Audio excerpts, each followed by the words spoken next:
I was building the live stream, and I didn't actually hit the start live, but it just did it. YouTube's been weird lately, man. But what's going on, everyone? Nomadic Zig here. As you can see, I am not stationary Zig right now. I am headed to Quartzsite Bound, guys. I'm off like a herd of turtles. I am in Mecca, California right now. I think Quartzsite's like a 2-hour drive, so I might live stream the whole damn thing. I'm probably about 30 minutes, maybe 20 from the interstate, which is where I'm headed. What's up, Darren? Cruising. Yes, sir. I am cruising. We are on our way to Quartzsite. Zag and I. Just ended up stopping for gas. Was able to get me some gas in the tank, which is beautiful. So off we go. Off we go. Man, I must have been real low on gas. It was thirsty. She is a thirsty bitch. But I'll tell you what, dude, like, as much as this van like doesn't work for me, you know what I mean? Like, it's a little bit smaller than I'd prefer. I think that she's taking care of me, the minigun, because I've been taking care of her. You know, I've gotten a lot of the repairs done that she's needed, and I finally am driving highway speeds, and it's not shaking no more. I got that finally fixed. In the last live stream, I did mention that I was really hoping that next month I wouldn't have to spend any more money on the van. Like, finally I might have a month where I'm not like dumping $200-300 into the van. But the reality is, I've got one more axle to swap and wheel hub on the other side, but I'm gonna have to get an alignment. I remembered that just a little bit ago. So next month I'll still be spending money on this damn van. But I'd like to get that alignment done so I don't chew through these brand new tires that I have. Like, they are literally brand new.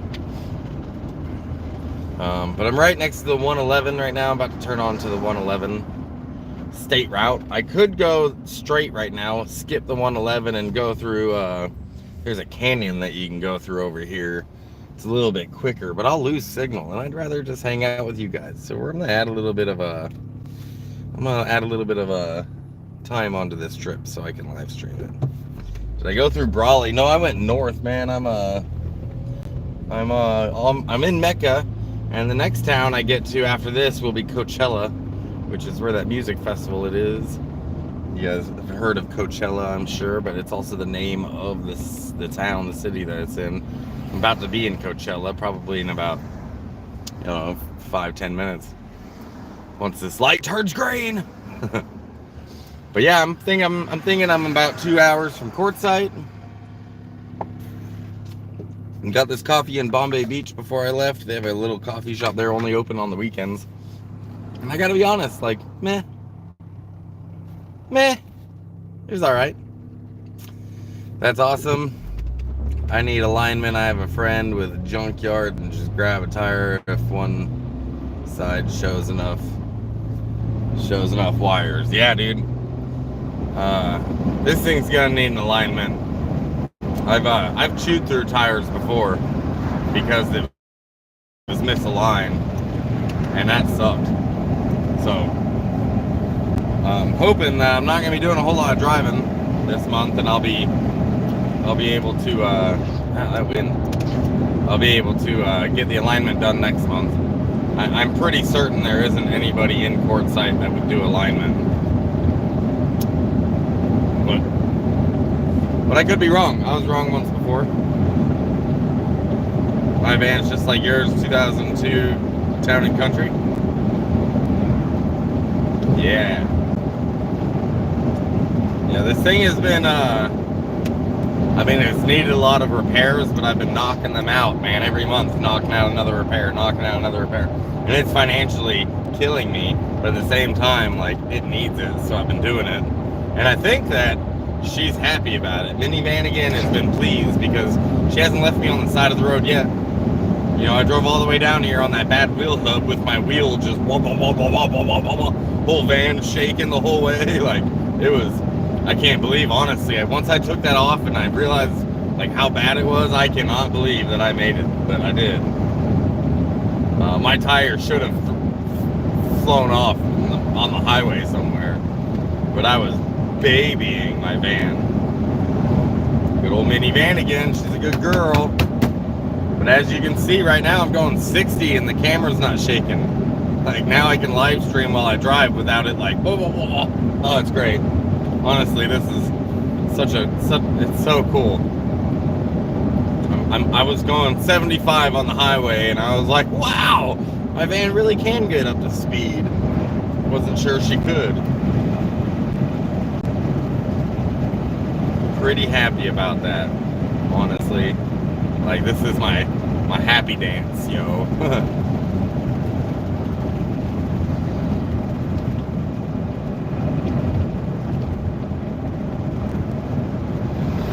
Yeah, Blythe for alignment, for sure. The fight was a joke, totally fixed. Dude, if they had fixed that fight, if it was fixed, I think it would have been more entertaining. That fight was fucking boring. Like, I could have given two homeless people $30 and gotten a better fight than that. I know a lot of you guys watched the fight. Netflix damn near shut down over how many people were watching.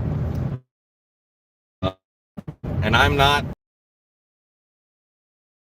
Dude, they were badasses. Dude, they were boxers. But what I just saw was like a sparring match. You know what I mean? It was...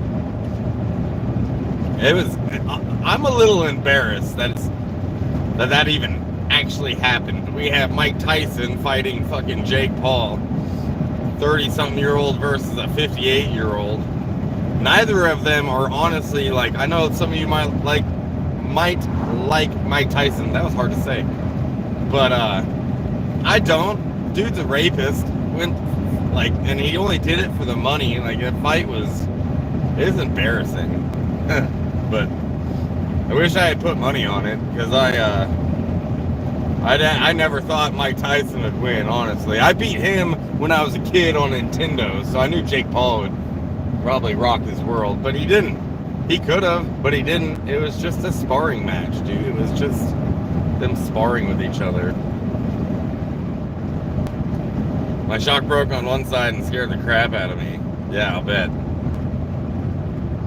Mike Tyson sold out for 20 million. Bro, like, Mike Tyson sold out a long time ago. Like, they all do. It's all just money. They're not actually, like, you know what I mean? They don't care about the glory. They care about getting paid. Mike Tyson's made some pretty bad financial decisions over the years. Probably needed the money. You know what I mean? Those women fighting right before that match, though, that was spectacular. That was a real boxing match. That was the best match of the fucking night.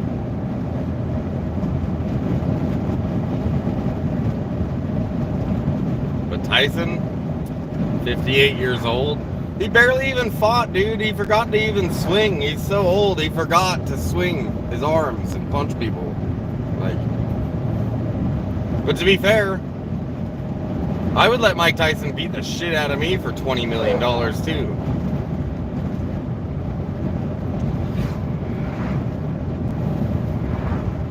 Jones fight tonight. What's up, right guy? How you doing, man? Welcome to the live stream. For those just joining, I'm driving to Quartzsite, probably about 2 hours away. Probably about, I don't even know, maybe 15-20 minutes from the interstate. Alan from The Hangover, seen more action from Tyson. Yeah, that's funny.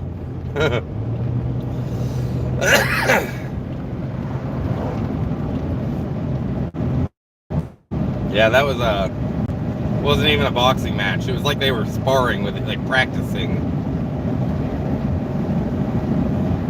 And it did look like Mike Tyson had like a bum leg. I know he had that knee thing on, but it did look like he was struggling on that knee a little bit.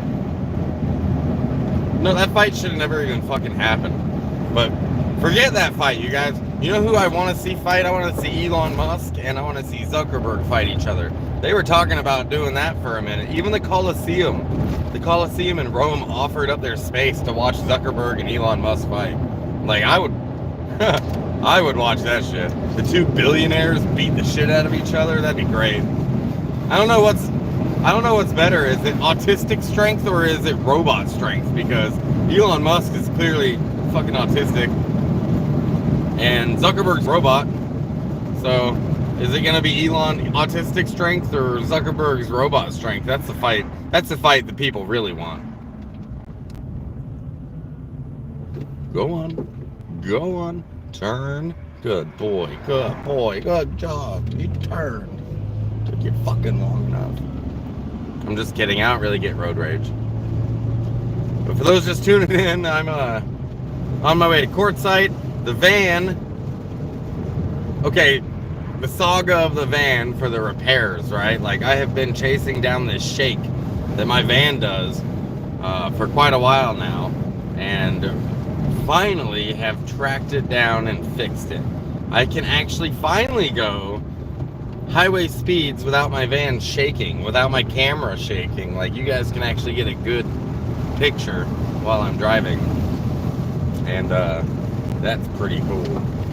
I'm honestly like so stoked about this, since I have spent thousands of dollars on this fucking shake trying to get rid of it.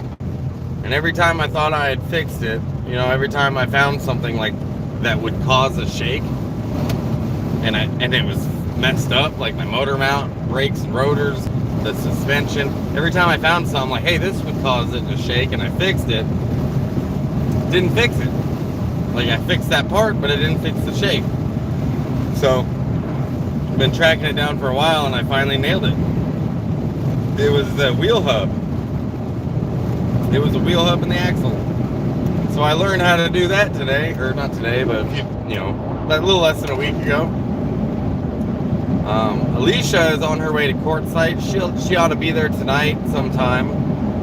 I'm gonna be getting there here in a couple of hours. I'm gonna try to track down a spot to camp for us, somewhere that's like maybe not in Quartzsite, but maybe within a 10-minute drive of Quartzsite. You know what I mean?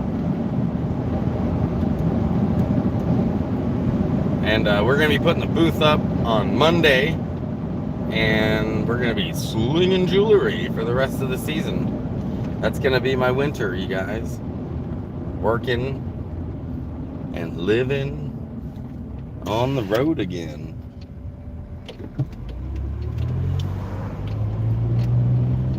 Alright, check this out. I can accelerate. I can accelerate quickly. Yeah, boy. That's so cool. I'm stoked. As you can see, my Reflectix is falling down. We'll see if it stays up the entire drive. A lot of times it falls down in the back right there while I'm going down the road. 100 on Robot Dog. Still so funny, a 27-year-old pro athlete couldn't beat a 50-year-old retired man. But he did. He did beat him. And he beat him because Tyson didn't even fucking swing. He didn't even swing. Jake Paul had more punches landed in the third round than Tyson swung in the entire fight, all 8 rounds. It was like he's so damn old he forgot what he was doing there. Like, wait, we're boxing? Oh shit, okay. Winning, hell yeah, right guy, vroom vroom. Honestly, I think Jake Paul could have, like, once I saw Tyson fight at 58 years old, I think Jake Paul could have put him on the fucking floor. But I think that, honestly, like, I don't like Jake Paul. Jake Paul's a fucking idiot. However, I gotta respect the guy for not putting Mike Tyson on the floor, right? Like, he had enough respect for that dude that he didn't put him on the mat. He held back for sure, because I think he knew that Tyson was just not into it, right? It was a sparring match and he held back. So, I don't know. I was kind of hoping Tyson would wipe the floor with him just for challenging him to begin with, and him and his age, but I don't know. I was very, as most of the world, I was as disappointed in that match as everyone else. It was fucking silly. All right, guys, I'm in Coachella. For those of you who don't know that Coachella, where the music festival is very, very close to Slabs. It's within an hour, and I'm pulling through the town of Coachella right now. And after this will be the interstate. I'll get on I-10, start heading east, and probably from there it's like an hour and a half on the interstate until I get to Quartzsite. Quartzsite's just slightly past the border. Hell yeah, Darren. Best way is to throw him a bone. My link tree is right there. Thanks for posting that, dude.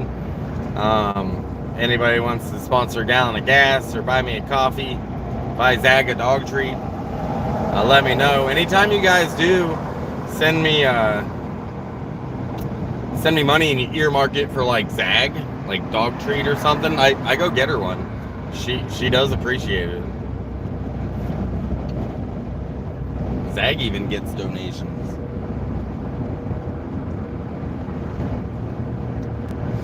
I also, since I'm not, you guys know I'm not a mechanic, right? Like that's not really my forte, but I am mechanically inclined, and I do know a little bit. And there was a woman in Bombay Beach where I just left who was having some issues with her truck. She had a check engine light on and she needed O2 sensors replaced. And she had the parts, but she didn't have anyone who would replace it for her. So I just went over there and gave her a hand yesterday, replaced her O2 sensors. And I had no idea how to do it, but I YouTubed it. They had the tools. And not only was I able to replace them for her, I also showed her husband how to do it. So that way, because they've got two more they might need to replace. And I was like, well, I'll show you. That's how I learned, is somebody cared enough to not shame me and just teach me. And so that's what I did. And I taught her husband, and since I was taking off today, I knew I wouldn't be able to help him anymore.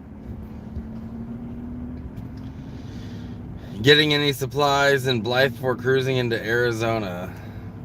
I don't know. I might. I don't really have a whole lot of money for supplies, to be honest with you. I've been eating what food I don't have to prepare because I don't have my kitchen built. And then or out of a can. So I don't really have money for supplies, but I'll be starting to work on Monday. Monday is when we start, grinding away. So I'll be starting to get paid then. And yeah, once I make some money, I'll be able to get some supplies, but I might stop in Blythe to see which mechanic there might be decent to get the alignment done, because that's another thing I got to get done. I was thinking that I wouldn't have to spend any more money on the van next month. I was like, finally a month where I don't have to spend anything on the van, but I remembered that once I did the axles and the wheel hubs, now it's out of alignment. So to avoid chewing through the tires, I'm gonna get the alignment done next month once I can afford it. You know what I mean? Doing my best out here, guys. Doing my best.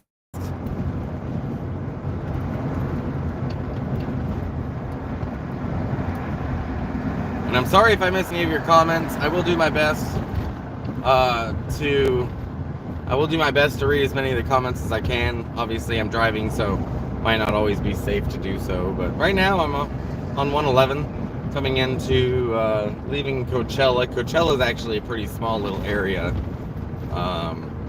and I think next it'll be Indio, and then I'll be on the interstate. Speed limit on the interstate, I believe somebody asked, was I think it's 65, but it could be faster. It could be 70. California does have some pretty fast speeds on their highways.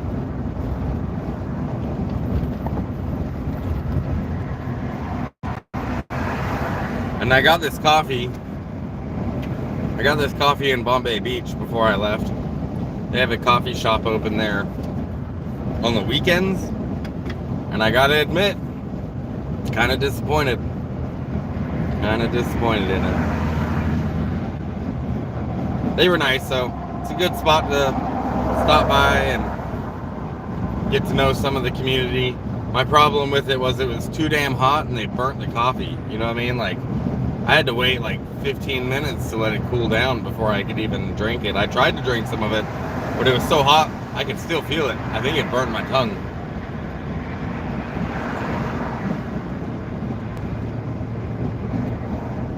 I don't like burned coffee.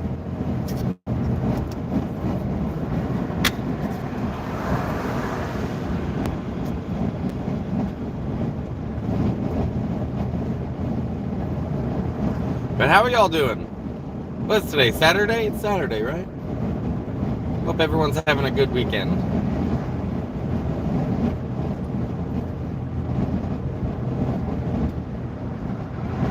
You guys want to see something? Look at this. This is a dust devil crossing the road right now. That thing's huge. Dust devil over. This is the desert. Dust devil going over the road. Everyone's pulling over, dude. It was like, that was wild. Look at that. That's a dust devil. Welcome to the desert.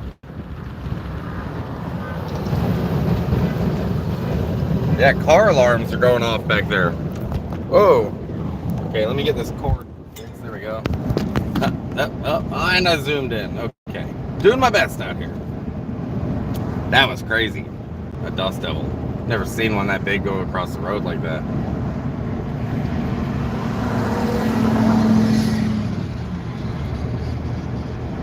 Check out the Joshua Tree Boondockers off of 10. I've boondocked outside Joshua Tree before, but Joshua Tree will be like probably an hour and a half like away from where I'm headed, so I won't be stopping there on the way. I'll pass by and wave, but I got places to go, sir. And at some point during the drive, I might stop and roll a joint with you guys and smoke before I finish off the rest of the drive. Right at the border, California and Oregon, is a truck stop I plan on stopping at. So, yeah. Alright, I'm in Indio.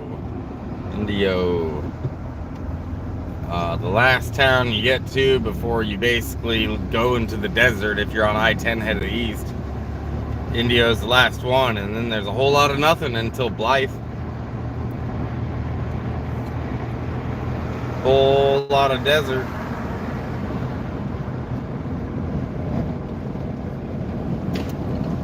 And I'm just so stoked that my van is driving so well. Honestly, like, this is great.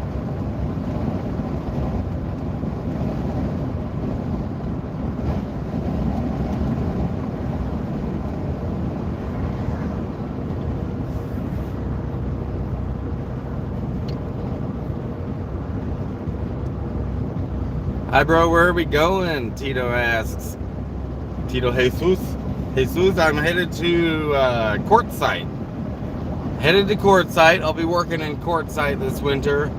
Got a booth that we're going to be slinging product at. And we're going to be putting it up on Monday. So, got to get there and set up a camp first. And then Monday we'll set up a booth, or maybe Sunday. Might be tomorrow. We're setting up the booth. And then I'll be grinding away all winter. So hopefully you guys get to hang out with me in the booth while I'm vending out there. I'll be doing some live streams for sure. And hopefully be featuring a little bit of Quartzsite. Quartzsite gets honestly a little boring after a while. Sorry, I can't sit on my wallet for very long. Can't have my wallet in my back pocket while I'm driving for very long before I notice it, and it's like, wow, that's super obnoxious. Gonna end up with hip problems. Glad you finally got going to Quartzsite. Sharon says, I'm running through the desert of Nevada. Nevada! Just left Utah, headed to California. My truck broke down, just got on the road. Hell yeah, I'm glad you got back on the road. Sucks that your truck broke down. Speaking of repairs, I just got my van fixed. Finally, I fixed it. Replaced the axle and the wheel hub myself with the help of somebody back there in Bombay Beach. Gave me a hand. Found some tools that I needed. It was pretty cool of them. And now I know how to replace an axle. So that's pretty sweet. Now I could do it if I had the myself, but in the meantime I could do it. But yeah, I just entered Indio, California. Probably the last town. Like if you're in Los Angeles and you were headed east on the 10, on I-10, Indio is pretty much the last town you get to before Arizona. Like there's nothing else out there. Right as you come up into Arizona, there's a town called Blythe, and that's the last town before the border. So should have a couple of hours to bullshit together as I drive.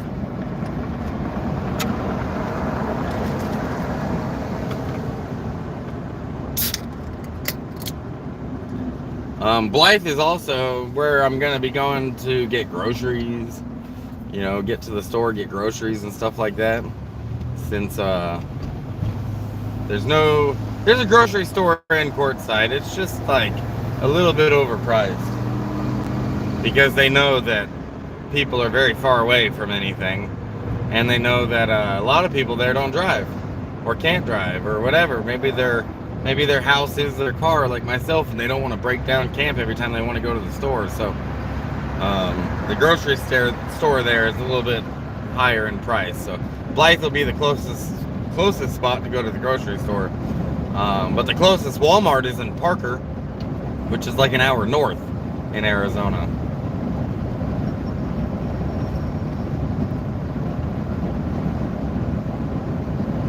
Yeah, that dust devil back there was, I don't know how good I got it on the screen because I can only use my front camera on my phone. If I was to flip it around, it's all blurry.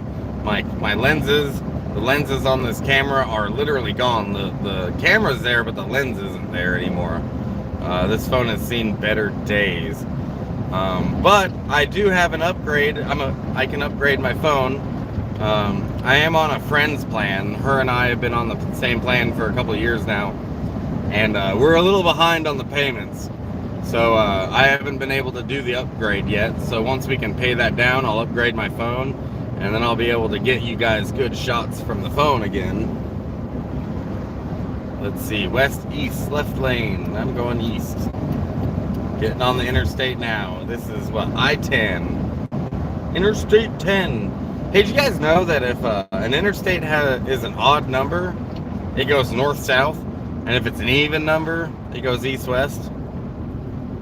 Fun fact.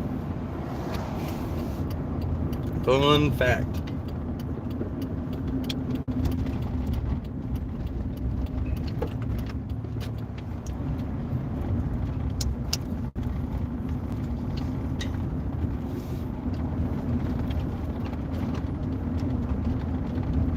Boom. I-10, bro.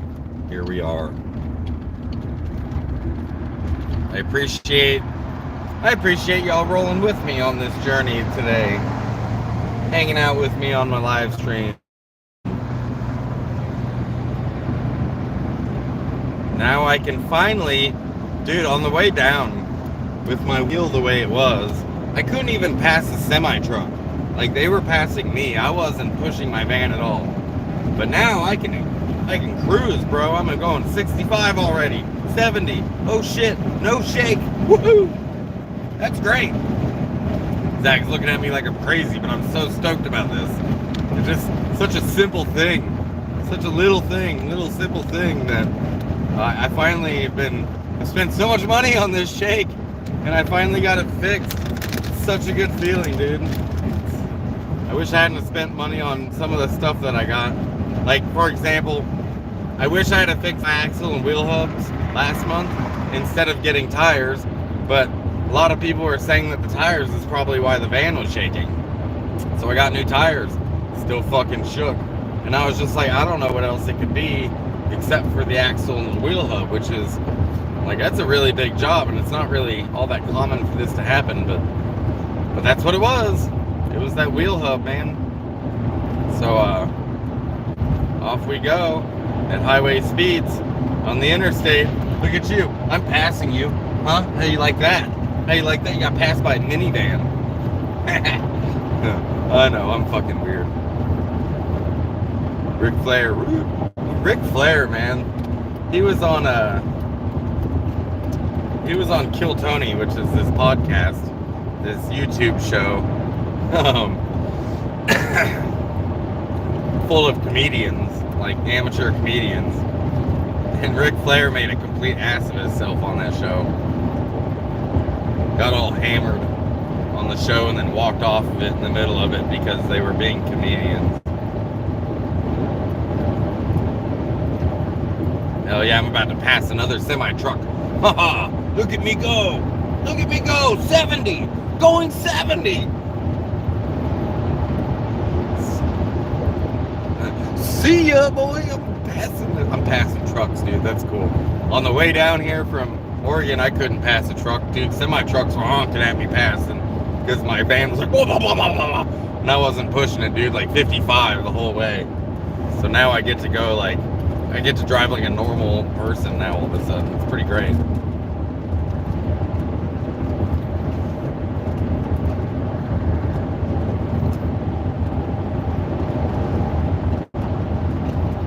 Rye Guy says, I seen that. Yeah, dude. Yeah, it's been wild. Okay, so 86 Junction is 2 miles away. That would Highway 86 would take me back the way I came. We're not doing that today. We're just gonna keep going straight. But I have jumped on the highway or the interstate here from 86 before.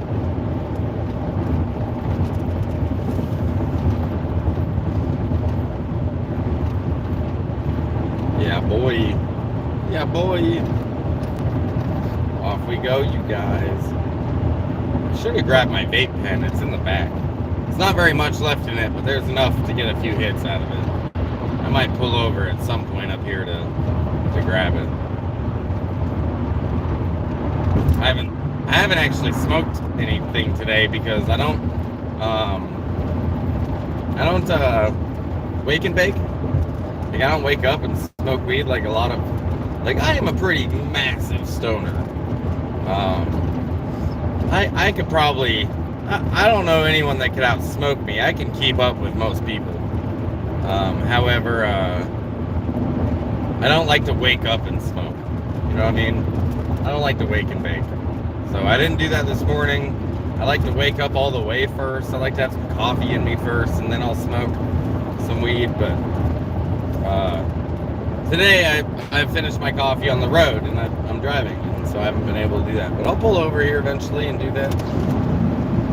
I'll smoke and a smoke.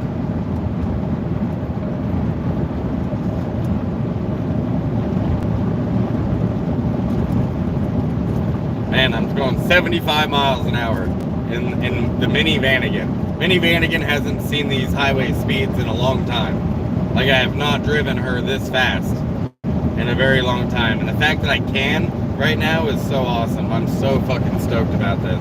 Big shout out to everyone who gave me a hand with the van. Dave, Spicoli, you guys are awesome. Spicoli hooked me up with a bunch of parts when my van overheated. Dave helped me immensely with a lot of the repairs, his expertise. Dave's brother loaned me tools. His dad loaned me tools when we were in Reno.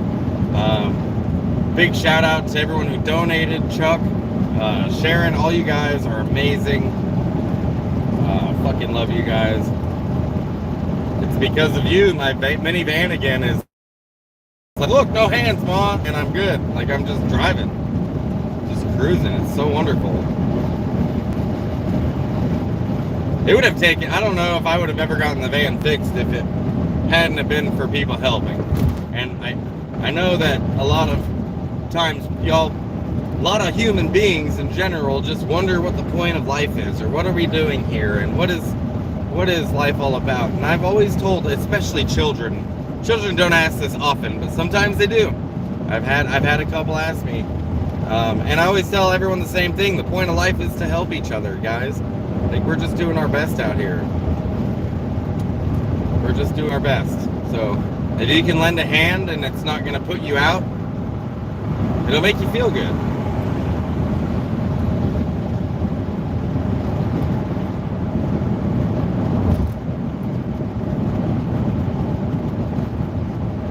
Love the morning high, coffee, nicotine, THC chaser. Hell yeah, that's breakfast of champions right there.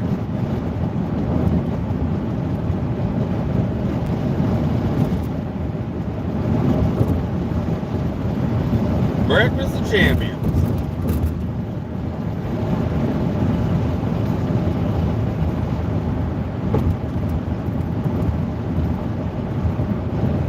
Cruising. Let's see, here's the sign. Life is Life is the next town. It's 93 miles away. And if I lose signal, I'll come back, you guys. I don't know how good the signal is out here in the desert. I wouldn't be surprised. I would not be surprised if I lost signal at some point. We are going to be in the middle of nowhere. But I'll be back if I do lose you.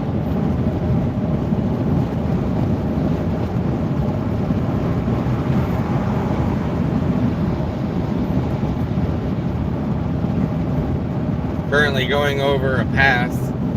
It's a desert pass, so I don't think it'll be very high in elevation. Not gonna have to worry about any snow or anything like that. But I can finally go uphill. I can go uphill without my van shaking, so that's wonderful. Man, every hill I saw on the way down here was like, oh, am I gonna make it? Oh, I really hope I make it. Now she just goes, man. She just goes. This van has never left me on the side of the road, even though it should have a couple of times. And it hasn't. And I'm just so stoked about it. Whenever I do upgrade my van into something bigger, something more comfortable for me, I do plan on giving this van away. I am going to gift it to somebody. And, I am really looking forward to that, and I have no doubts. I have no doubts that the universe put somebody in front of me who just is in desperate need of a vehicle. So, and it'll happen at the right time. Hey.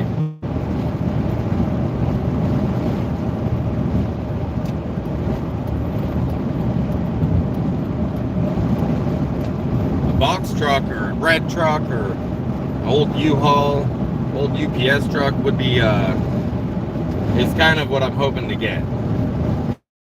A smaller school bus on a van chassis would be, also acceptable.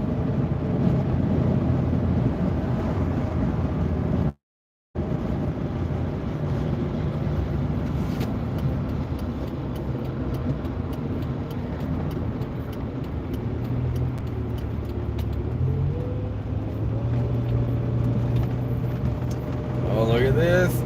I'm accelerating uphill, passing slow trucks. It's so wonderful, dude. This is the greatest day on earth. Greatest ever.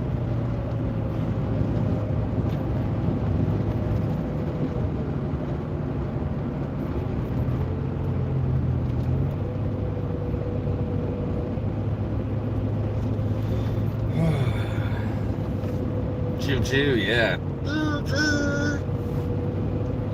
Lifts are opening early, Mischief says. Yeah, I saw that.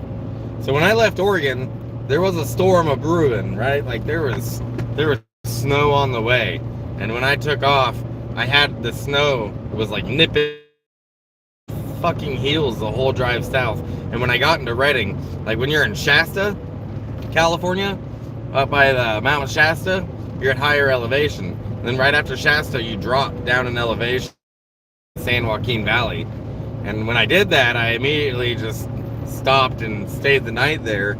And up at Shasta, it got snow that night, and down in Redding, it didn't because it was so low in elevation. And I was like, woo, made it.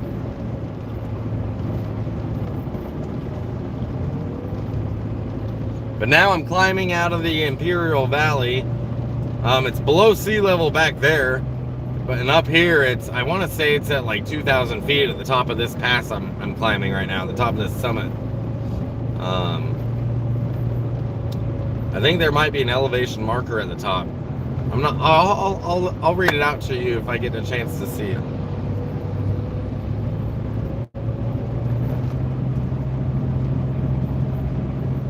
So yeah, the only thing the van needs now is a new gas tank, and I've needed that for a minute. I got an evap leak back there, and a new gas tank and an alignment, so I don't chew through these brand new tires I've got.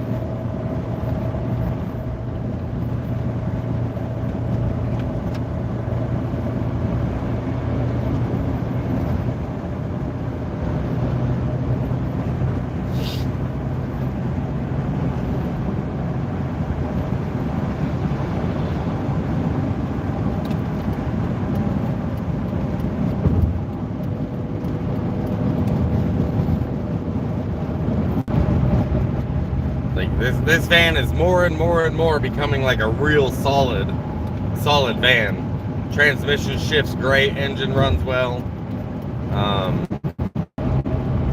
Trying to find that shake was driving me insane. Looks like my signal's kind of lackadaisy a little bit. Lost you there for a second. Says I got 5G though, so I don't know. Live stream, I'll come back. We'll hang out.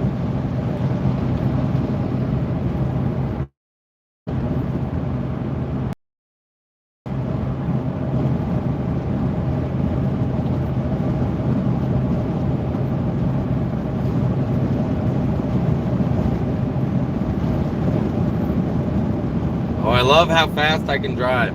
I can actually drive like a human being again. It's wonderful. This might be the first time, honestly, this might be the first time I've been able to go 70 in this van since I bought it. I wonder when the last time Minivan again saw this speed. Seems like she likes it. Seems like she likes it.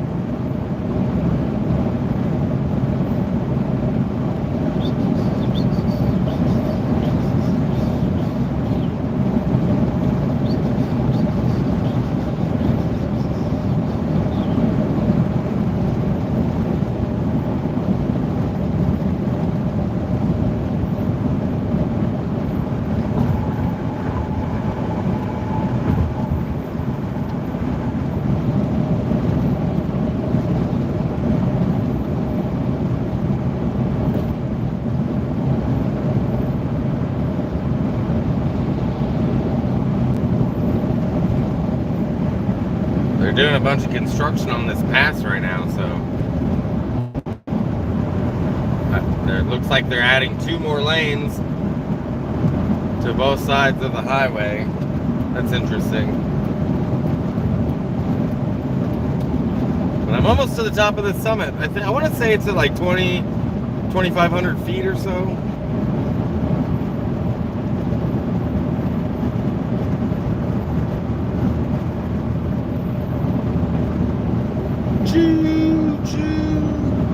Yeah, the lifts are opening up early. They just did that in Bend. Mount Bachelor has got it opened up. The earliest they've opened up since 1998, and I'm pretty sure I was working at Mount Bachelor that year, 98. That's about the time I worked there. That was one of my first jobs I ever had. Was Mount Bachelor. Oh my God, this is wonderful. I keep expecting the van to shake. I've been driving this like a baby for so long, I almost forgot how to drive it like a normal person. Like accelerating uphill is so great. I wasn't able to do that before.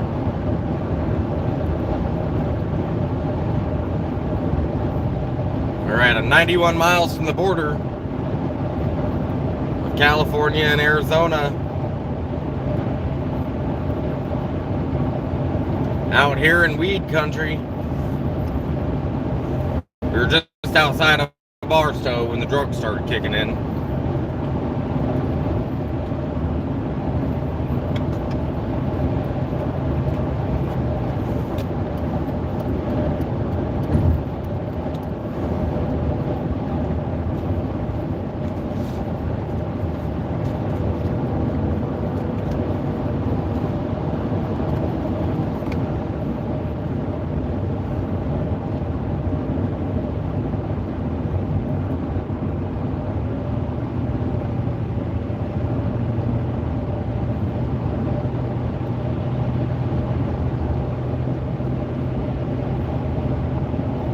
Yeah, boy.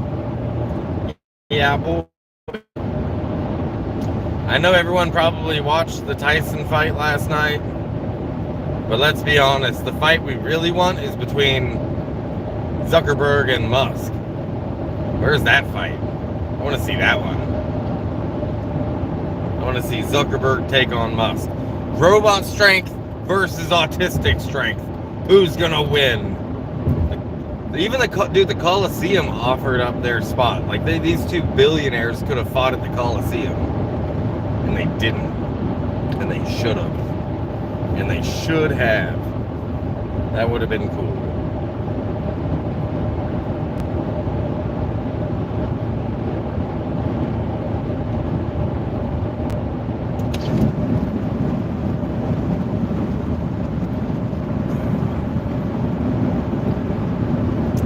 Hell yeah, I'm out here in the desert. Let me show you my view while I've got a second, while it's a little safe to do so. Look at that.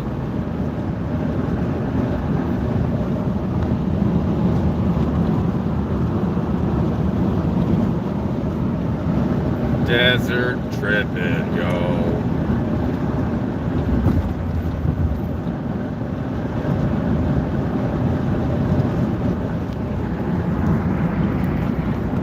Literally desert as far as the eye can see.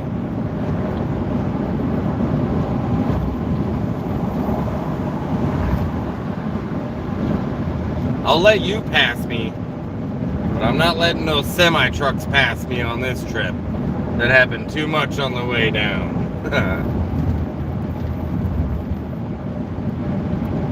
Eastbound and down, rolling up and trucking. 'Cause I'm headed east right now to Quartzsite. Got 91 miles until the border.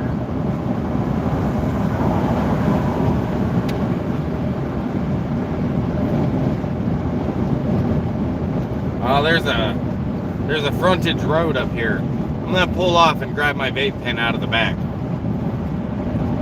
Then I'll hop back on the highway.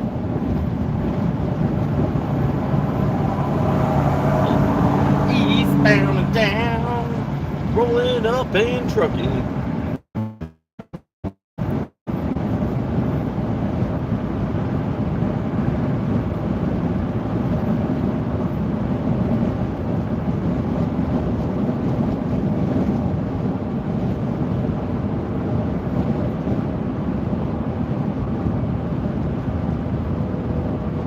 Next thing my van is gonna need is a bath.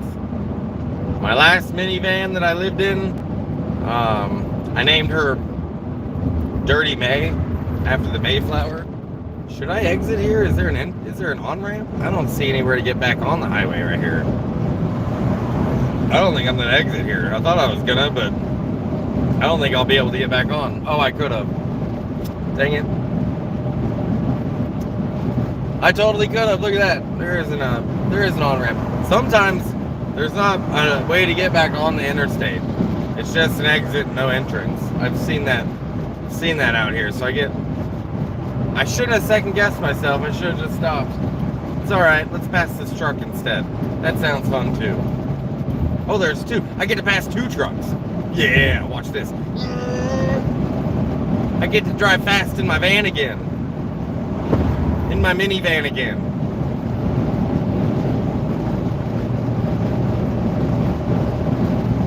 Yeah. Bye-bye, truckers. Can't catch me. You can't catch me. Nah. I know, I'm weird. It's fine.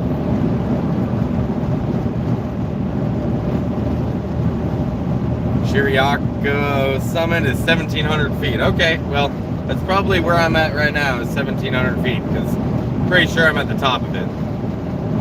Pretty sure I'm at the top of that summit. For those of you tracking my location like a bunch of creeps, I'll tell you what mile marker I'm at here in a minute.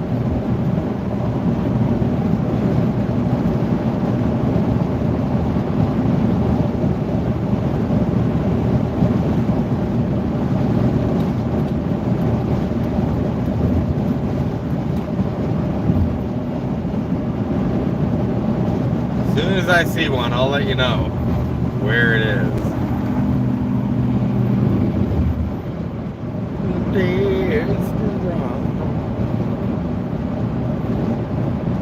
And I was a highwayman.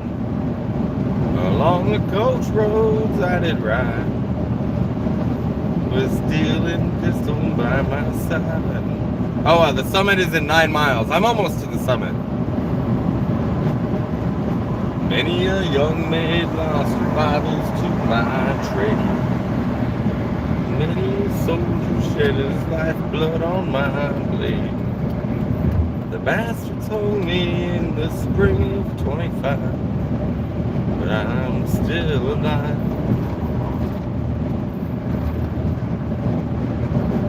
And I was a sailor. I was born among the tide. With the sea I did abide.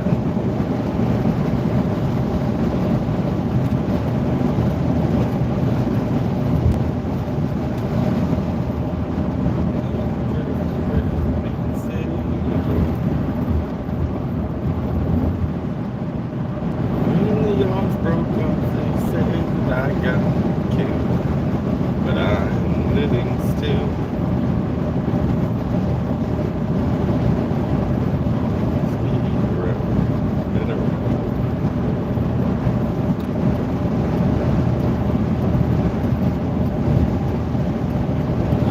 Dam builder, across this river deep and wide, where steel and water did collide, in a place called Boulder on the wild Colorado. I slipped and fell into the wet concrete below. They buried me in that gray tomb that knows no sound. But I'm still around, and I'll always be around and around and around. I flew a starship across the universe divine, and when I reach the other side, I'll find a place to rest my spirit if I can. Or perhaps I may become a highwayman again. Alright, I'm at the Joshua Tree exit. If I was to turn left right up here, I'd be headed right into Joshua Tree National Park, which I would show you guys some of that, but the southern part of the park where I'm at right now is kind of boring. The southern half of Joshua Tree looks like this, honestly. There's no Joshua trees. You have to get to higher elevation, and halfway through the park, you climb an elevation quite a bit. And then that's where you start seeing Joshua trees. So I'm going to pull over here at this exit real quick, grab my vape pen out of the back. I'm pretty familiar with this exit. I have camped here quite a bit over the years at this exit at the southern part of the Joshua Tree Park entrance. There is some real good camping over here. In fact, if I had this road this is where I should be entering the interstate. This is the road that I should be entering the interstate on, but I didn't go that way. It would have been faster for me to take this road, but I wouldn't have had signal the whole way, so I wouldn't have been able to live stream with you guys. But I'm gonna hop out right here. I might actually just roll a joint instead. Smoke it. grab my vape pen, and then hit the road because I like this spot. And it's, oh, okay, chill out there, bump.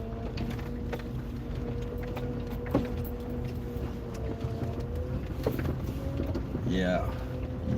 I've actually camped right here, but dude, I've camped right here before a few times actually, but it didn't look like this. Let me show you guys how disappointing this is right now.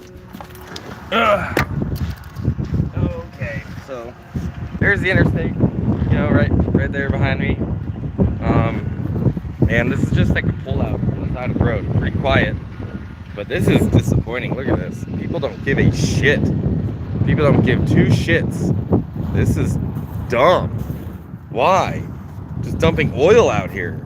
Like, this is all probably used oil from some mechanic somewhere who fucking didn't want to dispose of it properly because it costs you money. So they just throw it out here.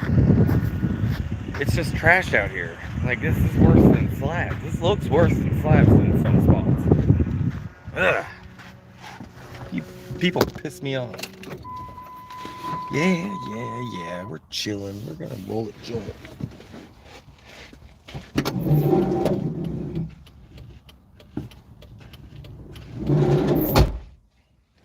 And I'm gonna smoke this roach while I roll a joint. And now we can actually bullshit. Now we can actually talk. Oh, there's only 9 of you in here. That's all right.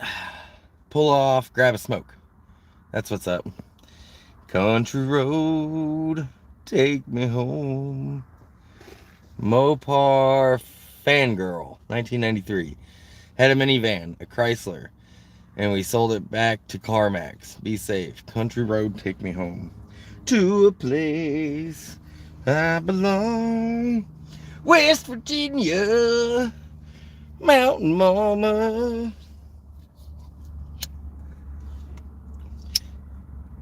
Not a lot of country roads out here. Just desert ones, you know. Ooh, I got an itch on my hand and no fingernails, so I have to use a lighter, you know. Got to use tools. Yeah, for those who don't know, I chew the absolute shit out of my fingernails. Have my whole life. But it definitely got worse after I went to Iraq. So I don't get to itch myself like y'all do. I have to use tools. Good thing we're humans and we can. Okay. Let's roll one up. I probably only have enough for a joint here, and then I'll be out of weed. Aside from roaches.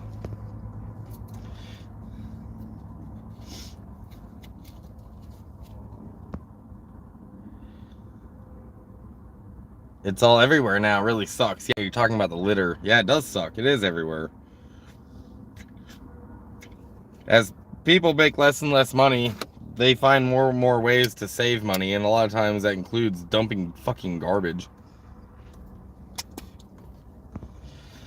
No littering is allowed. It's a fine. Yeah, no, I know, but I mean, it's only a fine if you get caught, dude. People obviously didn't get caught for this.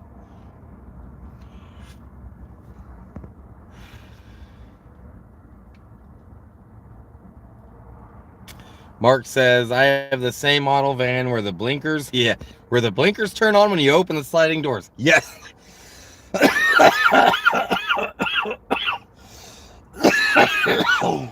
That is what happens. When I open the sliding doors on this van, my flashers go on. My hazards, they flash. Like click, click, click, like 5-6 times. I think that's the most obnoxious shit about this van. The only thing I really don't like about this van is that happens. Because at nighttime, if you're trying to stay like stealth or quiet or whatever, all of a sudden when you open the doors, it's like whoosh, flashing lights everywhere. And I think it's to like make it known that the kids are opening the back door, but I don't think that's a very cool feature. I wish I could figure out how to turn it off. Not a fan. Not at all. But yeah, sounds like you do have the same van. All these traveling songs I got stuck in my head now. Country road, take me home to a place I belong Arizona, where we're headed. 91 miles. But I'm already home. I ain't gotta go home. My home's taking me. Country road in my home.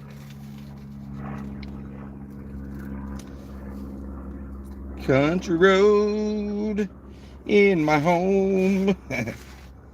Minivan, where we go.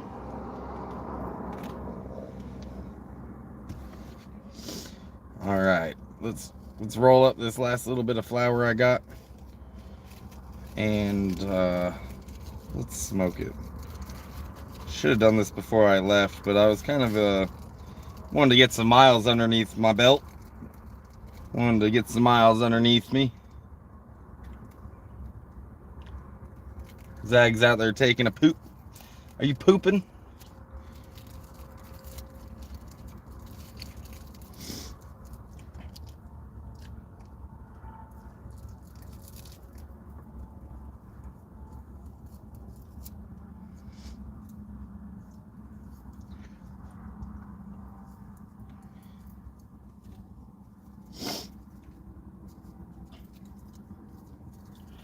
Yeah, this is disappointing. Last time I camped out here, it did not look like this at all. This is so bad. There's so much garbage. That's probably...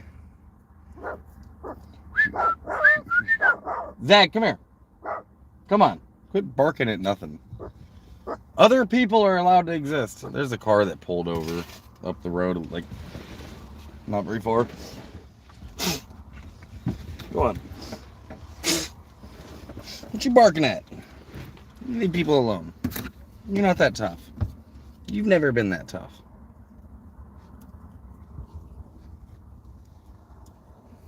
You've never been that tough. You chill. Yeah, boy. Are you guys gonna have merch transit van this year to drive around? No, this year. So last year, I did have the company vehicle that we were driving around. But we don't have a West Coast van anymore. Alicia is bringing the booth over in her new van. Alicia just got a new van, one that she can stand up in, and one that she can fit a booth in. So now she's carrying the booth, and yeah.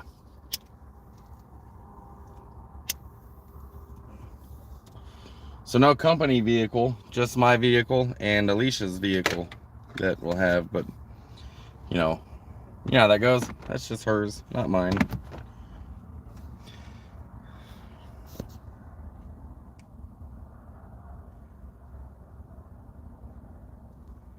It's early and you gain an hour in about an hour. Yeah, no, it's a different time zone.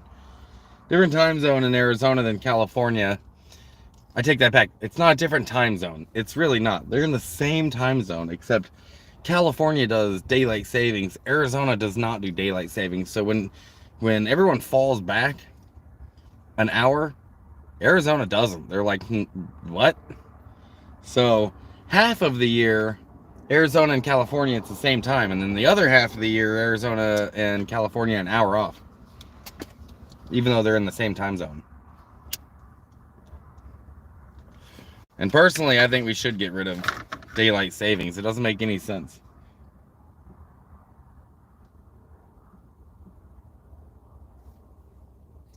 Don't make no sense.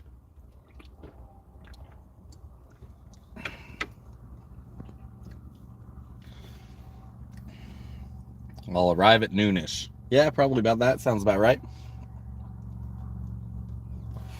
But I'm not even halfway yet.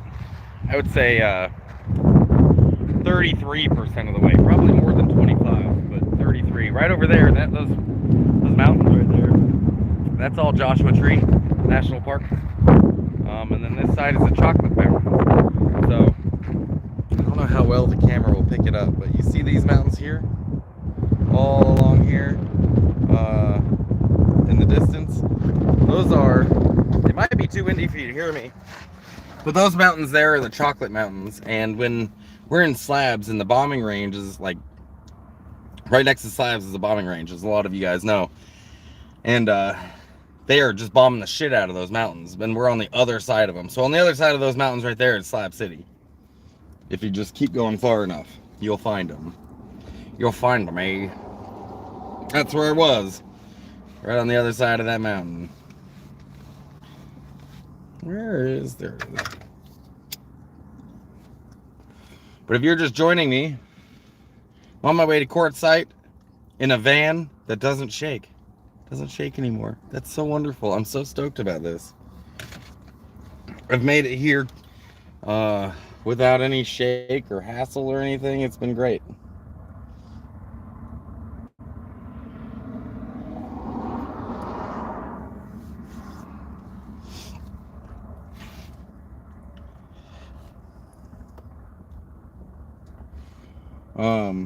I'm about a little less than 90 miles from the border, and that's probably where I'll start looking for a spot to camp. There's a lot of desert right there. The Colorado River's right there, and I would love to be camped next to the Colorado somewhere. Somewhere with a little bit of privacy, you know what I mean? You know what I mean, Vern?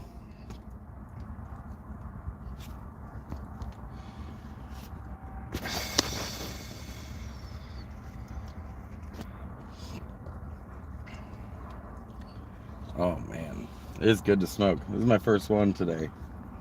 My first joint of the day. And last joint, because well, I could probably roll some roaches up later, so. Oh, I do have the Heath Legacy. So I forgot about that. I've got some smoke that I tucked away from Heath and Bobby when I went and visited them on my drive down. He hooked me up with several different buds from different strains and threw them in a jar for me. And I think I've got maybe a joint or two left in that too, the Heath Legacy weed. I don't know its strain, but we're just calling it that from now on. What kind of vape pen did I get? Oh, let's see.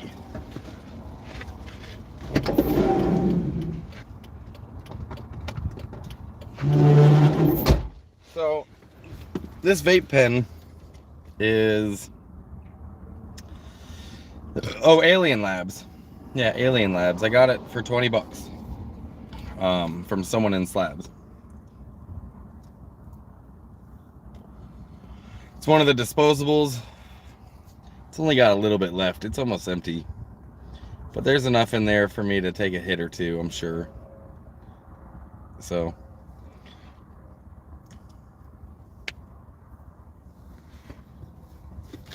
West Virginia. Mama. Take me home. Where'd your water dish go? Where's your water bowl? Did you knock it over? Alright, I'll figure it out in a second, Zag. We'll get you water. Yeah, backup weed. Stay in California side to access river. There's some spots on the other side to access the river, too. I'm pretty familiar with that area. Is that where you're at, Mischief? Are you in Quartzsite? Is that where you landed?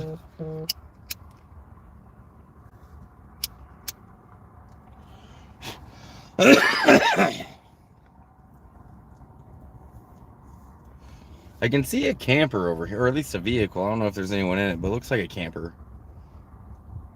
Maybe a school bus. It's tucked away in the trees, but I bet you there's someone camped over there. Another vehicle over here that's parked. Not sure if they're camping, but it looks like they might have one of those rooftop tents on their vehicle. On the vehicle.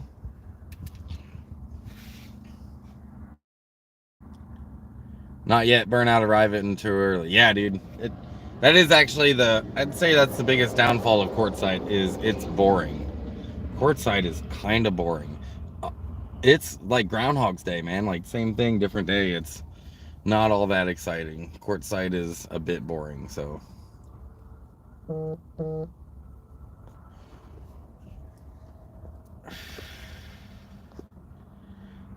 Oh, Sharon sent me 20 bucks. I just caught that. Sharon, thank you so much. If you're still listening, that I didn't see that because I was driving, but I appreciate that. Sharon sponsored a couple of gallons of gas for me, which is going to be real helpful. So that thank you, Sharon. I appreciate that. I had to spend all my money in my van and then just threw everything in the gas tank before I left. So it's pretty cool to have that $20. That'll get me another day or two.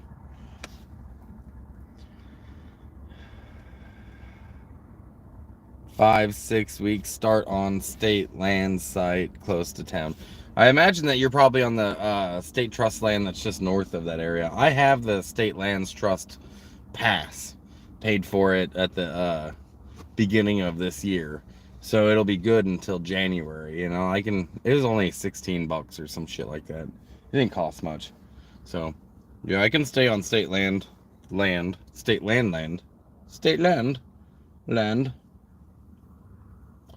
as well. But I don't want to stay close to town, dude. I don't want to stay close to Quartzsite because you're right, you get burnt out. It's not a whole lot to do there without going into town, spending money and window shopping at all the booths everywhere. I get a little bit burnt out from that. So instead, I'll be living there and working in Quartzsite. I think I'm just going to, I don't mind a 10-20 minute drive into town, to go to work. As I'd much rather camp somewhere where we have a little bit more privacy than to camp somewhere where, we're fishbowled and everybody can see us. I really felt like that at Lake Mead too.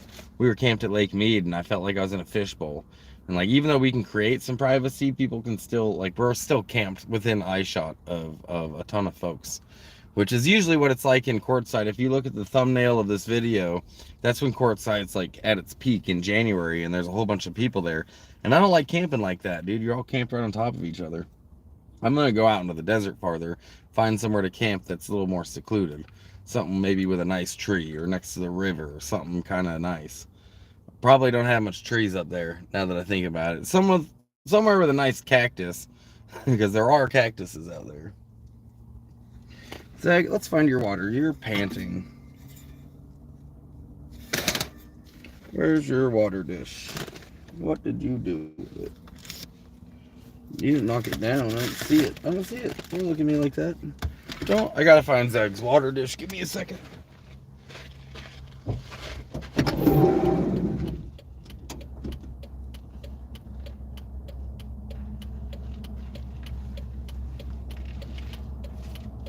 Where is it? El Donde?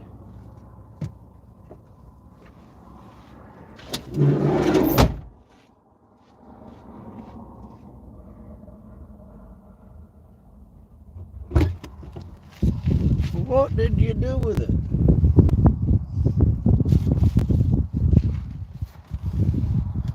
I don't see it nowhere, Zig.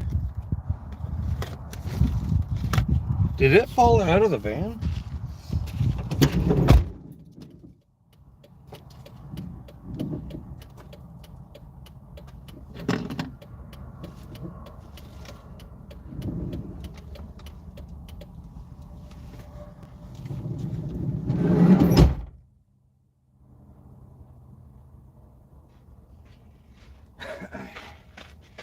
Well, shit. Zach, I don't see your water. I think I might have lost her water bowl. So, that sucks.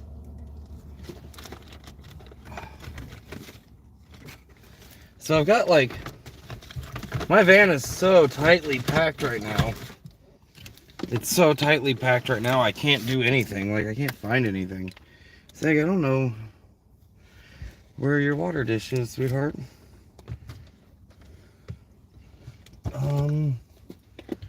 Shit, what am I gonna do? We're gonna have to figure this out, aren't we? You know what I can do? She's gonna get her water in a coffee cup today, because I'm gonna clean this out. And now I gotta go get you another water bowl, because I don't know where it is. Sorry, hang on, Zach, hang on. Chill out. Let me clean this first, so I can give you water. I can see that you're thirsty.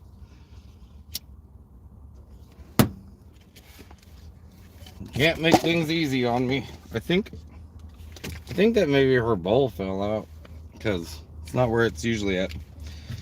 And I think maybe when I stopped for gas, it fell out and I drove away without it. So I don't see it nowhere. So we're just gonna have to clean out my coffee cup and give her. I had to throw out my coffee to give her water.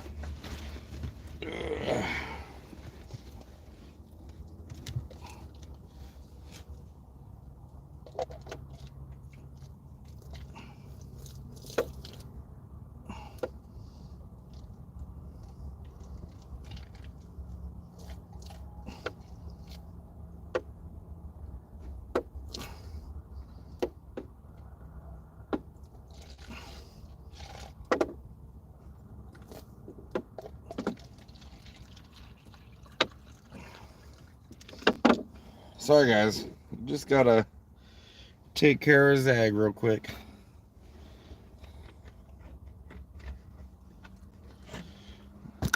Look at her, she's pretty excited about this water that's coming. Sorry if it tastes like coffee. Sorry if it tastes like coffee. Oh, you don't mind.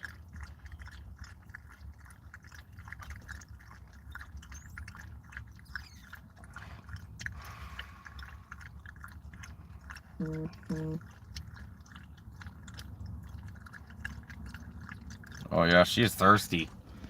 Oh, here you go. Here you go, drink more. You can lead a dog to water.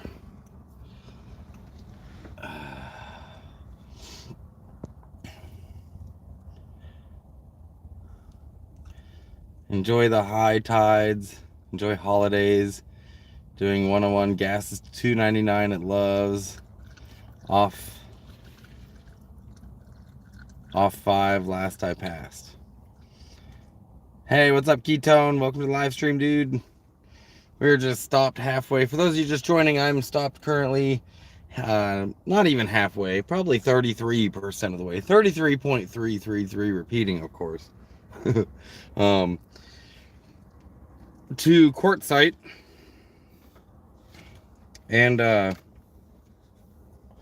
pulled over to roll a joint and take care of Zag, which I think Zag lost her water dish at the last stop, which by what I mean when I say Zag lost her water dish is that I lost her water dish and now I've got to replace your water dish. I don't see your food dish either. I think it fell out too, didn't it?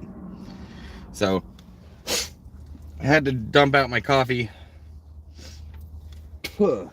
I had to dump out my coffee to give her water, so hashtag worth it. Black Friday sales off the charts. I don't even know what I'm doing for Thanksgiving this year, to be honest with you. Last time I spent Thanksgiving in Quartzsite, my joint's gonna fall apart. I suck at rolling, and I still prefer joints. Last time I did Thanksgiving in Quartzsite, I bought a Cornish hen for myself and stuffing and stuffed it with, the Cornish hen and did it that way. It's pretty cool. Cornish hen is the move if you're living in squalor like myself. Since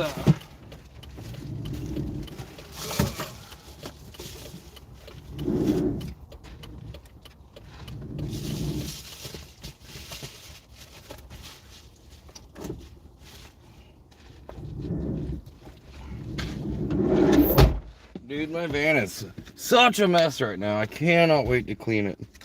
Like, it is an absolute disaster. How's battery holding up? Oh, that's a good question.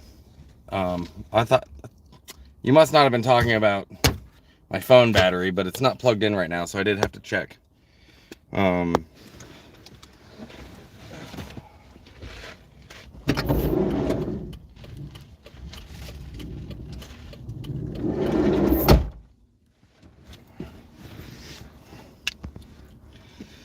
But what battery are you talking about? I got a few batteries. Talking about this battery? Holding up great. How do you cook Cornish hen in the van? Well, at the time, I didn't have a van. I had a 40-foot diesel pusher with a 40-foot diesel pusher with a oven inside of it, a propane oven. I haven't always done van life, you guys. I'm nomadic zig and not van life zig. But I've done more van life than any of the other ones. But I had a diesel pusher, a 40-footer for a long time, a couple years. And then I had a pickup and a travel trailer there for a while.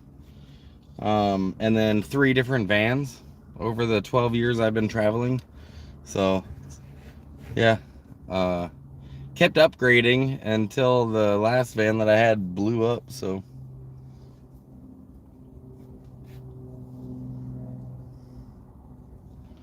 $100 amp-hour LiFePo, $160, too good to pass up. Yeah, that's pretty cheap, man.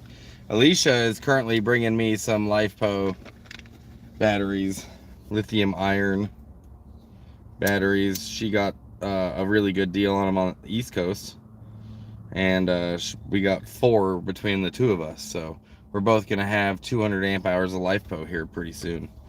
I'm pretty sure that my charge controller will be compatible with it, but I'm gonna do some Googling. I might have to get a different charge controller, but we'll see. That is a good question, First Amendment. How would you cook Cornish hen in a van? I bet you we could figure this out. How I would do it personally, I'd get all my seasonings, right? Do everything that you do normally, except I would wrap it in tinfoil. I would have a good fire going for a while I'm doing all this seasoning. And then when that fire turns to coals, I would throw it into the coals, in the tinfoil. And I'd bury it. I would bury it in those coals. And then I would wait, until it was done. Like, how did people ever cook a Cornish hen before they had ovens? Like, it's totally doable. That's how I would do it. In fact, maybe we will do that this year. Maybe I'll give that a shot. Showing you all how to cook with a Cornish hen in a van. That's a good question, actually. Since you can literally see my living conditions currently, I would not be able to cook a Cornish hen in here. I can barely cook ramen noodles in here, especially with everything currently packed up. But it is possible. It's totally doable. So, hey, what up, Critter? What up, Road Dog? I'm about a third of the way to Quartzsite. Left Imperial Valley this morning, left Bombay. And right now I'm literally at the southern entrance of Joshua Tree National Park. I had to pull over and schmark me a little bit. Then we're going to get back on the road. In fact, I don't know why I'm starting anything. There's half a joint left. Think it as a small piglet, Hawaiian style. Yeah, kind of like that. The Hawaiians bury their, the Southerners, they'll bury their pig too. So you can cook anything like that. You're essentially baking it, just using the earth as your oven. Solar powered crock pot. Yeah, you could do that. If I could run a crock pot off of my solar, so I could totally do it that way too. Critter's asking, how is the van running? That's a good question, Road Dog. You know what? I got good news. I got good news for you. And a lot of the folks have already heard this before, but you'll see it while I'm driving. If you rewind this live stream while I was driving, that's all I'm talking about. I'm yelling at trucks because I can pass them. My van doesn't shake anymore. Man, that's sun. That's awful.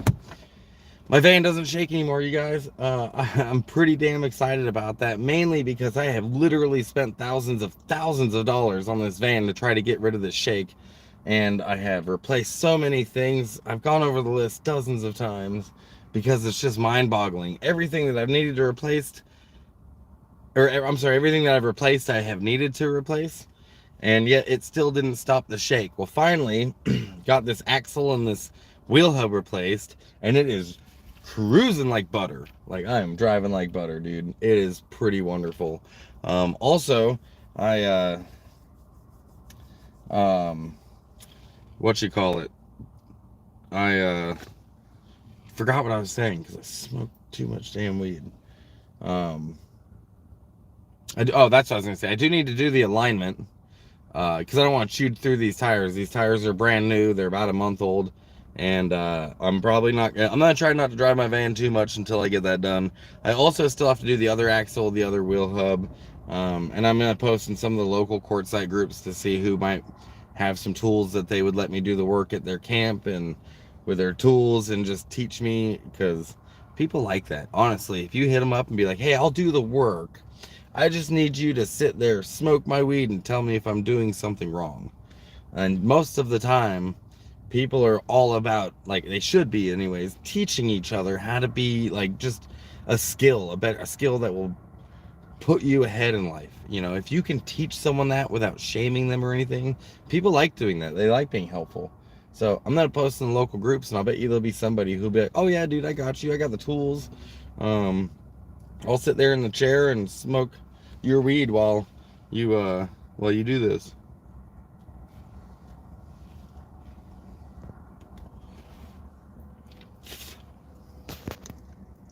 Is it warm? Right now, it's pretty nice. It's really comfortable. Maybe a little too warm in the van, like the windows should be down. But outside, it's perfect. At nighttime, you throw a hoodie on. It was a little bit windy where I was at last night, so it made it kind of chilly. But it's pretty good weather out here. This is why I come down. The fall and the spring out here is the end of fall and the beginning of spring out here is perfect weather. Early winter, late winter, perfect weather. It does get a little bit chilly though in the winter, and by chilly, like it'll get close. Like at nighttime, it'll get to like maybe high 30s, low 40s. But I have seen it get below freezing out here too in the desert. It's not uncommon, not abnormal. The temperature changes though are drastic between day and night in the desert, since the air is so dry. When the sun goes down, the temperature drops a lot. Unlike humid places, if there's a lot of humidity in the air and the sun goes down, that humidity, that moisture in the air, traps that heat, right? It's storing that heat in its molecules, and it doesn't dissipate as quickly as it does out here when it's dry. So even though it'll get down to like 30 something in the winter at night, it'll still be 50s, 60s during the day, and it's, you know, pretty comfortable. That's my primary reason that I like it down here, is for that very reason. Let's see, Amelia Pug. Damn, yeah, I should have gone there. Yeah, you still can, can't you? You still can. 70s low, almost perfect. 70s high, 50s low. I turned in doing car life for renting an apartment through the winter. Something told me I should have went to Quartzsite instead. You know, you didn't make a bad decision, so long as here's my advice to you and to anyone listening who maybe sometimes second guesses the decisions they're making. Any decision you make can be a good decision so long as you make that happen. You know, it's not just as simple as, oh, I got an apartment. If you still want that to be a good decision, make it a good decision. Do things with your apartment life during the winter that you wouldn't otherwise be able to do when you're doing the car life or van life or whatever. Like, make it a good thing because it's you doing it. And, you know, pretty much anything you can do, you can make it a good thing. Meet people, you know, have guests over, make dinners for neighbors, do things that you wouldn't otherwise be able to do. Make it a good decision. Every day. And I know sometimes that does feel like an anchor. I get that 100%. If I was in an apartment right now, I'd be missing the road, but I feel like if I'm on the road, I'd kind of wish I had an apartment. It's this weird, you know, we all just do our best. So don't make it a bad decision. There's nothing wrong with, by the way, still coming to Quartzsite this winter. All the main events that are happening in Quartzsite happen in January. If you wanted to take, I don't know if you know, financial situation, but it's not that expensive. You're already used to car life. Hop in the car, drive down here for a week or two, and then go back. You know, check it out. Check out what it is. Check out what Quartzsite is, and go from there. Like, there's nothing wrong with doing both. I just knocked the cherry off. Or the wind did anyways. Fell right into my hand.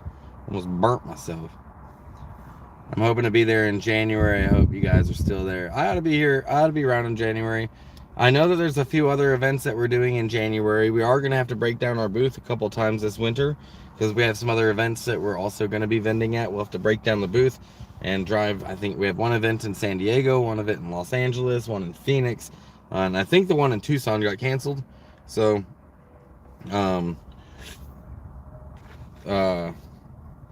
we're not exactly sure the dates on those things, but I ought to be around here and there in January. January is a busy time there, so yeah. Brian Kate. Right now I'm near Vegas. I'm going to be there. I'm going to be here for at least 2 or 3 weeks. Where are you staying out by Vegas? Licking the outside of the joint paper glue also makes it stick. Yeah, I know. I lick the shit out of them. Maybe not enough. Maybe my joints do unroll sometimes, like right about this stage. They'll like fall apart. But I don't know. I'm not very good at rolling joints. I just learned a couple years ago, to be honest with you. Shannon at the Ponderosa taught me how to roll a joint a few years back. And I can roll I could roll a good joint if I really take my time and do all the little things that it takes to roll a good joint. So instead I don't. I roll bad joints. They're fucking, they're crooked joints, and they're but they burn, they smoke just fine. It's no problem. It's not pretty, but it'll do the trick. It'll do the job. So all right. Oh, I'm already buckled in. Let's do this. Getting on the I-10 right now. And you guys want to see something cool? Check this out. Watch me accelerate to highway speeds without the camera shaking. That's 30. That's 40. Oh boy.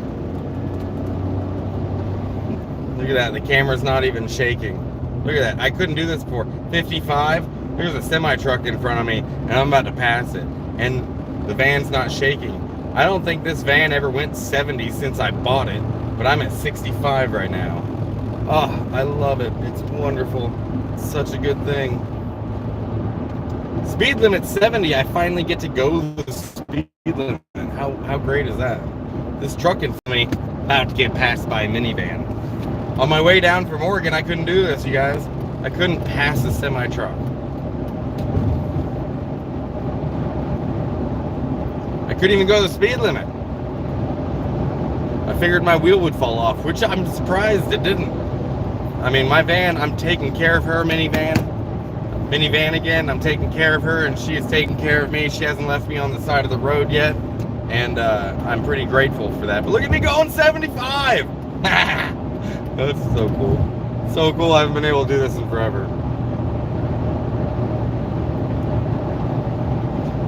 I roll with a $5 bill. Does it say El Gato? El Gato. That's funny, because I rolled with a dollar bill my entire life until 2 years ago. My whole life, I always rolled with a dollar bill. If I started doing that again, I bet you my joints would look better. I 100% bet you my joints wouldn't be crooked, lopsided. They look like dolphins. But now I can roll it faster than I could have with a dollar bill. So, but I did that my whole life. That's funny. Not too many people know about that trick. If you can't roll a joint, use a dollar bill.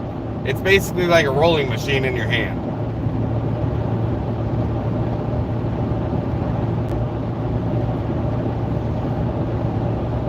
Now the only things my van needs, I need a new gas tank, and I need a new gas tank and and an alignment. I need an alignment since I'm going to be fixing the other side soon too. The wheel hub, the axle needs to be replaced. I'm going to be replacing those, and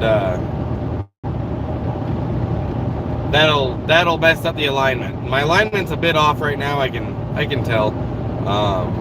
So what I'm gonna do is get the other side replaced, get the alignment done, so I don't chew through these brand new tires.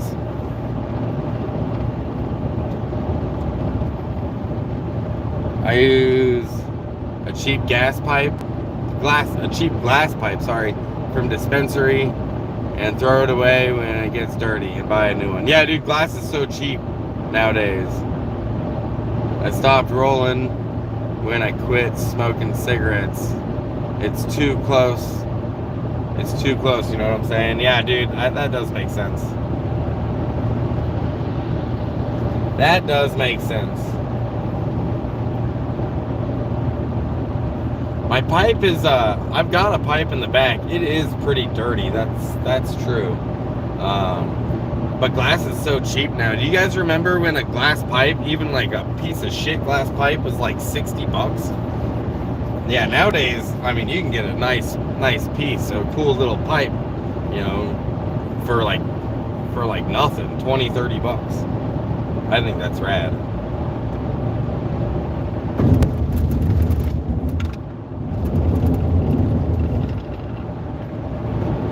Now the only reason my phone will shake is because the road is bumpy. Not because my brakes and rotors. I bet you, I'm going to try to remember all the things that we did to my van that would have fixed the shake. All the things I tried to fix in order to take care of that shake. Brakes and rotors was the first thing I did, thinking that it had a problem. We pulled off the brakes and rotors. The pads basically were metal on metal. It was terrible. And the rotors were warped and dug into because of the clips from the brake pads. So replaced both of the front ones. They were real bad. And I was like, cool, that should get rid of the shake. It did not. And I was like, shit, it must be the suspension, you know? So talked to a mechanic, he was looking at it, and he's like, dude, it is pretty much everything needs to be replaced. And so I ordered the whole front end suspension kit. Everything that has to do with the suspension of the front end is brand new up there. And I was thinking, yeah, that probably was the problem with the shake. It still shook. That was like $1,000. Probably, I think it was more like $1,200. And then I went and got an alignment done, which I think that was because we messed with the suspension. I had to go get an alignment done. So that was like about a little less than a year ago. I had to get an alignment done, which is annoying that now that I've actually figured out what the shake was. But anyways, the next thing I fixed, I found a motor mount that was just destroyed, which a motor mount will cause the vehicle to shake. And I was like, yeah, boom, found it. The engine transmission mount needs to be replaced. Cool, that's what it is, dope. We replaced it, along with fixing the coolant system. Oh, does that semi-truck think they're passing me? Oh, are you joking? Oh, I got a good wheel hub now, boy. Watch this. You ain't passing shit. Can't touch this, dude. Nice try, bro. Think you are. You and your wheels can stay back there. Us four-wheelers are going. Sharon, don't get mad at me. I didn't cut them off. I'm just not letting trucks pass me anymore. My whole drive down from Oregon, they were passing me because I couldn't go the speed limit. But it's been so long that since I've gone 80 miles an hour that I'm actually like, I think I'm just gonna get in front of the trucks and go back to their speed. I don't like going 80. I know some people like speed, but going 80 in a semi, or in a semi, going 80 in a minivan is like not exactly a comfortable fucking, I don't know. I'm not really a speed demon. Even on a motorcycle, man, I'm not really like, I don't drive fast. I like my drives to be relaxing and chill. Going 80 doesn't make me feel relaxed and chill. So I'm gonna get in front of that group of semi-trucks back there so they can argue amongst themselves. I'm gonna go a little slow. I'm seriously trying to find some places in San Diego You're talking about places to rent or places to camp? Because I can know of a couple spots I've camped in San Diego.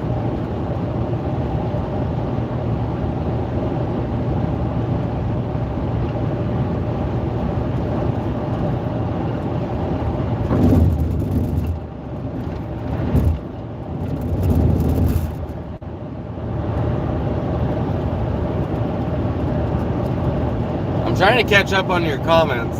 One of you guys just said you did a whole motor rebuild in Quartzsite. That's pretty cool.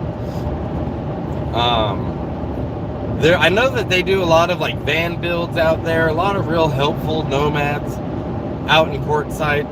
I have no doubts that, you know, if I was to speed, there's some construction up here, I gotta slow down to 55. I have no doubts if I was to post in the local groups saying, hey, I'll do the work. I have an axle and a wheel hub I need to replace. And is there anyone out there that has the tools that wouldn't mind giving me a hand? Or I don't even really need the hand. I just need the tools. I'll do it at your camp. You can sit there and smoke my weed, and you can tell me if I'm doing it wrong because I'm not a mechanic. But I did the other one with a little bit of help. So, anyways, I have no doubts that Quartzsite will come through. There are really good folks out there, so I know that won't be an issue. And they do, like I said, they do the van builds out there. I already know that there's some people in Quartzsite. You know, I've got some friends that are staying out there already.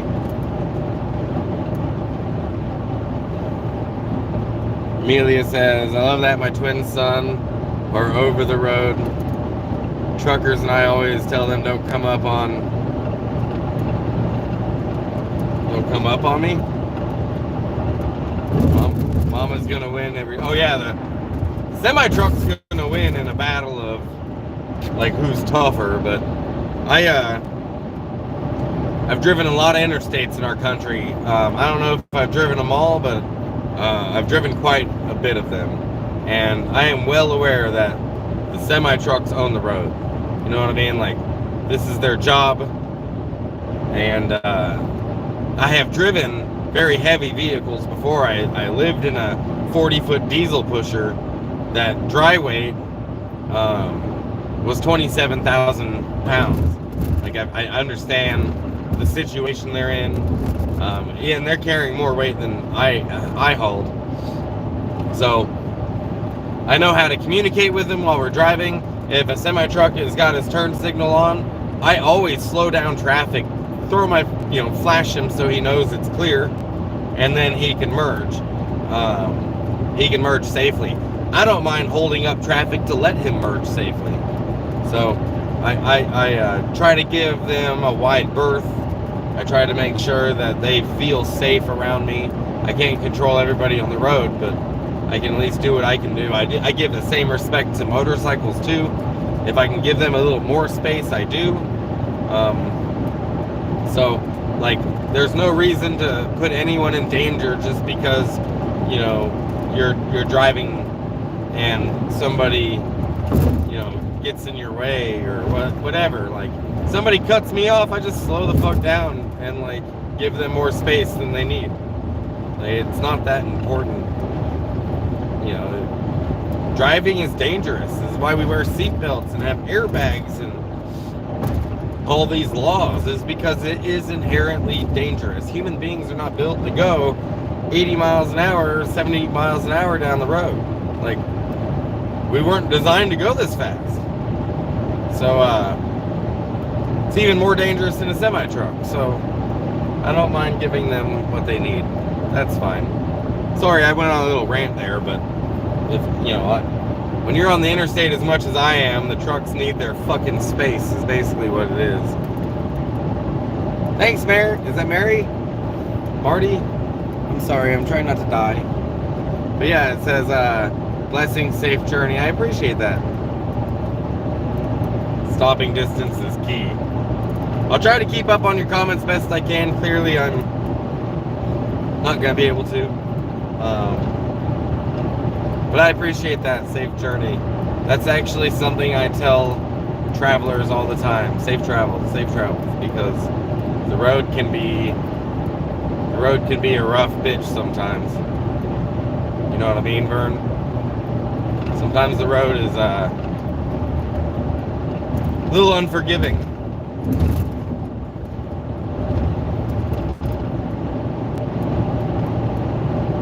I'd say I'm about,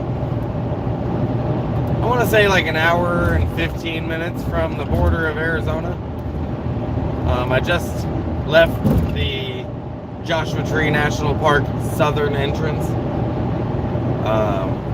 This morning I woke up in Bombay Beach and got to get to Quartzsite, got to get to the queue so I can work.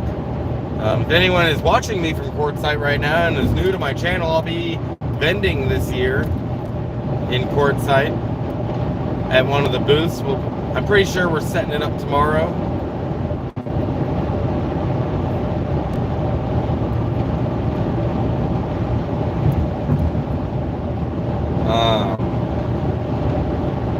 Pretty sure we're setting the booth up tomorrow, and we'll be grinding away this winter with the good folks of Quartzsite.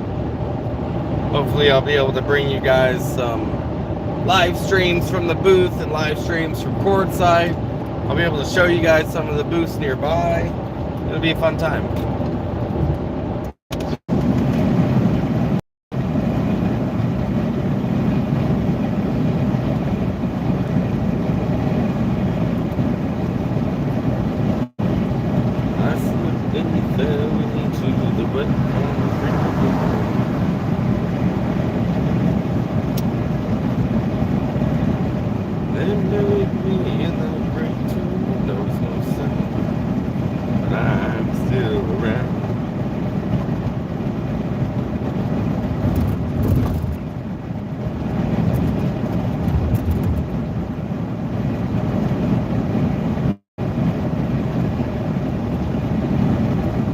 Oh, you guys are talking about where to camp in San Diego. There was one spot that I posted up in San Diego. I don't remember the name of the beach, but there was a beach there. I want to say it was kind of near SeaWorld though. There is a beach nearby. Shit, I wish I could remember the name of it. I think it was it a Dog Beach? Might have been Dog Beach.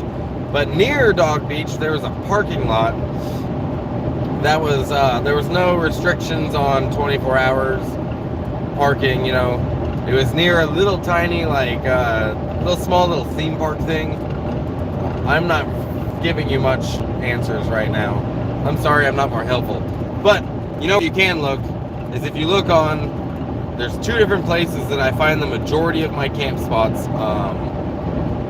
for when I'm traveling. One, it's sites.net. It's been a user-generated database going back since before I started traveling. It's been around. And then there's an app that's called iOverlander. And it's on both platforms, iPhone and Android. And I find a lot of my camp spots on that app as well. So I feel like, though, if you go towards the beach areas, I think I read somebody said you were towing also. I'll be honest with you, in my experience, when you get into cities like that, it's always a pain in the ass. It's always kind of difficult to find camping in cities because they have such a large homeless population that doesn't just come in for a couple of days or a couple of weeks and then leaves, and they don't just take care of their space. They're in the area indefinitely and they don't take care of their space. So for those of us just visiting, it makes it really difficult to find somewhere safe to go. Cities are always difficult.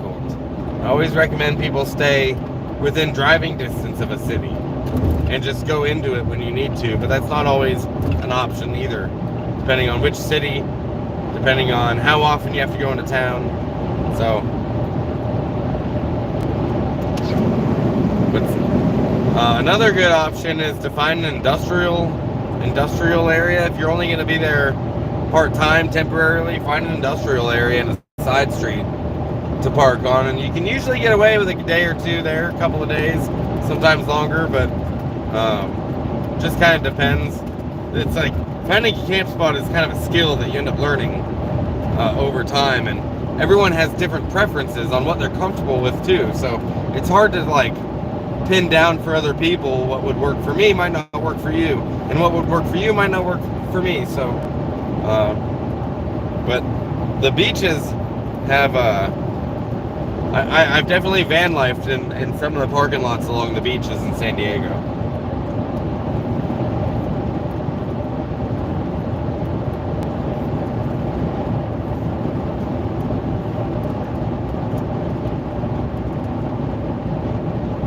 Gotta go, but I really enjoyed your live. New sub for sure. Thank you so much for subbing to me. That's rad. I appreciate that.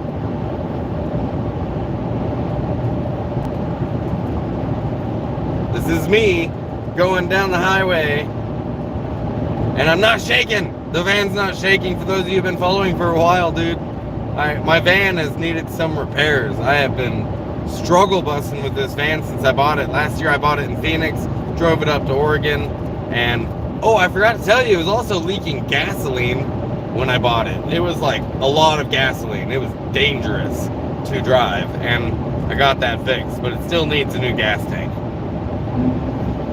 Oh man, he's passing me. I'm getting passed by a semi-truck right now. I'm not happy about this. I'm not happy, but I'm not gonna fight him. I'm not gonna go 80. I'm not really comfortable hauling ass that fast. California's got some wild ass speed limits. I don't like going 80 miles an hour. I like going 70, 75. Much faster than that, it just starts feeling a little, I start getting a little bit anxious about it. So, all right, I'm letting this go this time. I'm not gonna be an asshole. That's rude, but not happy about it. Just know I only let you pass me. I didn't have to. I let you. See, there's a difference.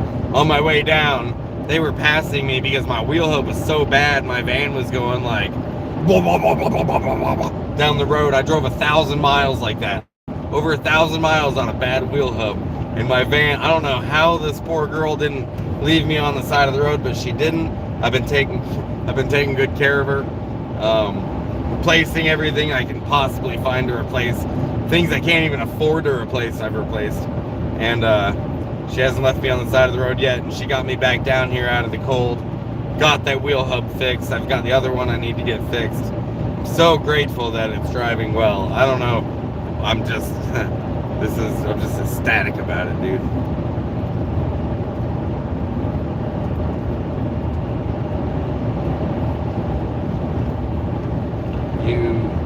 You need Vicini? Oh, I need Visine. It's even funnier now that I said Vicini. I don't need Visine. I'm good. See?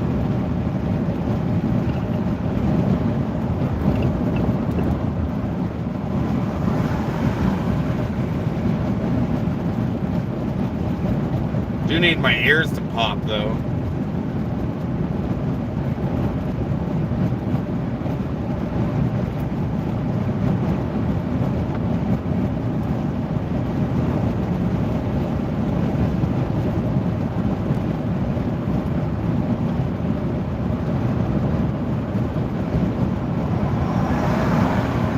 See that truck that passed me though, I'm just tucked in behind him.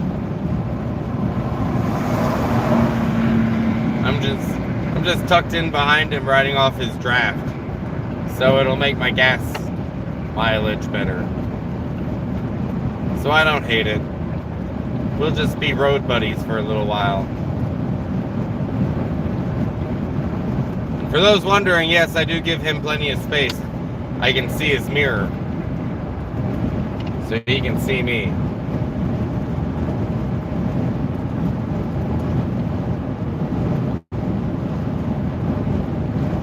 Like I explained earlier, I understand that the semi-trucks on the road. How many of y'all watched the fight last night? How many of y'all are just super disappointed after last night?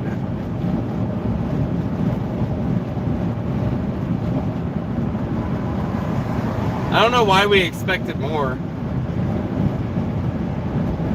Like, deep down, I think we all wanted Mike Tyson to just beat the shit out of that kid. Deep down. Him coming out on that truck. So cringe. That was so cringe. And then Mike Tyson came out like a fucking boxer. No entourage. None of that bullshit. Which was kind of par for the course. He was always that type anyways, but...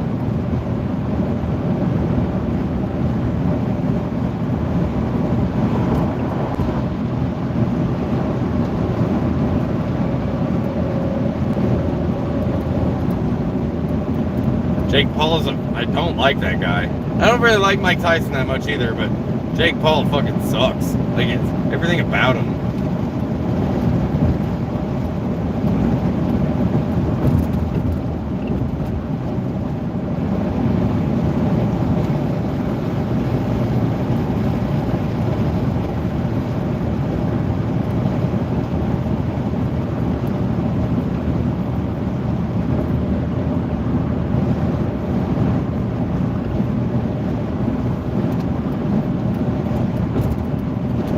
Jake Paul reminds me of someone who would like finish in their sock and then wear it.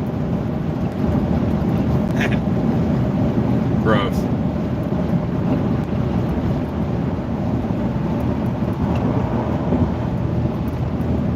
Yeah, well, there's a hill, so I'm passing the semi-trucks again.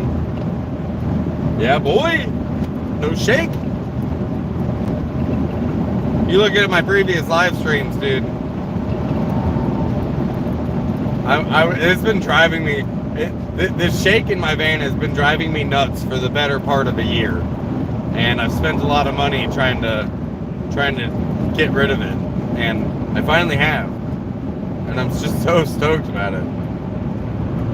Oh, great feeling. Thanks to everybody who helped, man. You guys are awesome.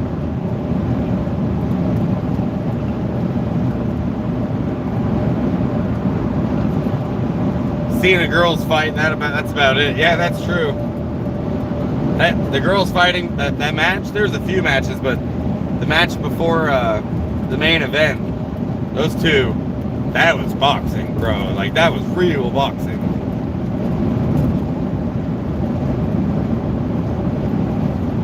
The main event wasn't even entertaining. It was boring. 2-minute matches? What was that? All the other ones were 3 minutes and 12 rounds. Then they get to the main event. It's 2 minutes and 8 rounds. It was a sparring match. They were sparring. It was so disappointing.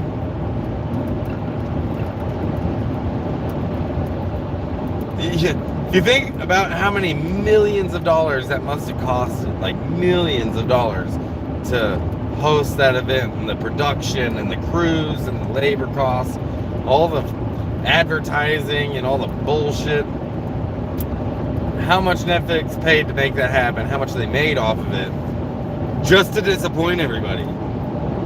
I've never spent millions and millions, probably 100 million or more, to just disappoint people. What a wild, crazy fucking world we live in, when people will spend more wealth than I'll ever be able to accumulate in 1,000 lifetimes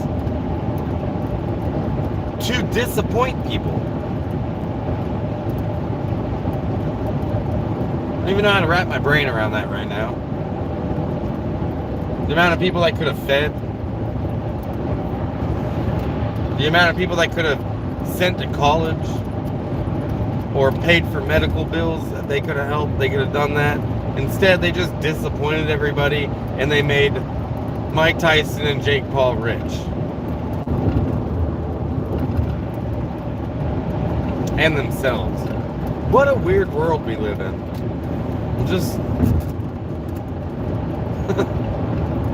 So weird. I feel like it's always been like that, man, since the Coliseum days.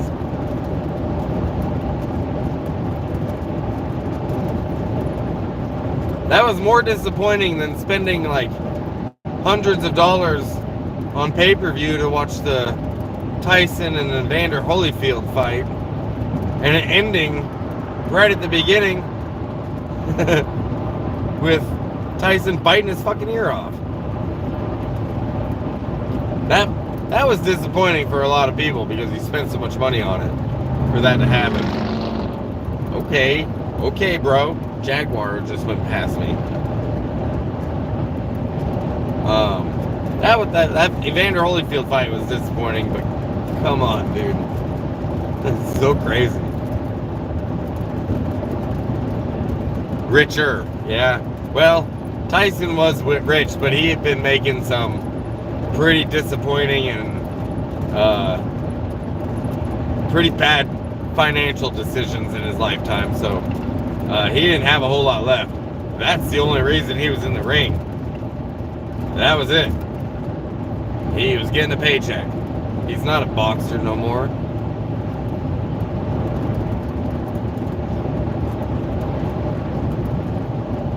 But at 58, being in that good of shape, I mean, it's hard to like not acknowledge that dude is in good shape for almost 60 years old.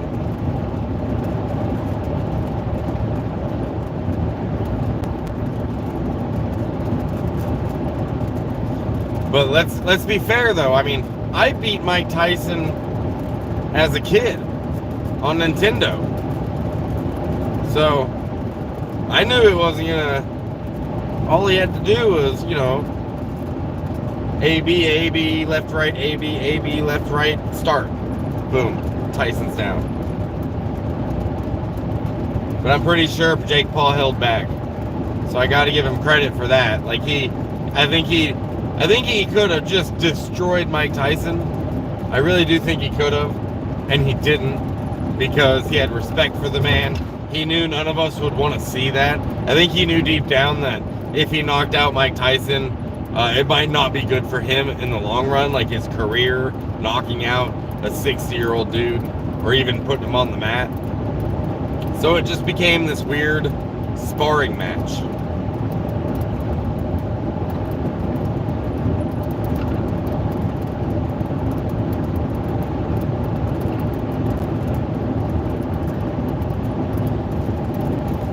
Are you not entertained? No.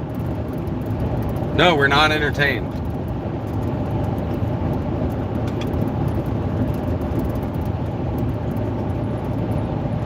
You know what fight I want to see? I was talking about this earlier. I want to see Elon Musk and Zuckerberg fight. That's the one we want to see. Who gives a shit about these idiots beating on each other? I want to see the robot and the autistic dude go on. I want to see that fight. The two billionaires, one's, let's be fair, Elon Musk is fucking autistic, and Zuckerberg's a freaking robot. So I want to see which one would win. Is robot strength stronger than autistic strength? I don't know. Who do you think would win in that fight? Who would you want to win in that fight? Personally, I wanted them both to lose last night, and I wouldn't mind seeing Zuckerberg and Elon fight so long as they also both lost. That'd be cool.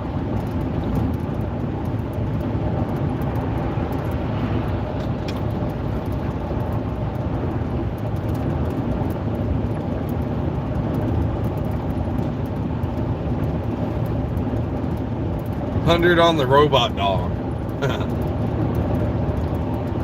I am Mark Zuckerberg. You cannot block me. You can try, but you cannot.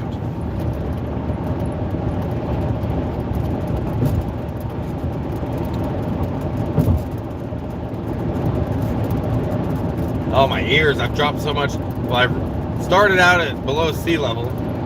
I went over a pass back there that's like almost 2,000 feet. The last sign I saw said 1,000 feet. So I've been going like this roller coaster in elevation today so far. in my ear. I don't like it. I'm not a huge fan of gum, so I know somebody's about to probably suggest that.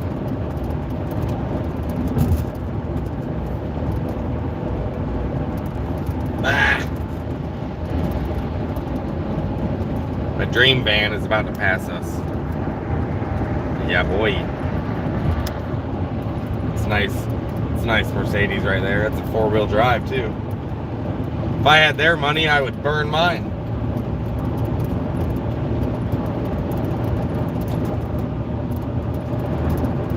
Look at me passing semi-trucks up. Dude, the way down, I couldn't do this.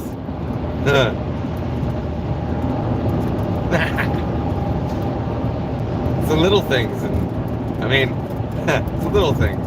Something so simple caused me so much grief.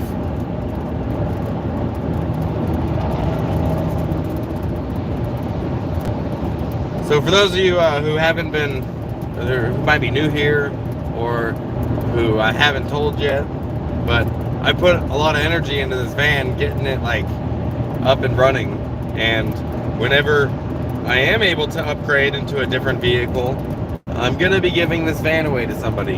I'm just gonna give it away. I've got probably like $4 grand into this van right now since I bought it, and it was headed to the junkyard, and I have managed to kind of bring it back to life, and I think she's really grateful for it. And oh man, my ears are driving me nuts. So hopefully whoever I give it to gets a solid van, and I'm sure that I'm going to be grinding away this winter, making as much money as I can so I can get a new vehicle. And hopefully that whoever, you know, I'll get a better vehicle, whatever works for me, whether it be a bigger van or a box truck, which is kind of my goal. Once I do that, once I get that, I'm going to be gifting this van to somebody. The universe will put someone in front of me who is in need of a vehicle, and I'm gonna give him my van. Ugh, this is obnoxious.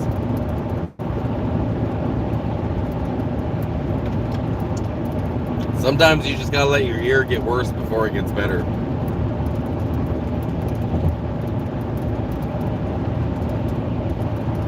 Gates kneecapping both.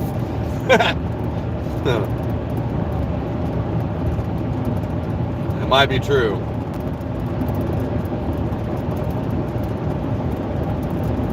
Maybe not, though. I mean, autistic strength versus robot strength versus nerd strength.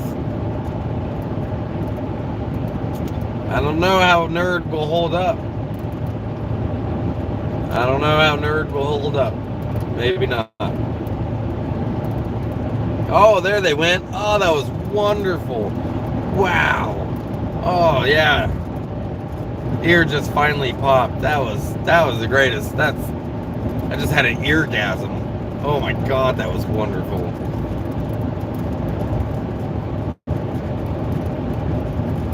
Nemo needs a van. I don't even know if Nemo has a license. I don't think Nemo has a driver's license. I don't think he would want a vehicle, to be honest with you. Is he even back in the States?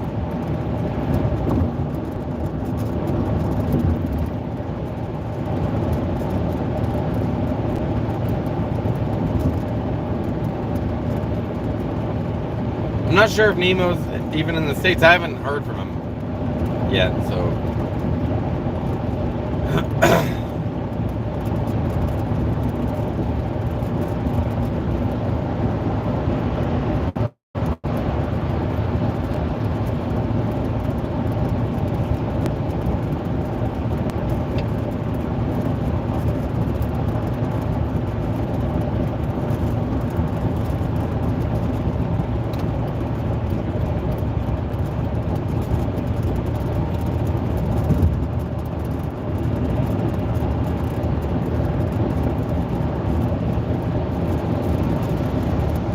He's MIA in Europe still. We did hear last time we were talking about Nemo. We did hear from him. He did pop back on. I don't know if he's left again. I haven't heard from him in a bit, but everyone was pretty concerned about him. And then we did see him get signal again, and I talked to him for a minute. But I haven't heard from him again since. So, you know, I'm sure Nemo's doing just fine. He's not new to this lifestyle or the road, so I have a feeling that he's living his best life, you know what I mean?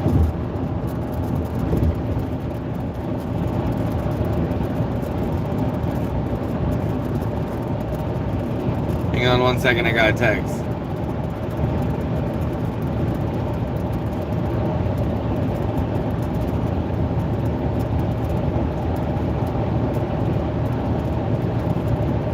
Nemo has been posting on Facebook. Oh, good. I haven't seen a post from him in a minute, but you know how Facebook is.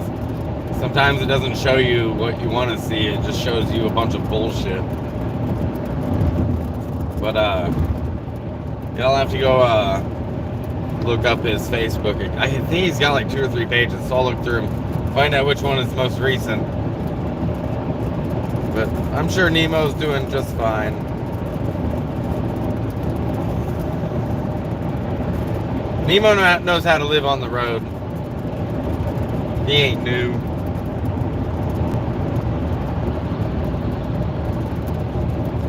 He ain't new. It ain't his first rodeo. He's got this. Zach's already asleep. Pass the fuck out.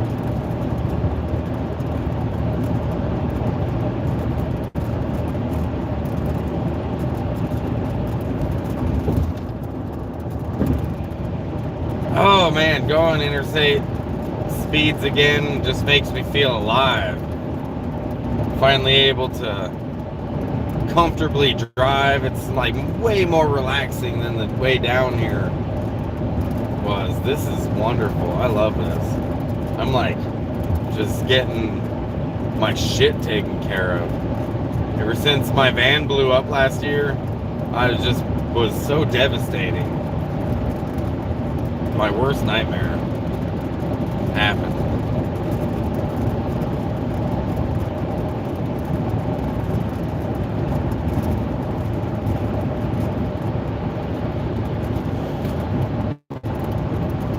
Look at this, I'm about to pass people. I couldn't do this before. No way, sir. No way, no how. Where am I going? I'm sorry I can't read your name, otherwise I would, but I am headed to Quartzsite right now. So I drove down from Oregon, and I went to Bombay Beach. I visited Slab City and saw some of my friends there. Got my van worked on in Bombay, and I just woke up in Bombay Beach this morning, and took a little rest break back there in Joshua Tree, right at the southern entrance. And now I'm headed to Quartzsite. And I'm going to be vending in Quartzsite this winter. I'm going to be vending out there in Tyson Wells. Alicia's on her way. My friend Alicia's on her way with a booth from the East Coast. So we're coming on Quartzsite from both directions. And we'll both be there today, it looks like. And hopefully I'll be vending this week and get to meet the good folks at Quartzsite again. It's not going to be my first time in Quartzsite. But it will be my first time in quite a while. Like spending the whole season there anyways.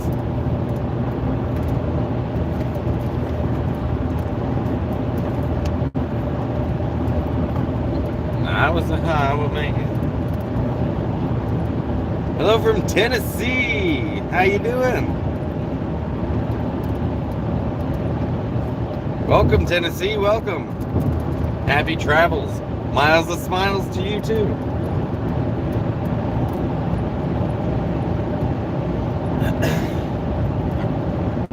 It's nice to be back down in the desert again.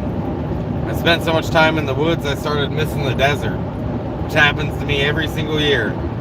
You know, when I'm down in the desert for the whole season, I really end up missing the woods. And then when I'm up in the woods all summer, I end up really missing the desert. So living this life gives me the best of both worlds. It's wonderful.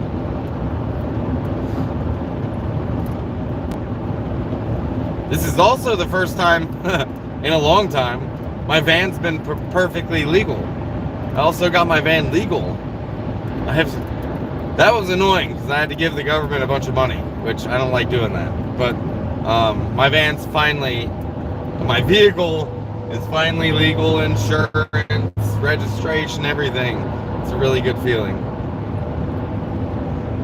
For the first time in a very, very long time. If I get pulled over, I'm golden.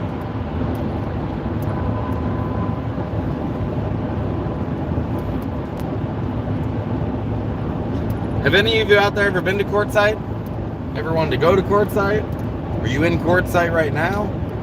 Speak up or forever hold your peace. And also don't forget to smash that like button. We're just chilling on a drive today.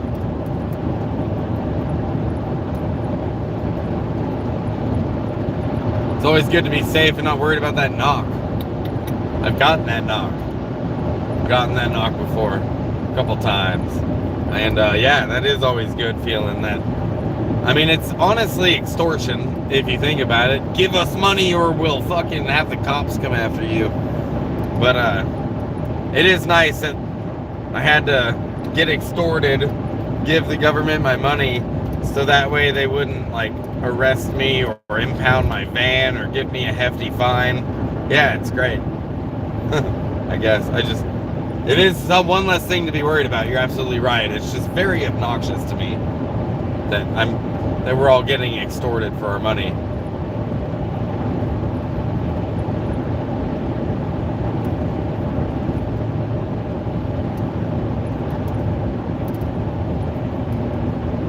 Looks like I'm passing state prison. Don't pick up hitchhikers. Don't tell me how to freedom. Would be this would be a shitty spot to be a hitchhiker and get stuck at. You know what I mean? Like you're stuck next to a prison, so and you have to hitchhike out. Nobody picks you up.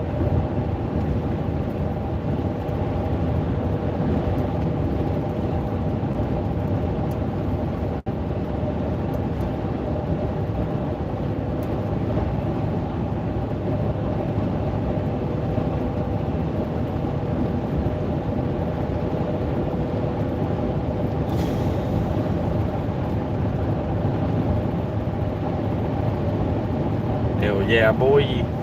Yeah, boy. Desert City. Critter says never been. Quartzsite can be an alright time if you're, especially if you're an RVer. You know, it's a good spot to meet other travelers, to meet other van lifers, to see some really cool school buses or van builds. You'll meet other people in the lifestyle. You know, typically in the summer, not a lot of events going on because everyone's real spread out and they go to different places in the summer. But in the winter, all the nomads kind of coagulate in the southwest where the temperature is still mild. So it's a good spot to meet people in the culture, you know, all shapes and sizes. There's a lot of boomers in Quartzsite, and you'll meet people from boomers with their $100,000 RVs all the way to millennials that hitchhiked in with backpacks, you know what I mean, and everything in between. So yeah, it's kind of a bit of a melting pot out there, with a lot more food options than Bombay Beach. Do they allow any vehicles or just vans and RVs? Well, you talking about Quartzsite? So Quartzsite is a town, and surrounded by public land, almost as far as the eye can see, definitely as far as the eye can see. And they can't prevent you to camp in any vehicle. You could come out there with a backpack and a tent, backpack and no tent. I mean, you're an American, you have freedoms in this country. Even if you're not American, you still have freedoms in this country. And you are allowed to camp in whatever vehicle that you want. But If you'd like to stay at an RV park or something like that, which there are a lot of RV parks in Quartzsite, a lot of them, since they're private, not the private property, private RV parks, they do have limitations on what your vehicle can be. Some of them are more strict than others. Some of them don't care if you're in a van like mine. A lot of them do. Just depends on the park. But in the public land, you could post up and camp, anywhere that's open. So as long as you're not in the city, it's not a good idea to be doing it in the city, but you can definitely do it just out, and the city's not very big, so when you're camping out there, you're like 5 minutes from the city. They also have a couple of LTVAs, which for those who don't know, that's called a long-term visitors area. That's the I think there's 3 of them actually. And you can pay currently, it's a little less than $200. I think it's $180 for 4 months at the LTVA. They've got bathrooms there. They've got garbages and water and a dump station, and you can stay there for the season. Next year, they proposed, they haven't instituted it yet, but they proposed that the LTVA price goes up to $600, which is insane. So if you're going to come to Quartzsite and use that, this might be the last year it'll be cheap. But if you don't want to stay in LTVA, because let's be honest, those areas are very busy. Very busy. Lots of people in there. You can stay at other places, they just won't have those services. But the town of Quartzsite does have those services somewhere. You can get water in Quartzsite, you can dump your tanks if you're in an RV in Quartzsite. There's garbages around you can take advantage of, have access to. So the town is really well set up for the people in this lifestyle, which is why I think everybody goes there. Plus, the whole town turns into a giant flea market. There's vendors everywhere, there's booths everywhere, people selling all kinds of stuff. So it becomes like a big swap meet. It's really cool. Yeah, there's a lot of good things about Quartzsite. Or even the surrounding areas, like Havasu is like not that far north, an hour and a half. Yuma is also about the same distance south. So Mexico's right there, and you could cross over to Los Algodones for the day, get yourself a lunch, maybe get your teeth cleaned for super cheap. You can explore the whole Southwest, as Quartzsite as being one of the spots that's like available to you.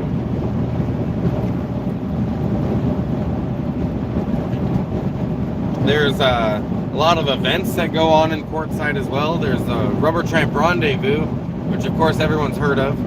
It has now been moved to there's a park right there in the middle of Quartzsite that they host it at, and everyone goes to the park. But it used to be out in the desert, and everyone pulled in and lived there. And then there's Schoolie-Palooza. It happens there in Quartzsite. There's the Magic Circle, which is a gathering that kind of goes on the whole year. And it started right now. I've got friends there at Magic Circle at the moment.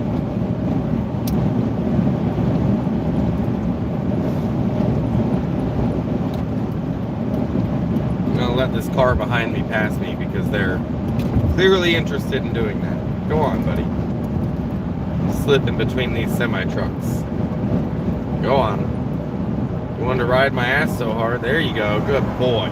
Good boy. You did it. You did it.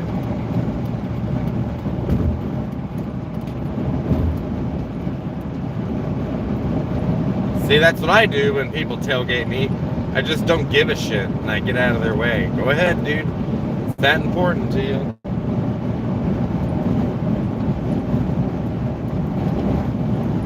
Let me catch up on comments here if I can. Camp outside those areas, can you still use the facilities, or do they kick you out? So yeah, the LTVAs, you can camp outside of it, but you won't be able to have access to the toilet, to the garbage. However, they even do have monthly a month. You could do it by the month. It's not as cheap as doing it by the season, but no, you don't have access unless you pay. But like I said, there are other spots in town that do have those services. And I mean, it'll cost you money. The whole fucking world costs money now. So it's just, you know, it's your preference. If you are in the LTVA, you'll have a lot of neighbors. You know what I mean? Like people that hope that the camp that they've been posting up at is still there when they get there, and they're always in the same spot.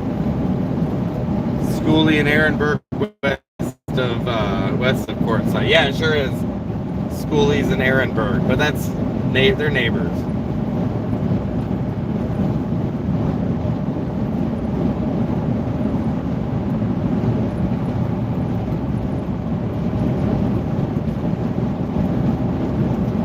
Yeah, there's bathrooms, plenty. There's plenty of public bathrooms in Quartzsite. Like the basic necessities that you'll need are there. There's a laundromat there, and you know, there's basically all the things that a nomad would want. Like I said, the city's pretty well set up for nomads. Where am I? I'm starting to see some built up areas. I'm not in. Oh, I'm in Mesa Verde. Mesa Verde. I didn't think I was in Blythe already. Ugh.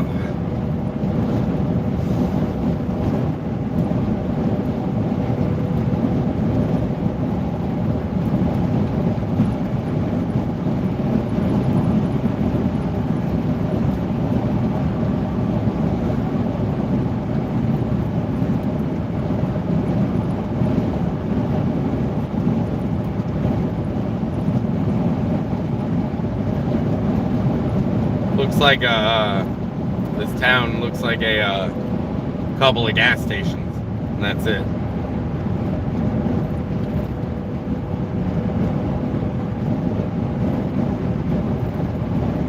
There might be more back there, but all I saw was a couple of gas stations. They have done a lot of work on this interstate, dude. It's they're doing a lot of construction out here, changing the direction of the highway.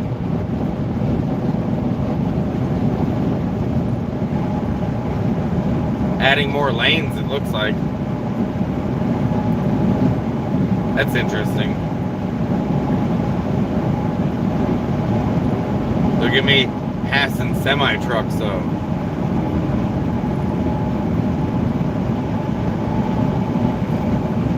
Can't believe how exciting that is for me. Like, it's just wild. Something so simple as being able to like drive normally is something I'm so excited about. I have to put so much energy into this van and money. Wish we had some places like that here in Texas. Every state should have places like this. I honestly wish that like each region had a spot for nomads to go during certain seasons. You know what I mean? Like, Quartzsite, pretty centralized spot in the winter for all of nomads on the West Coast to go to. There's nothing like that anywhere else in the country. A centralized spot in Texas that the nomads go to. Like that in Florida in the winter. Nothing like that in New England in the summer. Nothing like that in the Pacific Northwest in the summer. You know, it's just only Quartzsite. And I wish there was a Quartzsite lookalike somewhere up north, maybe Montana or Wyoming, but you know, I don't know where that would be that the people wouldn't hate, you know. But it could do a lot for that town. Could bring a lot of money into the town. Like, there's a lot of money in Quartzsite. A lot of fucking money in Quartzsite that gets exchanged every winter. I don't even know how that economy is, but it does nothing but good things for the city of Quartzsite. So the residents there, which there aren't many, but the full-time residents there, you know, get to take advantage of all that money that comes in every year. And it's not just being, spent on the tourists and the people coming in, the locals are making money too, unlike it is in other areas. So if you can make that happen, you know what I mean? If you can make that happen in other areas that might be middle of nowhere spots or a couple of truck stops, because thankfully that might have been why it started here, because there were a couple of truck stops here, so nomads could get showers, and there was laundry there and lots of free camping around, because it's the desert and we have an absolute ton of public land. There's some perfect storm things that happened out here in Quartzsite that made it possible, that might make it difficult in other places. And I think that the fact that there's so much public land and there are some truck stops there helped a lot.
Oh, I am in Blythe.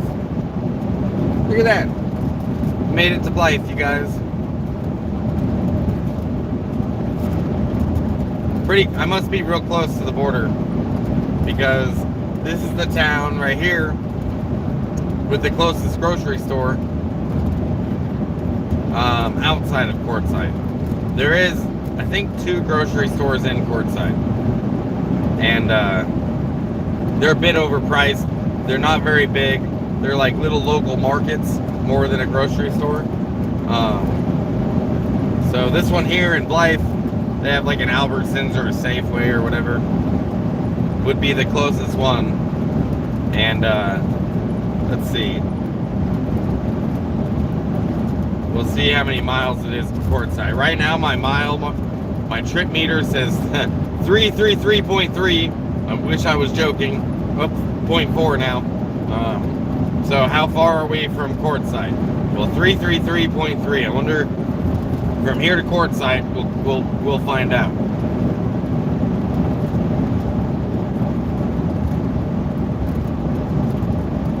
I do wish there was a Dutch Bros in this town. That would be kind of cool.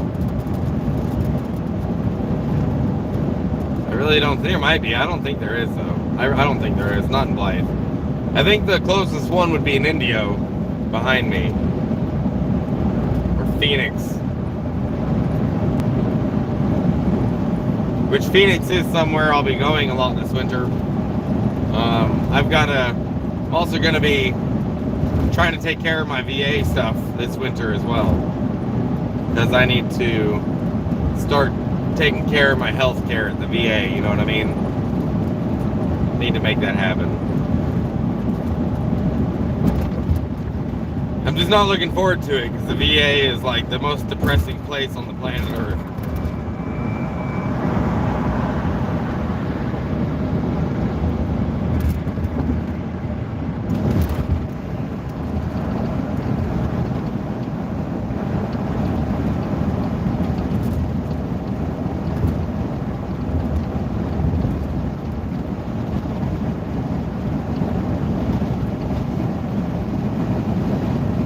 What does that say?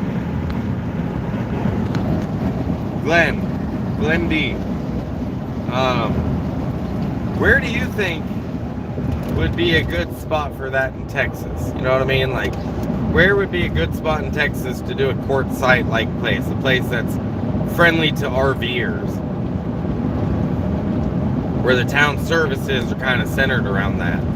Anything like that out there? Any spot? Texas is a big place. There must be a lot of public land out there. Although Texas doesn't like having a whole bunch of federal land. So I'm surprised that Wyoming, the Dakotas, and Montana don't have any total pop for all three, or less than 4 million. Yeah, no, I'm surprised too. And I think it's just because no one's done it. You know, if they had a summer RTR, if you were to, somebody was to organize an event to get a lot of people there, you know, that would be the move. A lot of times on those public lands, though, they require permits, and you got to spend a lot of money to get permission to do it. That's the problem that they had in Quartzsite, was that the Rubber Tramp Rendezvous got so big that they stepped in and they were like, yo, you gotta get permits for this because the gatherings are getting so big. And so they moved it to the park, and instead of everyone gathering and living there, everyone's going to the park for the RTR when that weekend or week happens. Instead of it being a gathering where everyone lives and hangs out, it's a let's go to the park and do the RTR, you know.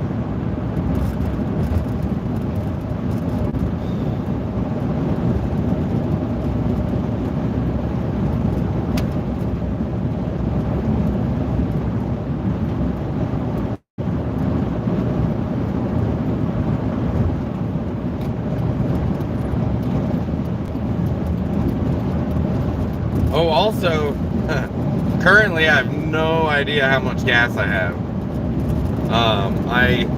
My gas gauge stops working at a half a tank. And once it's below a half a tank, I have no idea how much fuel I have. I think I'm about to cross over into Arizona. Yes, sir, I am. Let me show you if I can. So coming up on the Ehrenberg, on the left, all those cones, that's the checkpoint to get into the agriculture checkpoint in California. And I believe this is the Colorado Bridge I'm over. So I am currently, welcome to Arizona. State line, everybody. We're here. We made it.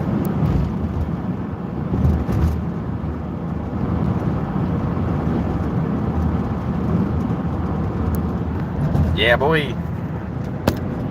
Made it to Arizona.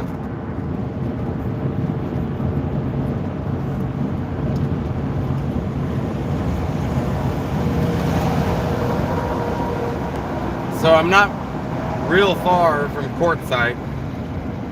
Right here at this first exit is where trying to talk. Right here is where Schoolie Palooza is in this town. Out in the desert a little ways. I was gonna exit there. I should have exited there because there might be some spots along the river, but I think I'm gonna head to Quartzsite first, and I might come back here. I'm already starting to see RVs out in the desert. Yeah, boy. Yeah. Which means that the spots next to the river are probably taken. I'm getting into this area a little late to get like first dibs on the good spots, but I do know where there is one decent spot. I know an area that I posted up at before that was kind of secluded, and I think I'm gonna go check it out again and see if it's available.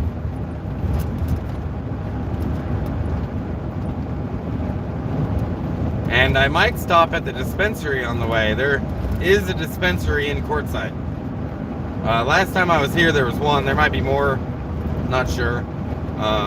So maybe we'll stop there. I don't think I'll be able to bring you into the dispensary with me. I think you guys might have to hang out while I run inside.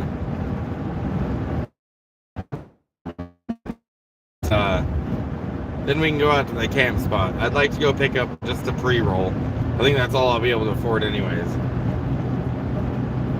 Unless somebody wants to sponsor a gallon of gas or sponsor a joint for your boy who just brought you on this trip with him.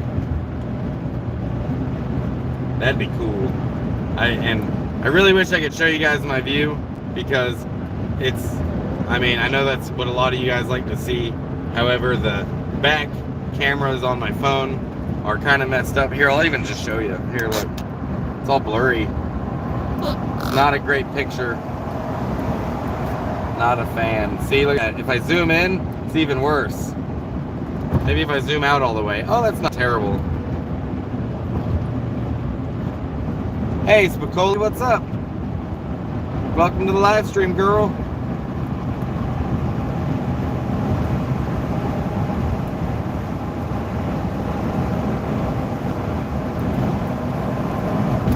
We out here in the desert.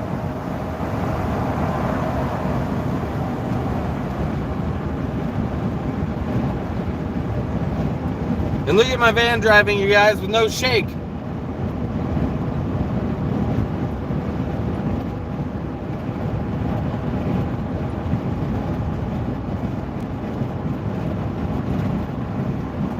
McDonald's. I do like McDonald's breakfast. It's a little late for McDonald's breakfast, though.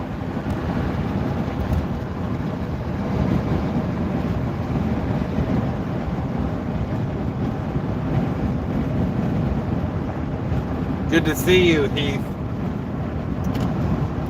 It's really good to see you here amongst us, Heath. If Bobby's there, tell Bobby I said hi.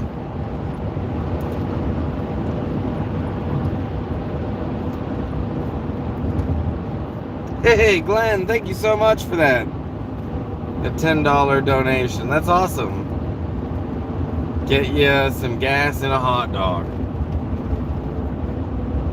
Yeah, I appreciate that. You guys are welcome to send super chats. I also have Venmo and PayPal and Cashapp. I have a link tree in the description of this video and the description of my channel where my link tree is. And if you click on the link tree, it should bring up all of my links, including my donation links and my Facebook and my Instagram. But YouTube is the best spot to see what I'm up to. This is the platform I put the most energy into. Also, if you do find me on Facebook and you ever just want to hit me up and bullshit, you're welcome to. A lot of you do. A lot of you I have talked to. And, you know, you're welcome to hit me up and we can get to know each other. Just be respectful. You know, I don't have a problem blocking people either if you're not respectful.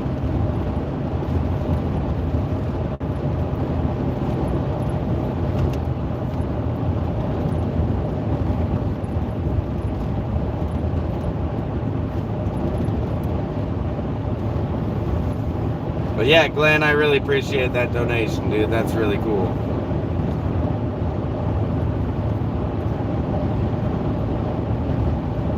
Now we're climbing in elevation. I'm sure you guys can see these hills on the horizon, not that far from them. On the other side of these hills is Quartzsite. And when I get there, I'll show you exactly why they call it Quartzsite. There's quartz rocks everywhere, all over the place. Just quartz. It's really cool. Quartzsite's one of the best spots I've ever been to go rock hounding if you're really into rocks.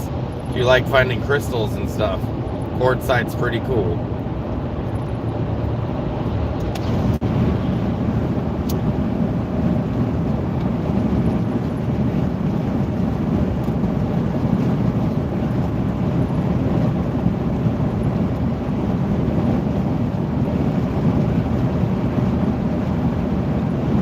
Hell yeah, look at me passing trucks. I haven't been able to do this in forever. My van wasn't in good enough shape. This would have been dangerous. My whole drive down here was so nerve-wracking. But now look at me. That's so cool. I love it.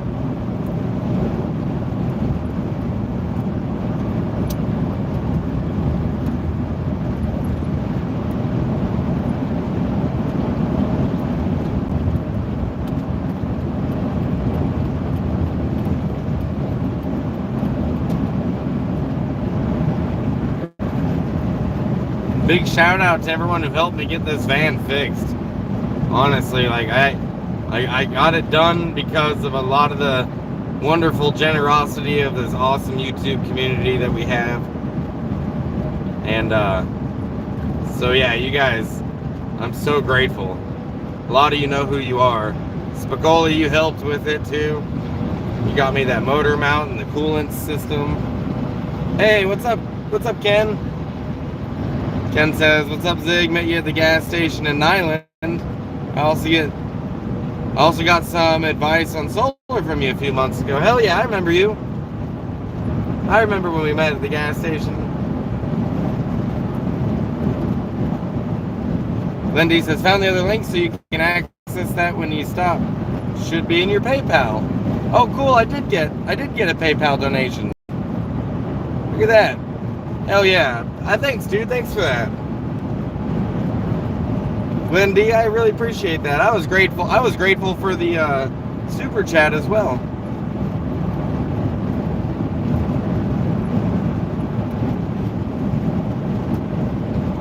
But yeah, now I have access to it. For those who don't know, a lot of you do, but for those who don't know, the super chats are wonderful.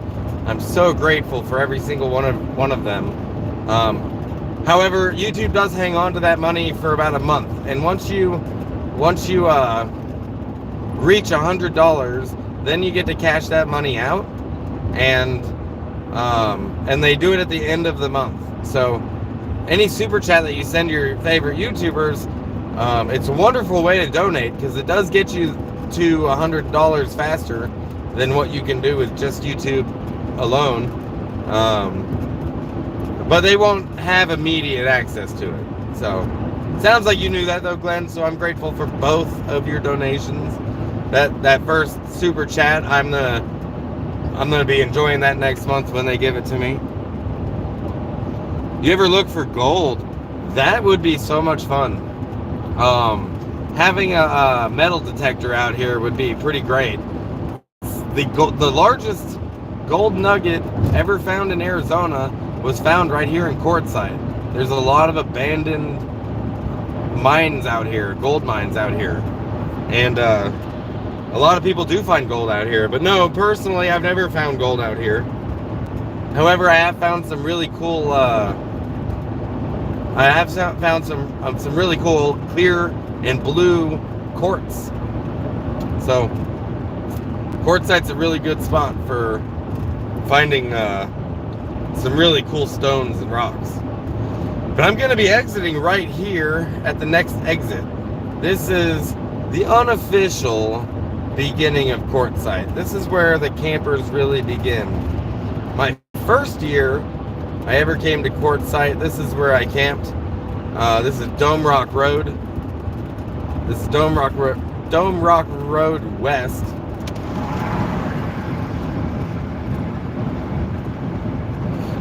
And I know my camera is not the greatest, you guys. I am working on getting a new phone that has a better camera. Since the lenses on this camera came off, I've put this phone through, you know, sometimes the road is a little bit harder on your stuff than just having a place, you know, like an apartment. But this is the unofficial beginning of all the camping in Quartzsite. And Dome Rock Road, this is all BLM land. If you go left right here, there is some desert roads you can take, but most people don't. They're on this side of the interstate. I could hop back on the interstate right here at this left turn, but we're not going to do that.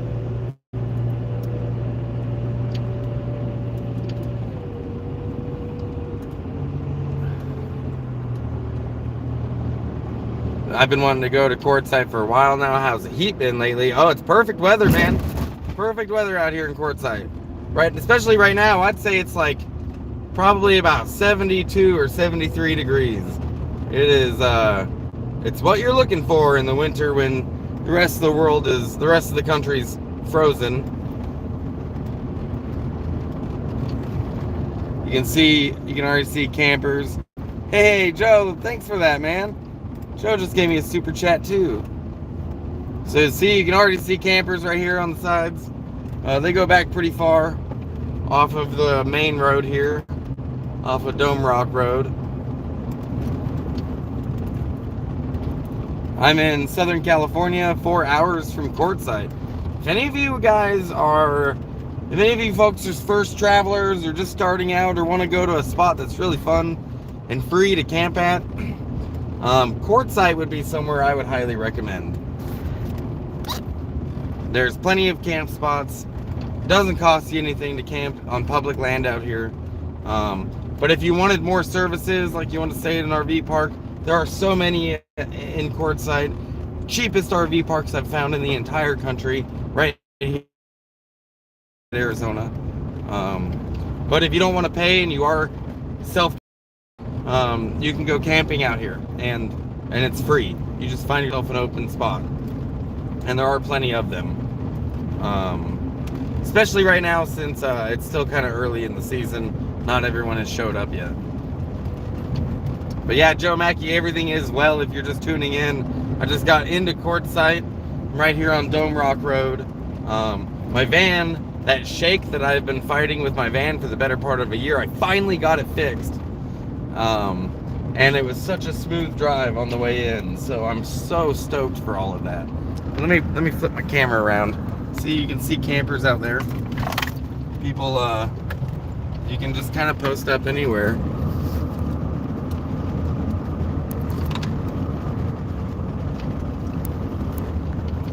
Oh, man. You can van life. You know, people out here van lifing. Bus life.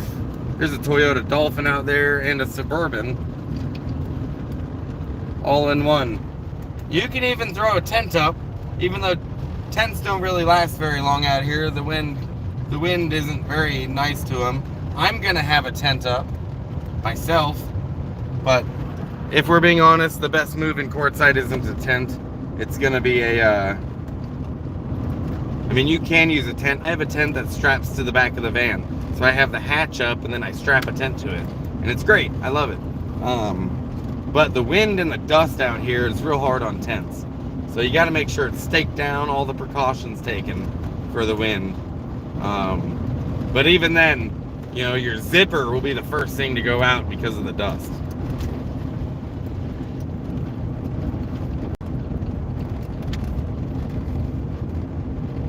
Have I been back to the slabs at all? Yeah, I have. I was there a couple of times. I woke up in Bombay Beach this morning, so I was about 20 minutes from the slabs for the last week or so. And I did swing through there a couple of times to say hi to everybody. So yeah, I don't think I'll be staying in slabs for the seasons anymore. You know, like there's a lot of small town drama in the slabs that I'm just over it. Like, I'm an adult and I don't need all of that stress all the time. I'm grown. A lot of people there sometimes don't know how to act grown, so a lot of people there do. I have some great friends there, and that's the only reason I went, is to go see my friends. You know, they're wonderful, awesome folks. They call slabs home, but I'm personally just, I want to see who I am without the slabs. I've been going to slabs longer than I was even in the Army, you know, and it's time for me to, the world is so big and there's a lot of things out there to see, a lot of beautiful spots that I have not been able to explore in the Southwest as much as I would have liked to, because I was spending so much of my time in the slabs. But it also lets me be social. You know, there's a community there, and I don't know, I do like them and I do miss them, and I had to go see them. But I'm also going to be grinding away this winter. I got shit to take care of, and I need to make some money. So came to Quartzsite. You're 45 minutes from the slabs? Hell yeah. That's cool. If you soap your zippers, they will last longer. You can also use chapstick. Chapstick or carnauba wax will work.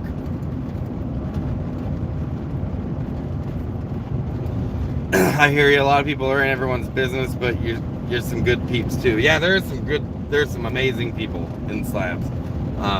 I'm not talking shit about slabs. I'm not talking about shit about the people in slabs. But I will say there are some people there who are children with fucking gray hair. They're grown-ass children. They're shaped like adults, but they don't fucking act like adults. So, and you're right. Just like any small town, anybody who's spent time in small towns, any length of time, you understand that, you know, like there is small town drama, and it gets exhausting after a while. What kind of jewelry do you sell up there? We're going to be selling some high-end import jewelry from all over Asia. Our bosses who own the booth and, well, the products and everything, they speak the languages. They speak several languages all over Asia. So they actually travel around Asia and they find artists who they import their art and their jewelry, and then we sell it at our booths. Primarily, we go to music festivals. But Alicia and I are going to try out Quartzsite this year. We're going to give Quartzsite a spin. I just took a left off of Dome Rock Road because I wanted to show you guys some more of the desert out here. And I also want to show you that here in Arizona, you can drive quads on the road or side-by-sides. They don't care. Perfectly legal. Completely legal to get around like that. How cool is that? How freaking cool is that?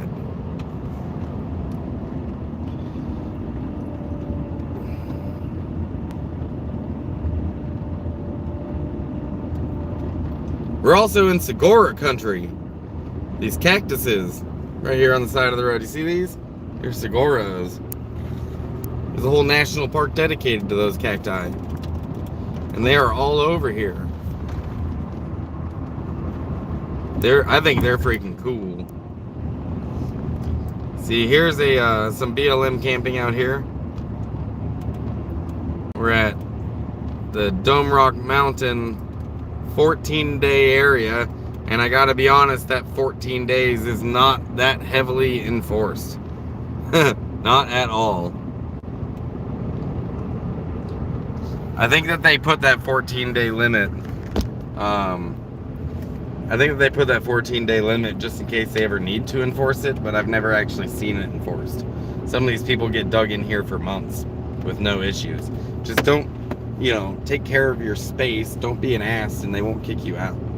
But you can get pretty dug in here in Quartzsite. I've known people to stay in the same spot for over a year, you know, all through the summer and stuff, so. I was kind of thinking that the Magic Circle was in this vicinity, which is not a gathering, it's just where a lot of people camp every year.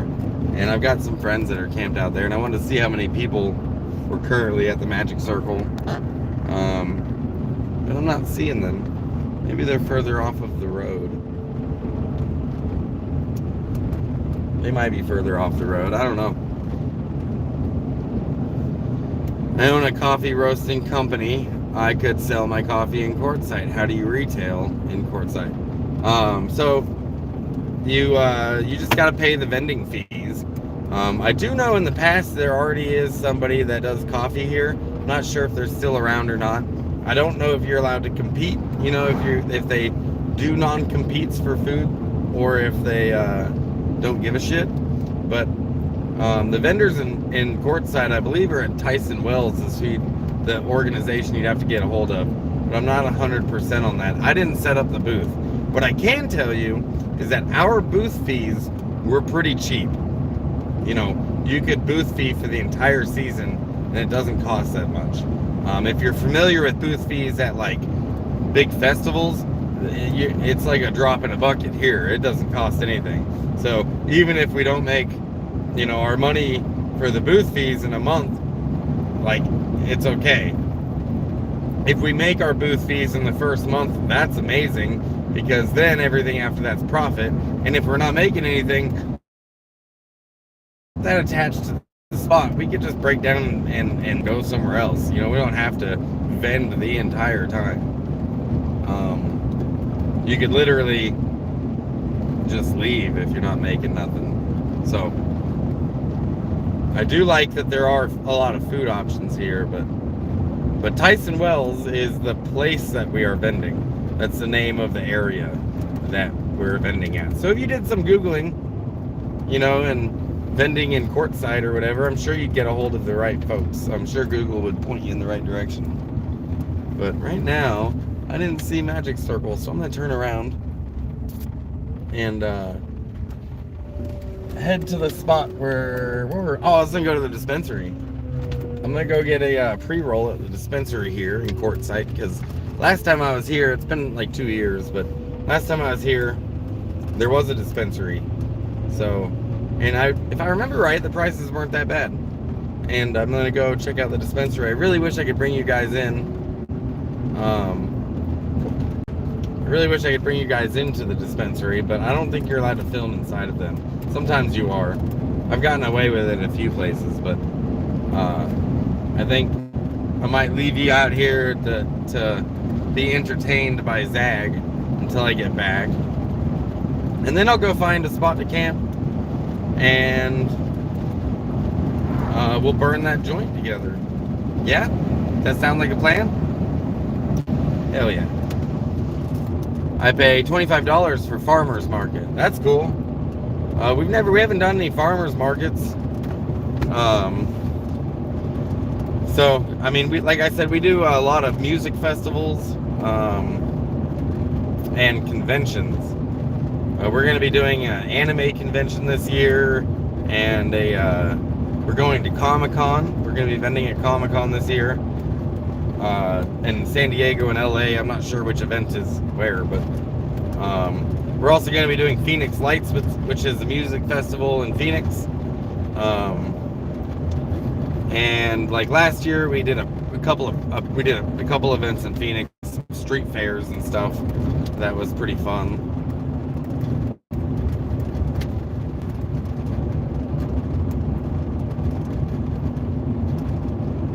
I'm a weed smoker.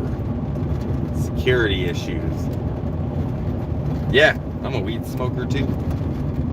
I like my weeds. What's up from Michigan? How you doing, Michigan?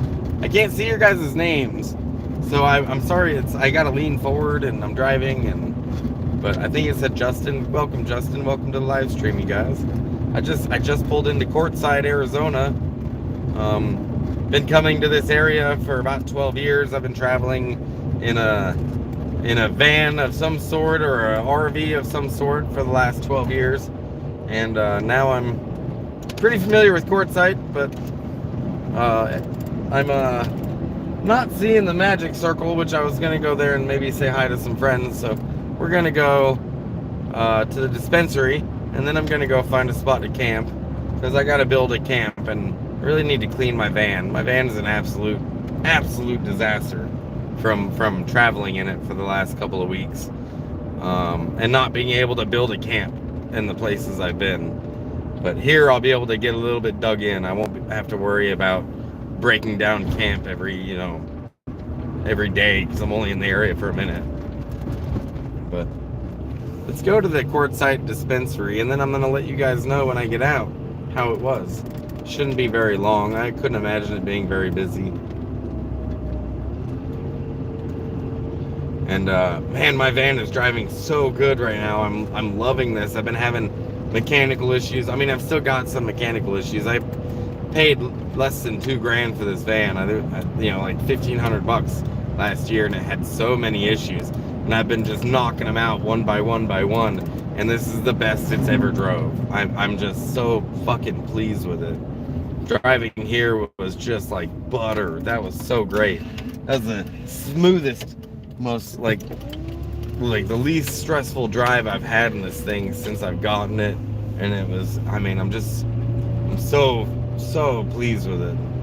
A lot of the reason that this thing was able to even get fixed is because of a lot of the generosity of a lot of you guys, my followers, who have been helping out.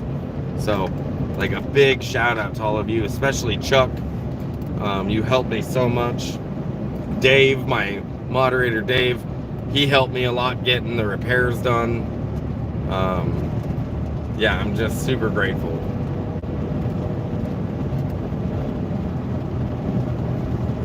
So that was Dome Rock Road that I showed you guys on the way in. I just jump back onto Dome Rock Road. We'll spin the camera around again.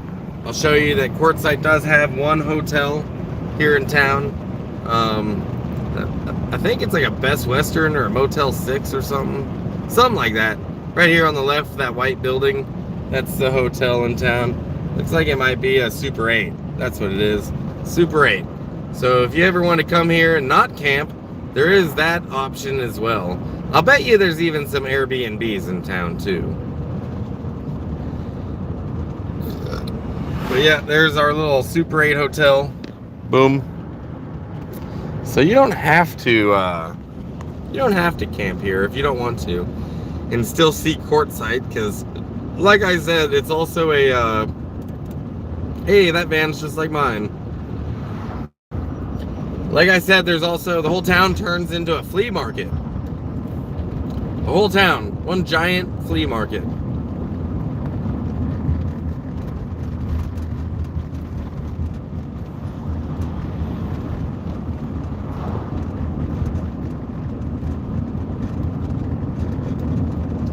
Obviously, right here next to I-10 is Interstate 10. So at exit 17, we're 17 miles into Arizona. Got the Love's truck stop right here on the right. Good spot to catch yourself a shower if you needed one. I believe they're like 16 or 18 bucks for a shower there. There's also a Subway in there, a Chester's Chicken. So if I went left right here, I would go to Quartzsite proper. If I go straight, I'll go down to the vending booths. So I think that I'm gonna go straight. I think that's what we'll do here. And I'll show you guys the area where everybody's gonna be vending, where I'm gonna be vending.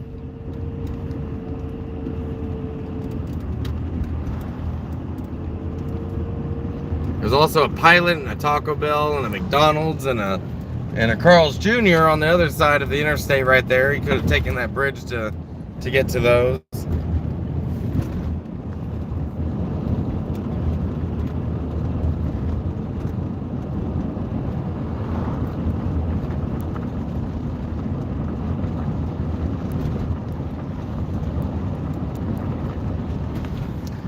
There we go. I'm gonna try to spin my camera around here and make it as clear as possible. I'm having camera issues, you guys. You can see how fuzzy it is until I zoom in a certain amount, and then it's okay. But if I don't know, I'm doing my best with the phone I have. I really need to upgrade my phone.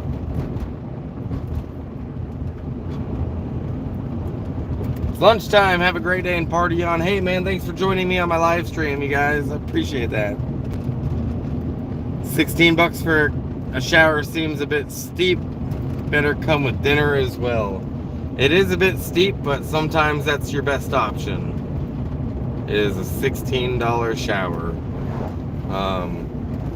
Not my favorite situation in the world, but you know, it is what it is. See, that camera is not nearly as clear as the front camera, so I'll try to just spin the camera around. I'm almost there. There will be some booths back here where I passed later in the season. There was some already, but not very many, but there's a whole bunch that end up posting up right there. But the main event is right here, and this is also where I will be vending, right here at Tyson Wells. It's gonna be on both sides of the road. Right here, you're about to see all the traffic coming in. Vendors are already here. Vendors are popping up. This is also where the RV show is. They have a giant RV show here. Yeah, see, people are setting up already. Some people are already set up on both sides. Food vendors, all sorts. The pet patio, they sell all sorts of pet stuff. This is pretty sure where we are going to be vending this year on this side. Down there, there's even a bar. Beer Bellies is right down there. Looks like we are still early in the season. All of this area will just be covered in tents. They'll be everywhere. Oh, they got e-bikes for sale. I really want an e-bike. I want an e-bike so bad. Actually, I really, really, really want an e-bike.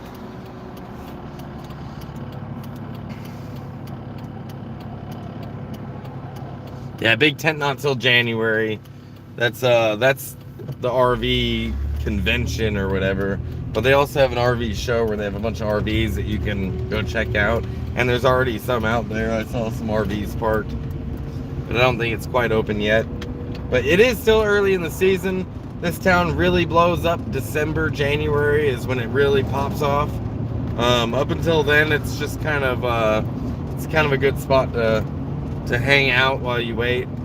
Down here in the Southwest, there's plenty of areas, beautiful things to see within just like an hour or two of this area. So this is a good jumping off point or a good hub for the Southwest. You know, like I said, it's pretty much set up for nomads. You know, this town is very familiar with travelers coming in and staying for the season. We're staying for a day. They get it. So in the summertime, pretty much everyone here are travelers or snowbirds.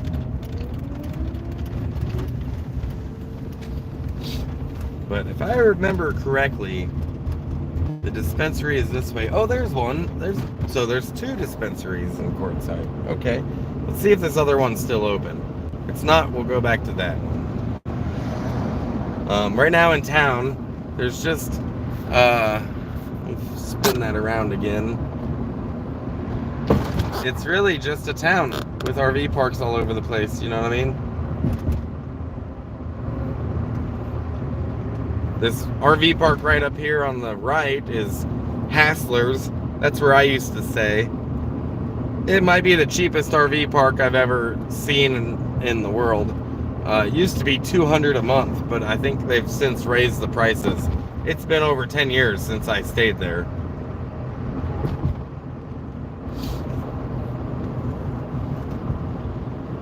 But up here on the left was where the dispensary was.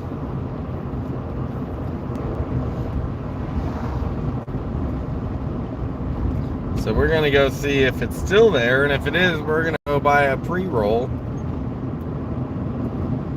Anyone wants to kick down for a pre-roll, all my links are in the description of this video, and in the description of all my videos, and in the description of my whole channel. So I have a link tree there. You click on the link tree, you can find my Facebook, my Instagram, and all my donation links in case you feel so inclined. I would be forever grateful, but if not, my channel still remains free. You're welcome to become one of my road dogs by hitting the join button on my channel. You know, I think it's like you just $5 a month to become one of my road dogs. You get 24-hour access to my channel, or 24 hours early to any videos that I post. And once I get enough, I'll be doing some members only live streams as well. But boom. Oh, it's cash only. I think I might have a 20 on me. So I'm gonna run in here and get me a pre-roll as soon as I find my wallet, because I don't drive with it in my... Where the hell did I put it? Oh, there it is. All right, guys, you stay. You stay. And you too, Zag, you stay. I'll be right back.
All right, folks, I am back, as you can see.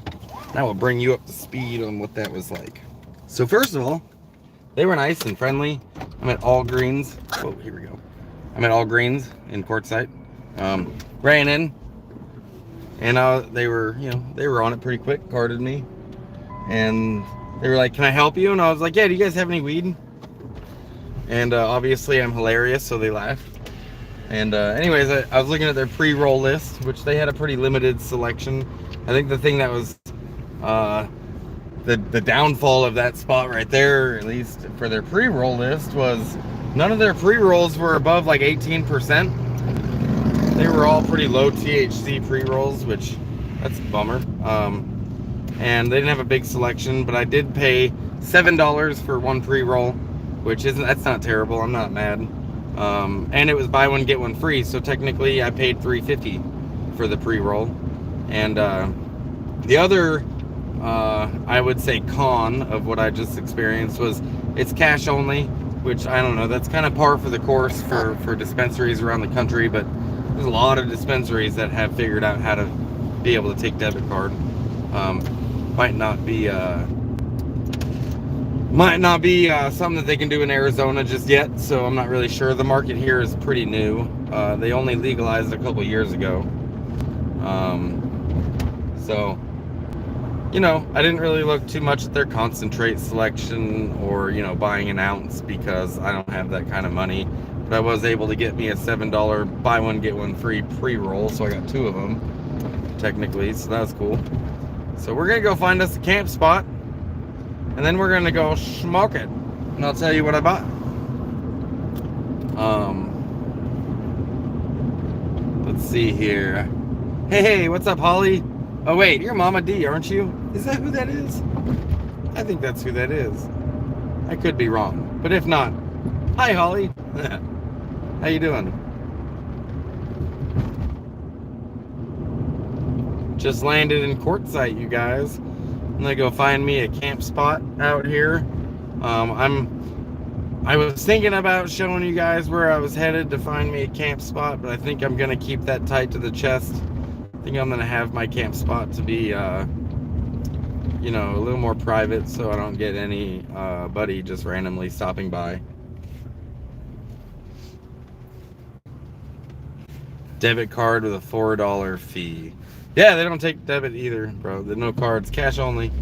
A lot of dispensaries are like that though, because the banks won't allow the cannabis industry to use them since they're federally insured. They're not allowed to do it. They can't. So you're not allowed to have a bank account. Basically, if you run a dispensary, you got to figure out another way of doing it. But here I'm passing one of the grocery stores in town. It's more of a market than a grocery store. They've also got a couple of dollar stores in town, the Family Dollar and Dollar General. There's even a small little hardware store here, which will be pretty useful this winter. I'm hoping to do some improvements to either this van or whatever vehicle I get. I want to build me a bed platform and improve my solar a little bit. But I'm going to head out to an area that I know I've camped at before and see how available it is. And find me a good, comfortable spot to park, to post up, be able to build a camp, build a kitchen, all the things that I like to do when I'm traveling. In order, like, it's just so much cheaper on me to be able to build a camp and have a kitchen and everything than it is to me to like having to go to the store to get food that I don't have to cook. That gets expensive. That's what I was just doing in Bombay Beach. Along with I had to buy parts for the van, so really just hurt. It just hurt the wallet, you know what I mean? But I finally got to Quartzsite and I'm starting work pretty soon. Alicia's on her way here with the booth. We're gonna be vending back there at those tents that I showed you where everybody was setting up. It'll be cool. It'll be cool. I can start making some money. But I know that there's probably people who follow me that are gonna be in Quartzsite. I know that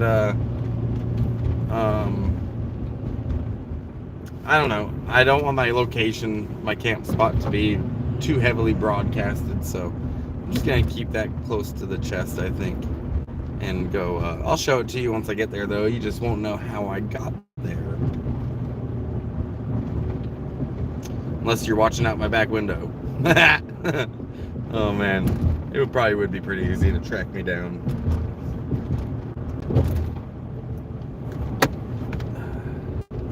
Oh, it is you. Stay safe. I will.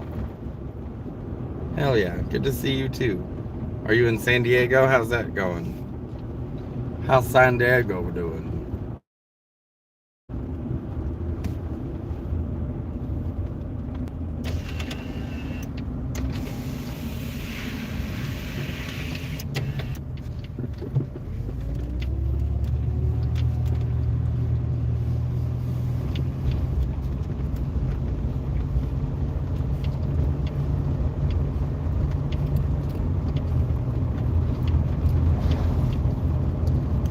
So stoked that my van made it all the way down here. I was able to get it fixed.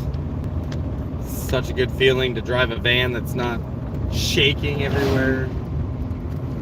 A lot of those side-by-sides out here, you guys. A lot of people riding off-road vehicles on the roads here because they can. You're legally allowed to. Honestly, a little bit chilly outside, to be perfectly honest. The wind coming through here is a bit cold. Man, they do this. This is weird. This is how they package every single joint in its own packaging. That's strange. I like the tubes more than this. You know, you could sell a joint in those tubes. But man, is it kind of chilly out there? It was warmer down in Imperial Valley, which makes sense. I'm below sea level, but it's actually kind of chilly. And my hair's getting long. I need to get me another haircut. It's time for me to get me another haircut right there, boy. Cut your damn hair, boy.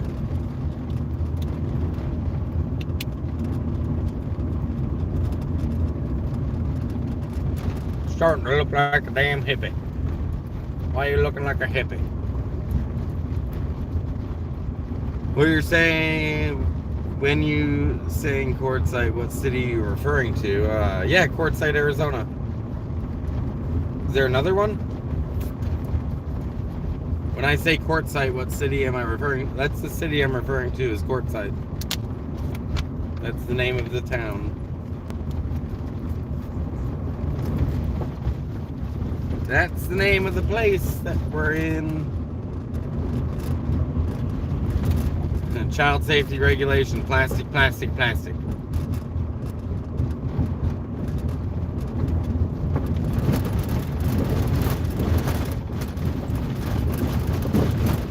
Yep. Welcome to the, oh, you know what might be smoother than the pavement? Is this dirt road on the side. Yeah, that's smoother, okay. Cool. Much gooder. Much gooder road. This is what we have to do in slabs.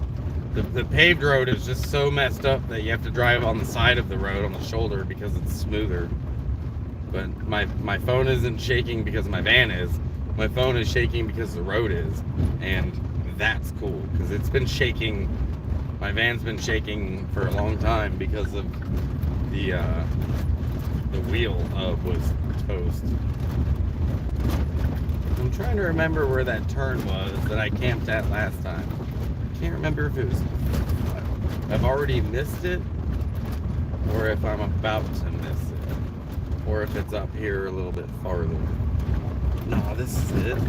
Is this the turn? I think this might be the turn.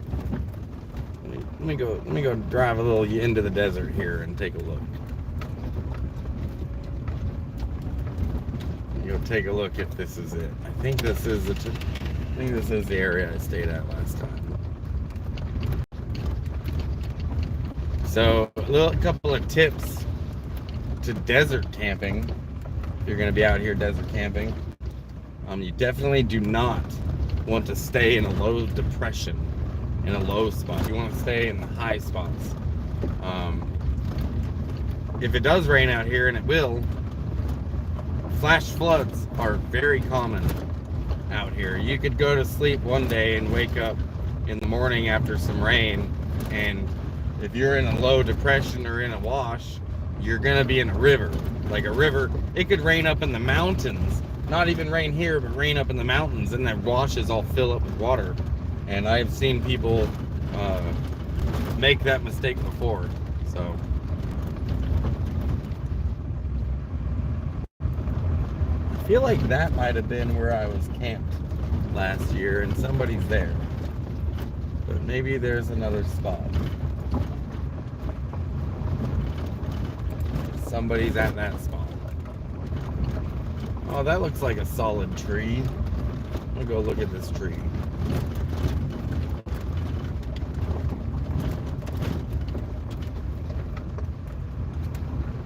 I want to at least post up next to a tree, so that way I don't know, I just prefer to have a little bit of life around me. It's probably not the easiest way to access this spot I'm headed to right now, but that's okay.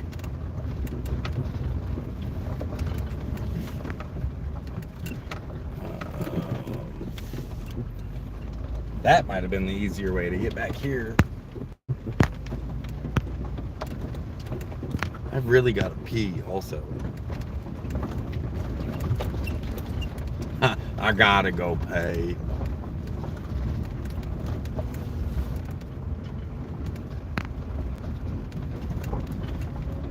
Yeah, okay. All right. Not too many neighbors right here. That's a good thing. Oh, there's a neighbor right there, but he's pretty far away. I don't hate this spot. It's level-ish. Some level spots here. I don't have bubbles on the van to make sure it's level, but it's level-ish. A little bit of garbage here, but I could clean that up. Let me see if I could find a more level spot than right here, because kind of on a little slope. I'd like to be more level than this. There's also a lot of these little fire rings, these fire pits that have already been built out here all over the place. This spot's right here is pretty level. That's level. Cool. I think this might be my spot for a little bit. I don't know if this will be the spot I stay all winter, but this will be the spot that I meet Alicia at. And I need to get my hoodie.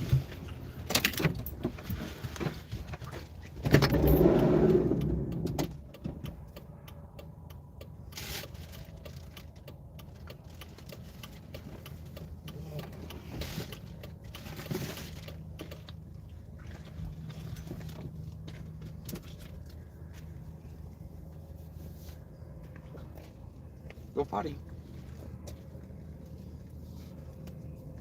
Okay. All right. Ugh. Let me tell you about this weed. This is a sativa, and the strain is on here somewhere, I hope.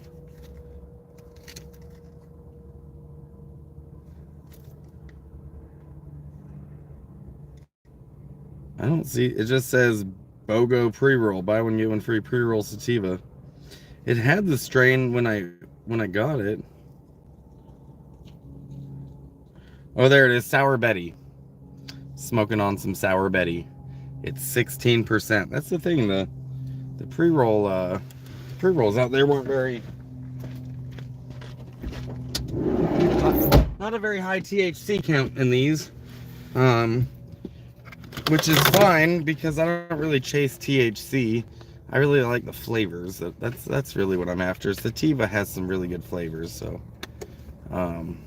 yeah.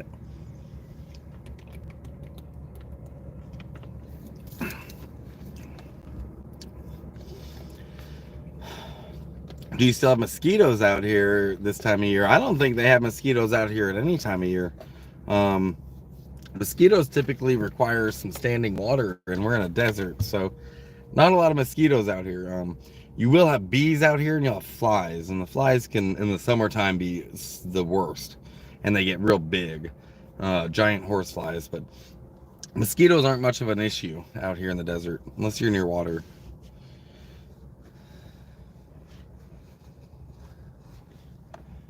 Message retracted. All right. All right.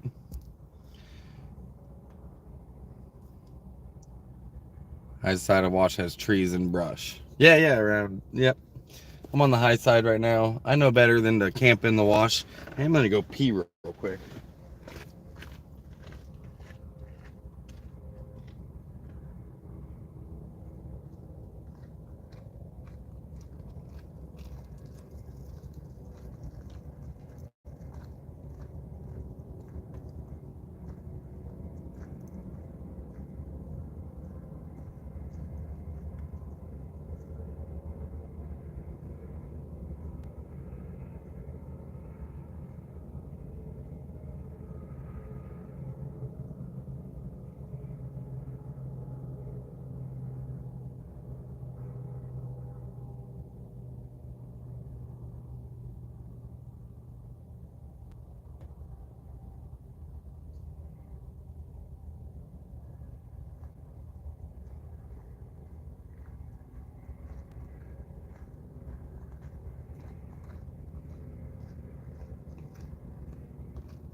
All right, hell yeah.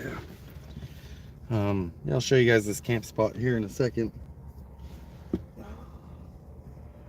Just had to go pee and stretch my legs. Zag's wandering around right now, checking things out. This might not be the spot. A little bit of garbage around. I mean, not like I couldn't clean that up, but this area will fill in when the season peaks. So I might want to be a little farther out of town, but in the meantime, this spot will work for a day or two, or even a week.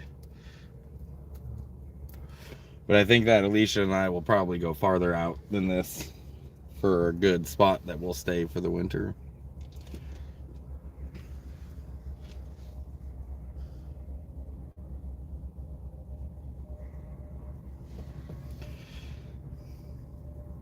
How y'all doing out there? Anybody in Quartzsite? Anybody out there ever been to Quartzsite? If anyone's out there in Quartzsite, I might set up like a meet and greet at some point. You know, have coffee or a drink at Beer Bellies or something while I'm here.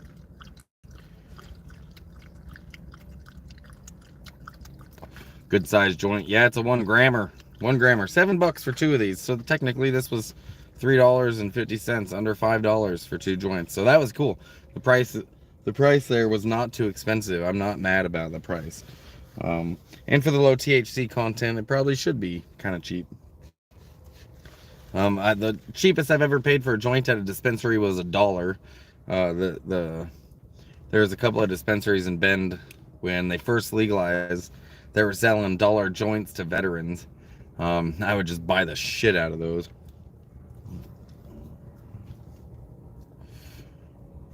Oh man, it's nice to be finally here. There's been a 2-week journey getting down to Quartzsite with some ups and downs, mostly ups. Mostly been getting my van even better. Even more. Oh, sorry. Getting my van set up, getting it fixed. Now I got to get it cleaned. I'm finally here. I can put my tent out and clean my van because it's a disaster right now. I don't know where anything is.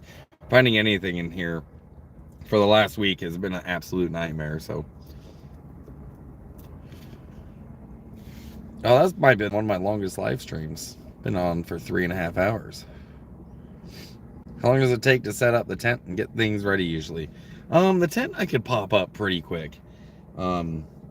Maybe half an hour to get the tent set up, because it's not just a matter of setting up the tent, it's also strapping it to the van, because the hatchback on the van opens and then the tent straps around the back of the van.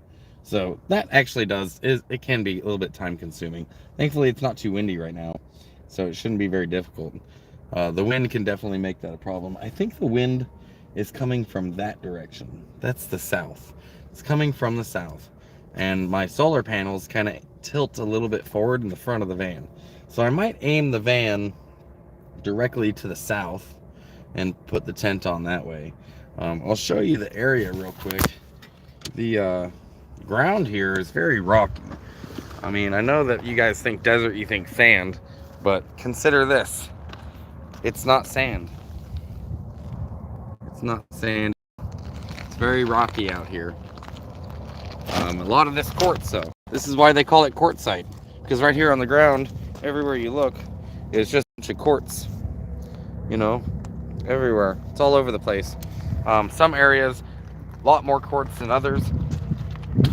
Some areas, it's just like everywhere. It's just so white. This area where I'm at, it's not as quartzy, you know, as other spots. But and the rocks wouldn't be that pleasant to sleep on. But I do have a little shovel. I could get some of the surface rocks off of here. But I also have this little cubby hole right here I just found, which is kind of cool. This is what I was talking about, had a bunch of garbage in it, but this would be pretty easy to clean up, I think. This is unfortunate that people don't give a shit, you know, but I could, this isn't that much. I can get this cleaned up, and make this little alcove a hangout spot. Be pretty fun. There's also a wash right here. So this is what I was talking about earlier, that if it rains, this is a river, but when it doesn't rain, it's not a river. But this wash will fill up, and if it breaks the sides of these, it'll flood all the way out to here where we are. But that doesn't happen too often. But this is also why you go in here, there's some pretty cool stones and rocks you can find in here with maybe even a little bit of digging. You might find heavier elements like gold. You know, there's a lot of gold mines in this area back in the day. But I've never really learned how to look for gold. I've never gold panned or anything like that. But the largest gold nugget found in Arizona was found right here in Quartzsite. I believe in the 60s or 70s. Might have been the 80s. But, so getting a metal detector would also be a good move.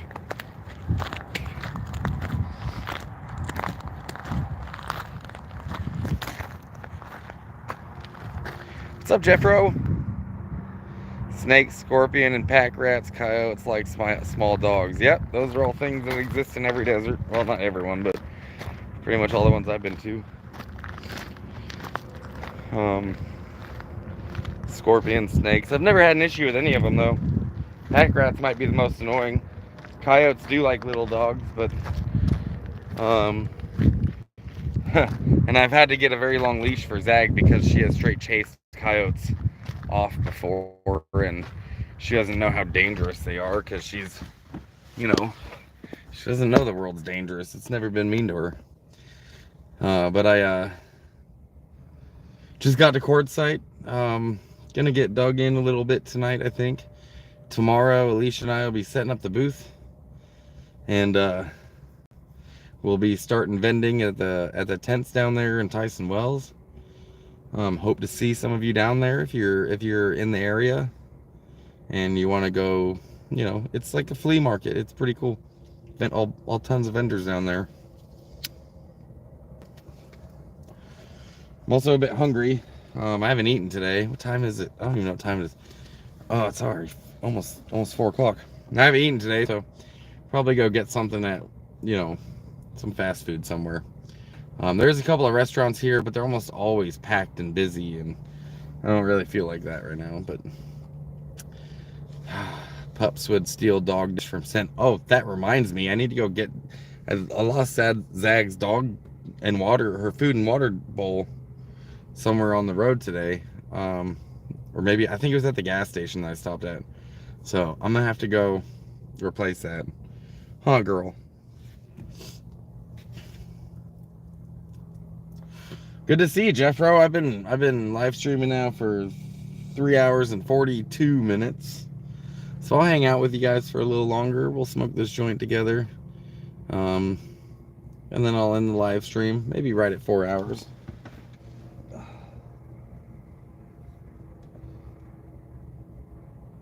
Now that I actually get to talk to you a little bit, since I'm not driving, I can read comments and stuff.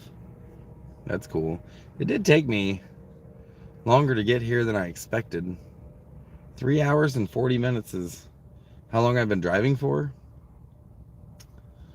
And usually it's only like 2.5 hours from Slabs. And I feel like I did add a little bit of time on because I went around. There's a dead zone that I know exists that my phone wouldn't work in, and I avoided that spot so I could live stream. So that probably added some time. Plus I did stop and burn one along the way, so. Oh, how many miles have I gone? That's true. 368 is where I'm at. So about 30 miles from that grocery store, from Blythe, from the next town over. I'm at 368.5. So about 30 miles, yeah. 35 miles to the closest big grocery store, like Albertsons, Safeway. There's little markets in town. There's a Dollar General market. There's a Roadrunner market. I feel like there might be one more too. But the big grocery store is going to be 30 miles away. And then the closest Walmart is in Parker, Arizona, which is probably an hour north. So a little bit past that, maybe another hour on a beautiful drive along the Colorado, is Lake Havasu. I got an old army buddy of mine that lives up there in Lake Havasu, so we'll probably be making a run up there at some point to see him. Which that'll be fun.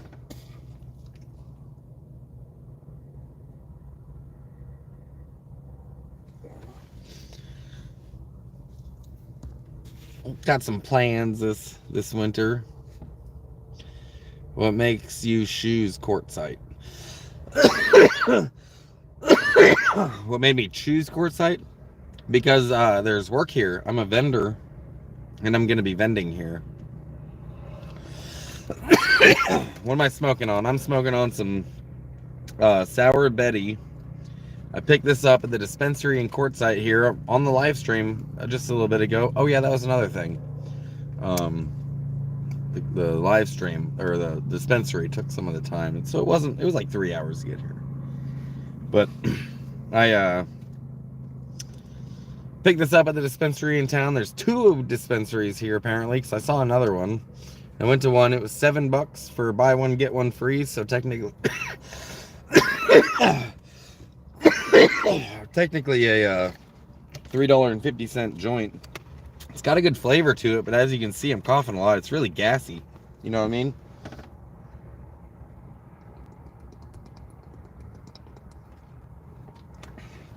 A really gassy joint. Makes me cough. Dollar Tree is great for chips and dry goods, veggies for the price. Yeah, no, that's true. I will probably be going to all the markets here to get, little things like that. Sugar. Free long-term camping are very cheap. Yeah, that's another good... I mean, there's a lot of good things about Quartzsite. There's some downfalls about Quartzsite I'm not really into.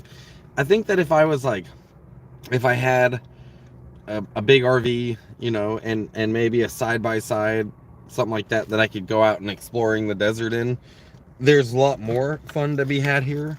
That seems to be the main recreation thing out here, is those side-by-sides and off-road vehicles, because there's a lot of desert to see.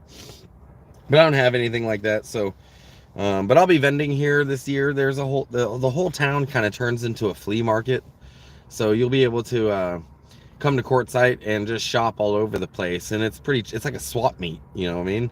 So a lot of vendors will come here and sell their goods, and there's all kinds of stuff that people sell, from RV stuff to, you know, home decor to guns to tools, clothes, everything you could possibly. There's tons of stuff that they sell here. So we are going to be selling jewelry. We're a jewelry booth.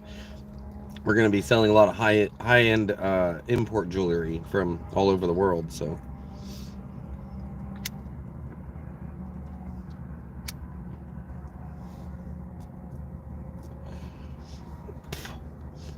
Love you, brother. Stay safe. Hope one day we can come across each other. Yeah, that would be cool. I'll be in Quartzsite this winter. You guys can come down to the booth and say hi, and meet me if you guys are in the area. I'll be here most of the winter. We have some other events that we're going to be going to. We're going to be going to Comic-Con. Going to be going to an anime convention in LA and San Diego. We're going to be going to Phoenix Lights, which we're going to be vending there. It's in Phoenix, obviously, at the racetrack there. During a music festival. I think there's a few other events that we might be doing as well. I'm also going to be driving golf cart taxi at Country Thunder in Phoenix, the country music festival there. It's such a big area. They have us drive golf carts to get around, and you know, people pay for the ride. So few chances to see me. I would say Quartzsite at the booths down there would be your best bet, though. You plan on doing Electric Forest again? Sure hope so, man. I really hope they got space for me next year too. That was such a fun event. And to be honest, I really just worked the whole time. You know, Alicia and I had one afternoon off, but it's such a busy event, and sometimes you don't even get that. So I would like to work Electric Forest. It was a fun event. It was a good time. And Bonnaroo. Just not 100% sure how it'll go, but I imagine at this point in life, I'll probably be doing it. So far, as nothing changes in life. But you know what they say, man? Like, the universe, or man plans and the universe laughs. I don't know what tomorrow will hold. We'll see if I even vend here. I don't know. But that is the plan. And going to Electric Forest might be the plan, too.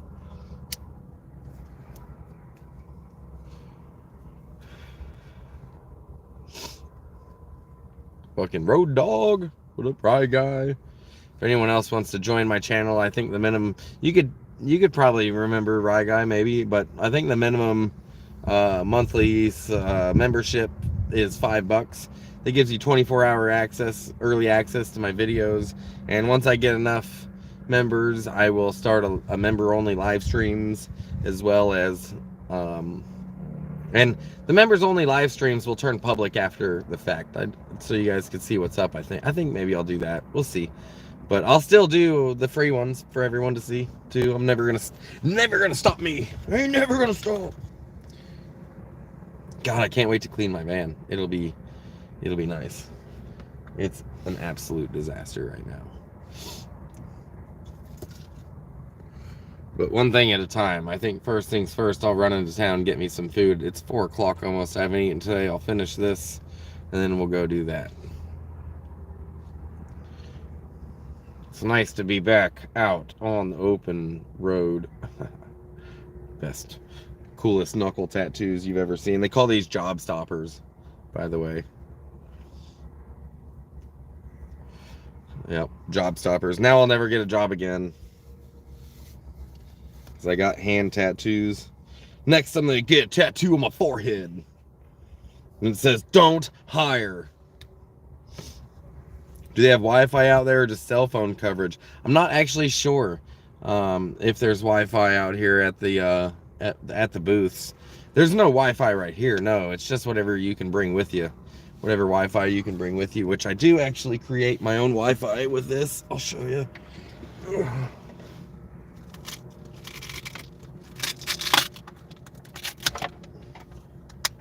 It's Velcroed down, but this is my, I'll show you guys my solution real quick to Wi-Fi. This is my router. There are many like it, but this one is mine. You know it's mine because I put Velcro on the back so I could stick it to Velcro. Anyways, it's powered by USB right there. They can take an Ethernet cord as well. which is cool, but that's not really the reason I have this one. I have this one because this runs OpenWRT, which is a Linux distribution of, it's a Linux program, and that means since it's Linux, you can customize it quite a bit. And one thing I can do is I can set this to repeat my cell phone signal's Wi-Fi. So if I turn my hotspot on my phone, this thing picks up that hotspot and rebroadcasts it. And then I have all my devices connect to my router. This is my router. So it's, when it's on, it's got a cell phone, it's got a Wi-Fi signal. And even though it's not connected to the internet, it's constantly sending a signal when it's turned on. So I can turn all my devices connect to that, and so they don't have signal. And if I want it to have signal, I turn the hotspot on my phone, and this thing repeats that hotspot to all of my devices that are all connected to this. This is, since it's Linux though, one thing I can do with it is I can change the firewall rules to make it so that my cell phone company doesn't know that my hotspot's on.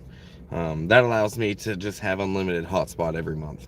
My cell company will give me they throttle me after so many gigs of hotspot. So this prevents throttling. It's the main purpose of it. Some cell phone companies don't do the throttle, but you're also like second in priority on the towers.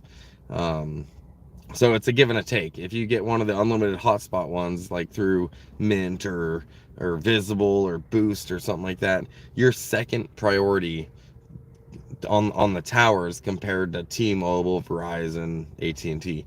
It's their towers, their customers will get priority. So the other companies that are borrowing their towers get second priority. And I currently have both.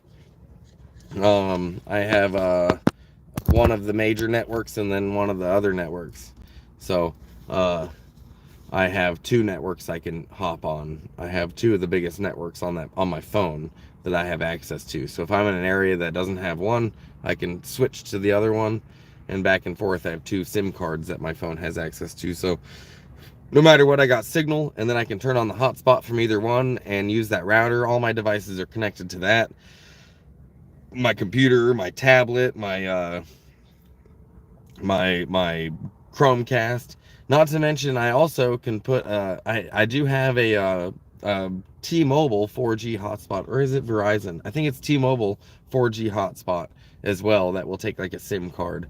But I'm trying to figure out a way to really utilize that in my system, and I thought I was going to, but I'm not sure. It's an older generation one. So Jen says, I'm heavily tattooed, too, hands, necks, fingers everywhere. My friends and I call that club the Losers for Life Club. Welcome to the club.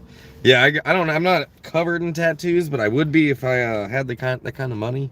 I ain't got that kind of money.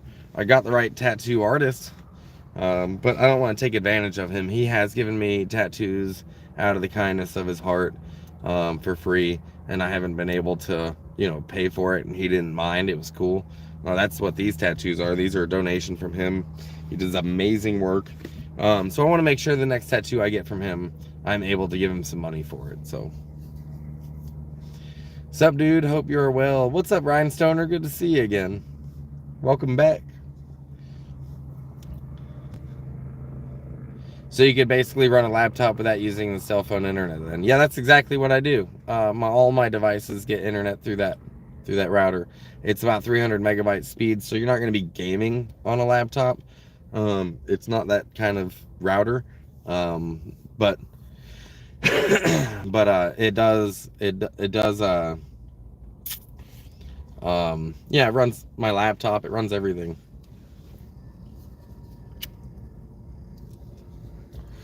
Build one, I will buy it. So before I can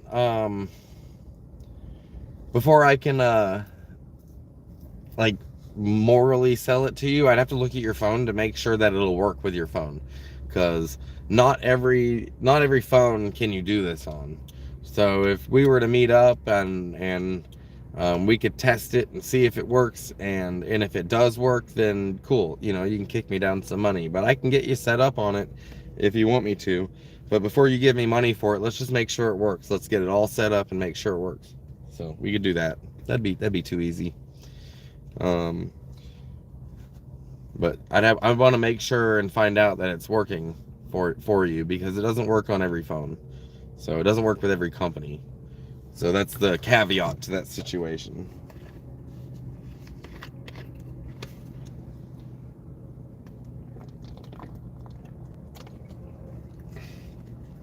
But if you've ever used apps like if you've ever used apps like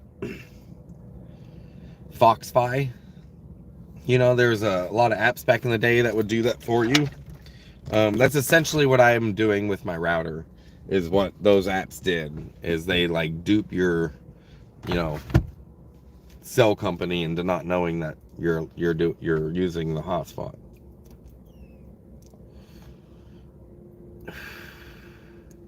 Yeah, Android, Samsung, T-Mobile.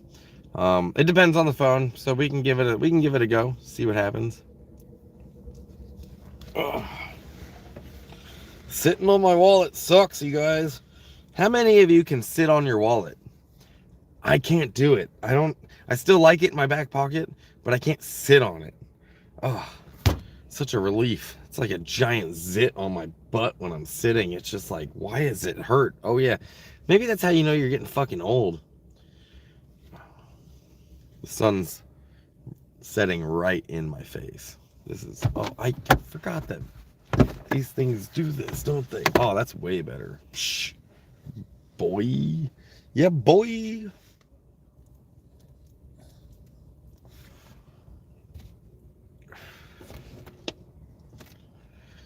Oh man, I'm so grateful that I made it to Quartzsite.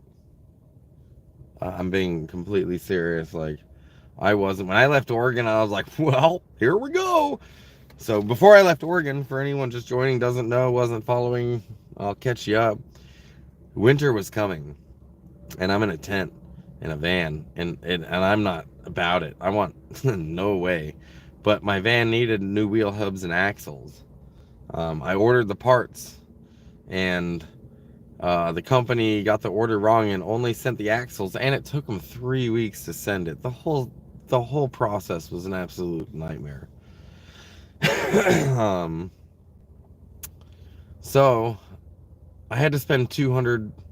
I had to buy the parts again, basically. They gave me a small refund for the whole order. They gave me because they only sent the axles and didn't send the wheel hubs. So they gave me a little bit of a refund for the 200 bucks I spent. And they gave me like $60 back because that's what they were charging me for the wheel hubs, I guess. It was supposed to be a whole kit. That's what I ordered.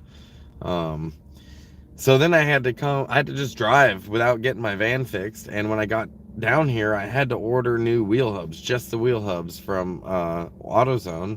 And sure as shit, it was the exact same price as I paid for everything before. They gave me 60 bucks as a refund. I had to pay $200 again to get the wheel hubs, but got the bad ones swapped out, and my van's running so good. So yeah, I wasn't sure if it was gonna make it this whole time, and it sure did. So I'm kind of grateful. YOLO, yeah. That it was an interesting drive. When I left, I was like, full send, bro. I don't know if I'm making it, but we're doing it.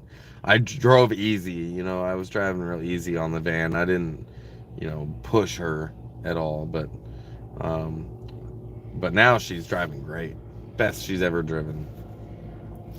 Keep us posted on wind, hoping it calms down. Yeah, Crater Lake only has one road open.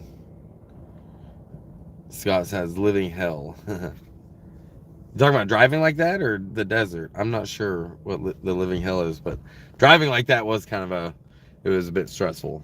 Like, because if it does fail, either the axle's gonna separate and it's gonna like swing around and break a bunch of shit, or the hub's gonna break, which is what the problem was, and the wheel will come the fuck off. It'll come off. It'll fall off, and that just and it would be dangerous.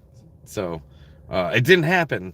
I've been taking good care of this girl, and she didn't leave me on the side of the road. So it's a win, man. It's pretty cool. I'm pretty grateful for that.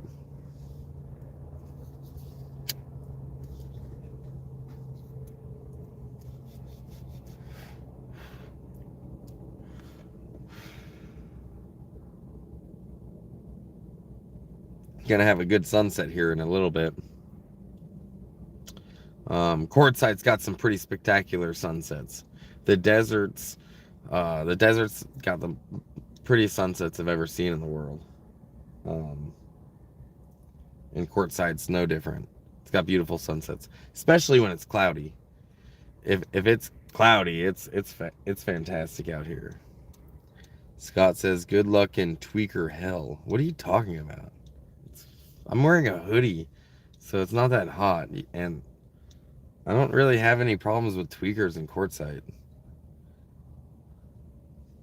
I don't know.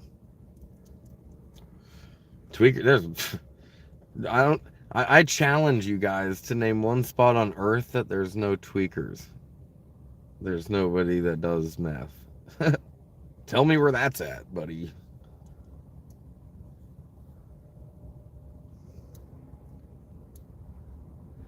Mischief says that's one of the reasons I go for sunsets. Yeah, they're pretty good out here. If there's clouds, it's great. I would say Bombay Beach. If you guys ever get a chance to go to Bombay Beach, it might have. I think they might have better sunsets there than here. But don't get me wrong, the textures of the mountains, the clouds above you, there is some good sunsets out here for sure. Yeah, tweakers are everywhere. Where the fuck can I go that there's no tweakers? I'll drive there right now. Nope, no tweakers in my town. Like, let's go. Live and learn, my friend. Stop the bullshit. I don't know what is with this guy. What are you talking about?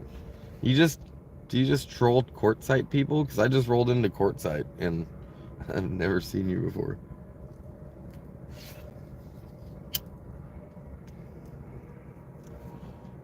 What a weird thing to do. Anyways, what are you guys smoking on? Let me know. Look at this bag they gave me. This giant bag for 2 joints. Like, there are some annoying things with the cannabis industry, like, nationwide.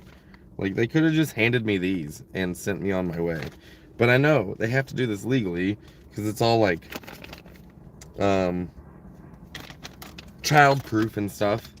But this is child-proof, too. All of your weed, I don't know. It was like that in Oregon for a little while, but they changed that. They can just hand you the joints. No one gives a shit. Almost 420, is it? I'll be burning for 420. It is. Oh, did I get another donation? I did get another donation. I didn't notice that until just now. I knew who that was, but I don't think I'll be able to pronounce that name. But if you're out there, I really appreciate that. That was really cool. If anyone else wants to donate, my links are in the description of this video. I'll be bringing you into the booths at Quartzsite. You'll be able to see all the vendors this year. I'd like to go on a couple of adventures. I know that that's your fault. Okay, I'm done with this dude. What do you go away?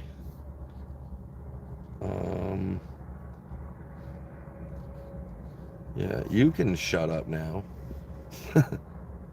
Go away, bro. Grow up. You can watch, but you don't get to, you just lost your privileges to interact with my channel. Like, I don't deal with trolls. We're adults here. We're gonna act like it. If you can't act like it, you no longer get access to my chat. Like, that's just how it's gonna be. You don't get to, like, just because I rolled into Quartzsite, start trolling my fucking channel. Like, how old are you? Grow the fuck up. How is it that some homeless dude in a van has to teach you how to act? Post items on member only page from booth. That's a good idea, actually.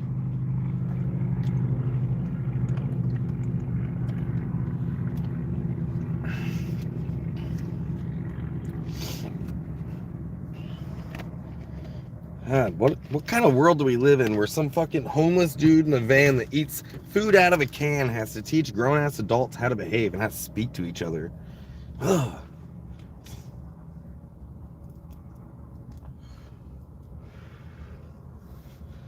Mischief says, I'm not homeless. I know I'm homeless. I don't think that's an insult. I don't think that's an insulting thing to say. I don't think it's degrading, but I know a lot of people take it that way. Um, you're right, and yeah, I'm homeless. I'm fine with it. The earth is my home, and uh, my neighbors are my family. So I uh, I get to see the world, man. And we live in the greatest country on earth, where you get to just explore the whole country and see so many different things, so many different climates, so many different beautiful sunsets and sunrises, and um, awesome forests and animals and great people that you meet along the road. Like, this is such an amazing country to do exactly what I do right now. It wouldn't feel free in a lot of smaller countries. You know what I mean? A lot of other countries, it's not as freeing because you don't have as far to go, or it's all the same climate, or all the same culture. But we have so many cultures and places and climates here, and you don't need a passport to get to them. You don't need permission from this government and that government and the next government, and oh my gosh. Here you just get to go, and it's wonderful. Absolutely great. Every, Glenn D says every live stream I watch, no matter what, ends up getting trolls. I don't typically get trolls, to be honest with you, because um, Zig has friendly trolls. I don't get a lot of trolls in my channel. Um, it's not something I tolerate. It's not something I don't give them very much energy before they're just like gone, because yeah, this is my house. When I started my YouTube channel, it's not about the likes and the clicks or any of that shit for me. Want I knew that when I started my YouTube channel, their algorithms were going to create an echo chamber. You know what I mean? And you do this with your Facebook, you do this with your Instagram, your YouTube. It creates an echo chamber to reinforce the things that you typically watch. And before I went into that, I made sure to make this echo chamber of mine positive, something that I wanted to spend my time doing, something that was fulfilling. Um, I didn't want it to be negative things. So I knew from the beginning, because a lot of other people that I know have YouTubes and they dealt with trolls, they get real wrapped up in it sometimes, and they get real annoyed or upset, and they feed these trolls. And I was just like, I'm not going to do that. From the very beginning, as soon as you start going sideways and being fucking rude, you're gone. It's not my job to teach you how to interact with people. It's too late for that. If you haven't learned it by now, how to be an adult, then I'm not here to fucking teach you. I got bigger shit to deal with than some random dude on my channel. Love isn't a punishment, and homelessness isn't a crime. Couldn't agree more. Couldn't agree more. Homelessness isn't a crime. I don't think it's degrading. I think that if you're gonna call me homeless because I live this way and I get to see so much, and sometimes it's a struggle. Sometimes I go to bed because I ate. I have to go to bed early because I don't have any food to eat, or I'll stuff myself with bread, and before I digest it, I have to sleep while my stomach feels full. That's happened a couple times, but usually, my experience on the road is pretty good. I've had some setbacks in the last year. Blew up my last van, and I'm getting all back to doing the best I can in the minivan. Um, but I still get to enjoy the pretty sunsets. I still take the time. I still take the time to try to see that it's not all bad. You know what I mean? Hey, I'm back. I will smoke some cherry Cosmo strain bowl with you. Hell yeah, I'm on the tail end of this 1 gram joint, and it's pretty much fucked me up. I'll be now I can read your name, Bicycle Mike. What's up? I will be a traveler when my 90-year-old mom passes. I'm preparing all the time. Well, I think it's a good thing to wait for that. In her final years, I think that's I think it would probably be a regret of mine if I had that option and didn't take it. So, yeah, the country will be here no matter what they say. Country will be here when you're ready. and you get to go see it whenever you want. But a lot of times people do have a lot of anchors that stop you from being able to travel. So I camp out 45 nights a year. Lockdown fuel so high under 3, now good winter. Jesus, Mischief. It is Mischief. Sometimes it's I gotta translate what you type because you miss prepositions. I do understand what you're saying. But yeah, the price of fuel does go down in the winter. That's pretty common. In wintertime, it drops. Mike says, I'm her full-time caregiver. Yeah, that's cool. I bet that's pretty exhausting, but that's cool that you do that for her. She must have been a good mom then.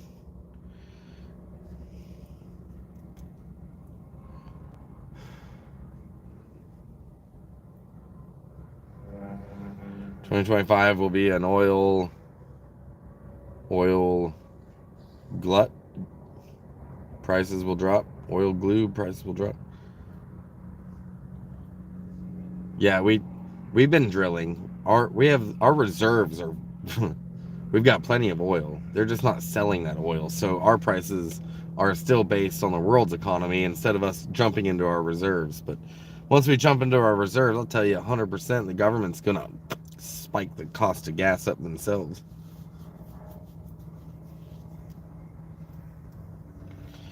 Ten more minutes, it's 4:20. Woohoo! That'll be about the time I get off live stream. In 7 more minutes, I've been live streaming for 4 hours and 20 minutes. Currently, I've been live streaming for 4 hours and 13 minutes. Damn, I'm hungry. I'm about to go get some food.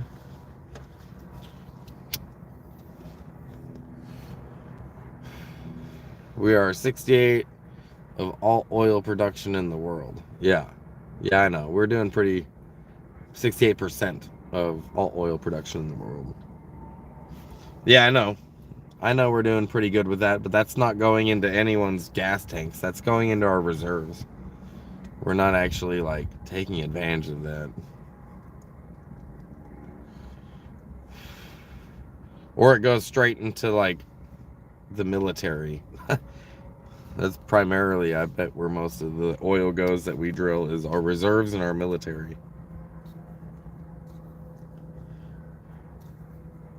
We're still we're still buying a lot of oil from Saudi Arabia. And I wonder if that's not because we need to, but because we want to make sure that other countries aren't getting it.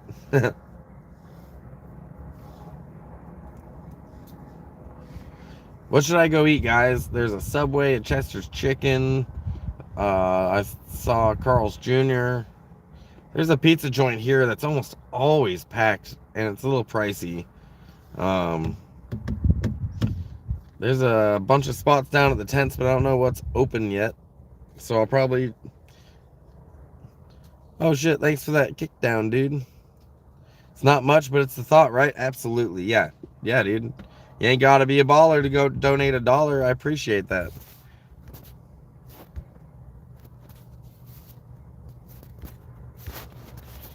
Oh no, what did I do? There we go. 20th super on a live stream. That's my 20th super chat? That's it? That's interesting. Thanks, Mike. You hit my 20th super chat on a live stream. That's cool. I feel like I should have more than that by now, but I get a lot of my donations through like PayPal, Cashapp, Venmo.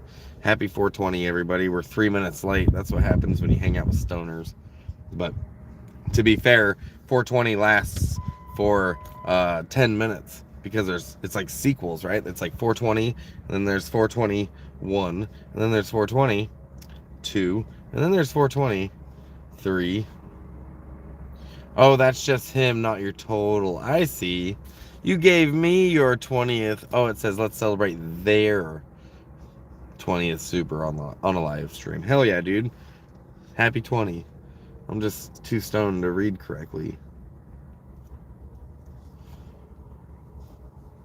Cool, always cool to pay it forward. Yeah, man, absolutely, absolutely. Speaking of paying it forward, um, this van is not my ultimate goal. I'd like to get something bigger, a bigger van or a box truck, a bread truck like an old UPS truck or something like that, FedEx truck, or even a small school bus, a short school bus.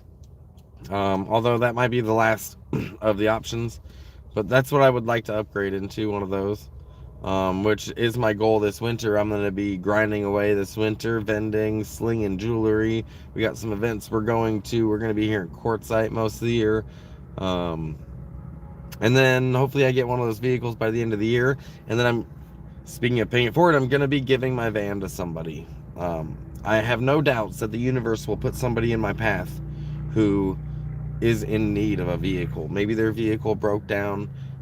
Maybe they got abandoned here. Maybe they've been on the road for a long time and then they've just been trying to get a vehicle and couldn't.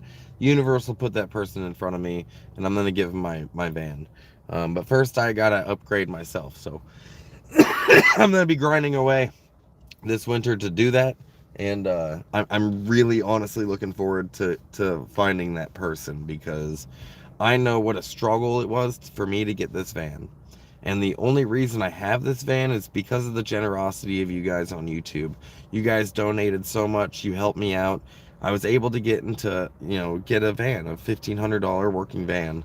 And because of the generosity of you guys and your donations, I've been able to get all these repairs done. So I'm gonna get a better vehicle, and I'm gonna find somebody that could use this van. And it's not, a lot of it was my money, but a lot of it wasn't. So I think it would make me just feel better about the situation if I was to find someone who really needs it. And then your guys' donations were able to help more than just me, because I know the last year's been a roller coaster since my van blew up. And yeah, you guys are awesome. The community we've had has made my traveling experience, like, it was kind of a soft landing when my van blew up. So I'd like to help somebody else have a bit softer landing too. Where do you even look to find a used box truck like that? Because it would be great to build it up if it wasn't a ton of money. Yeah, box trucks can be kind of expensive, but they're also, I've seen some that went real cheap. And the box in the back is already square. It'd be so cool to build up. That would be, I mean, like a bus has that curved. That's obnoxious. But honestly, Facebook Marketplace would be a great spot to look for box trucks, bread trucks, step vans and stuff like that. That's typically where I look. Not many solos this year. I think that's what you're saying. Or snowbirds. This year, snow is bad up north. Late starts. Yeah, the snow is bad. I got a late start, but I still made it out of the snow. It was right on my heels the whole way. I was like, oh my God, let's get out of here. Jeez. As soon as I dropped from Shasta down into Redding, I was able to just sleep at night without knowing full well I was not getting snow. I was not getting snowed on that night. It snowed like 10 miles north of me up the hill, but maybe 20. Oh, Sobos and Nobos are the southbound and northbound travelers on the PCT. Okay. I've hiked pieces of the PCT. I grew up in Bend, and the PCT was right in our backyard. So I've definitely hiked parts of it. I've explored tons of the Cascade Mountains, are like my backyard. So I love it. But never done the PCT, and I'm not sure that that's something I could do at this point. I don't know if my body's strong enough to do something like that anymore. I did a lot of backpacking in the Army, and they made it not very much fun. And doing the PCT is, I think it's badass, and it was part of the, wanting to do that and knowing I couldn't was part of the reason that I do this now. It was part of my inspiration to travel around the country. But I'm not, my heart isn't healthy as it used to be, and my back isn't as strong as it used to be. So I'm in Banning, California. It's right here. I backpack, but high as fuck. Yeah, dude, that high elevation will hit you too. I'm high as fuck too. And I'm hungry as fuck. We can get some food soon. I've been live streaming for 4 hours and 20 minutes, by the way. And 420 is almost over. It's 429. Once 420 is over, it's 430. It's no longer 420. So, might be cutting the live stream off. Give you guys maybe about another 5-10 minutes to hang out, because that's about how much time I got here. And then I've been live streaming for 4.5 hours. That was a fun live stream. I'm so stoked at how my van's driving. It's driving like butter. It hasn't driven like this in a hot minute. So it's pretty fun to finally drive a vehicle that's solid, safe. It's not gonna leave me on the side of the road. I'm not really worried about it now. I just so grateful to have her running so well. I'm not done yet. I still have the other axle and the wheel hub in the back of the van. I replaced one, and that was the real bad one. Now it's driving great. I got to replace the other, and then I need to get an alignment. I was really hoping next month was going to be the month that I didn't have to spend half my VA disability on the van, but I still think I might have to in order to not chew through these brand new tires I have on here. So but it's been a wild ride with this van, and it's just such a relief for it to be like driving so well. It's pretty cool. Any Mexican food around here? That does sound good. I think there is a Mexican restaurant. I think there is a Mexican restaurant. Not to mention, like, I could spit on the border. I'm so close. Maybe not real life, but the border's not that far away. And the Mexican food that you get around here is real. Alicia and I were on the East Coast. I think we were in Michigan, and we are trying to think of something to order for the night for dinner. And she's like, well, what about Mexican food? And I was like, I'm like, she doesn't like eating seafood when we're far away from the ocean. I was like, that's kind of how I feel about Mexican food. Is like, I don't like eating it when we're this far away from Mexico. But then I kind of caved in, and we ordered Mexican food, and it was fucking awful. It was so bad, and it was exactly as expected. So, how's it going today? What's up, Heath and Bobby? Glad to see you. Good to see you. I just got into Quartzsite. We were just talking about where I might go get dinner. I'll be on for another about, looks like 5 minutes before I let you guys go. We were celebrating 420. I'm glad to see that you had a good 420. Tons of Mexican food places here. Mexican Carter 2 for sure. Gringo. Oh, Gringo. Gringo? Is that the... Isn't there... Oh, you're talking about where you're at. I feel like there's a Mexican joint called Gringo's somewhere I've been to. I don't know where it was in the country that I went there. It might have been here. Yeah. Bobby or Heath says McDonald's. There is a McDonald's here. I could go there. I like Carl's Jr. There's a Carl's Jr. here, or for Hardee's for those of you that don't have Carl's Jr. It's the same thing. I think there's a Taco Bell, but I'm not 100% on that. There's a Chester's Chicken, a Subway, pizza joint that's always fucking packed. And it's kind of pricey. I ain't got that kind of coin. But yeah, taco hell. Yep. Taco smell. And if I go into the pizza joint, I don't want to leave Zag in the van during the day. Like, it's actually not too hot, but still maybe a little hot for that. I could run into a store real quick, but I miss 24-hour Walmarts because that was the best time in the summer to go shopping when you have a dog in the van. Oh, she stopped. I was gonna show you what she was doing. She's being all cute. She's being all cute. And then as soon as I grabbed the camera to show you guys, she stopped. How rude is that? Sorry if I know Heath that I don't mean to I know that you told me once that when I move the camera around it makes you a little sick, so I don't mean to do that. Come here, Zag, you want to say hi to everybody? For those of you just joining my channel, because I'm in Quartzsite, I'm Zig, and this is my dog Zag. Hit subscribe. Come on, good girl. Is that what they should do? I think so. She's the best doggy in the world. Aren't you, good girl?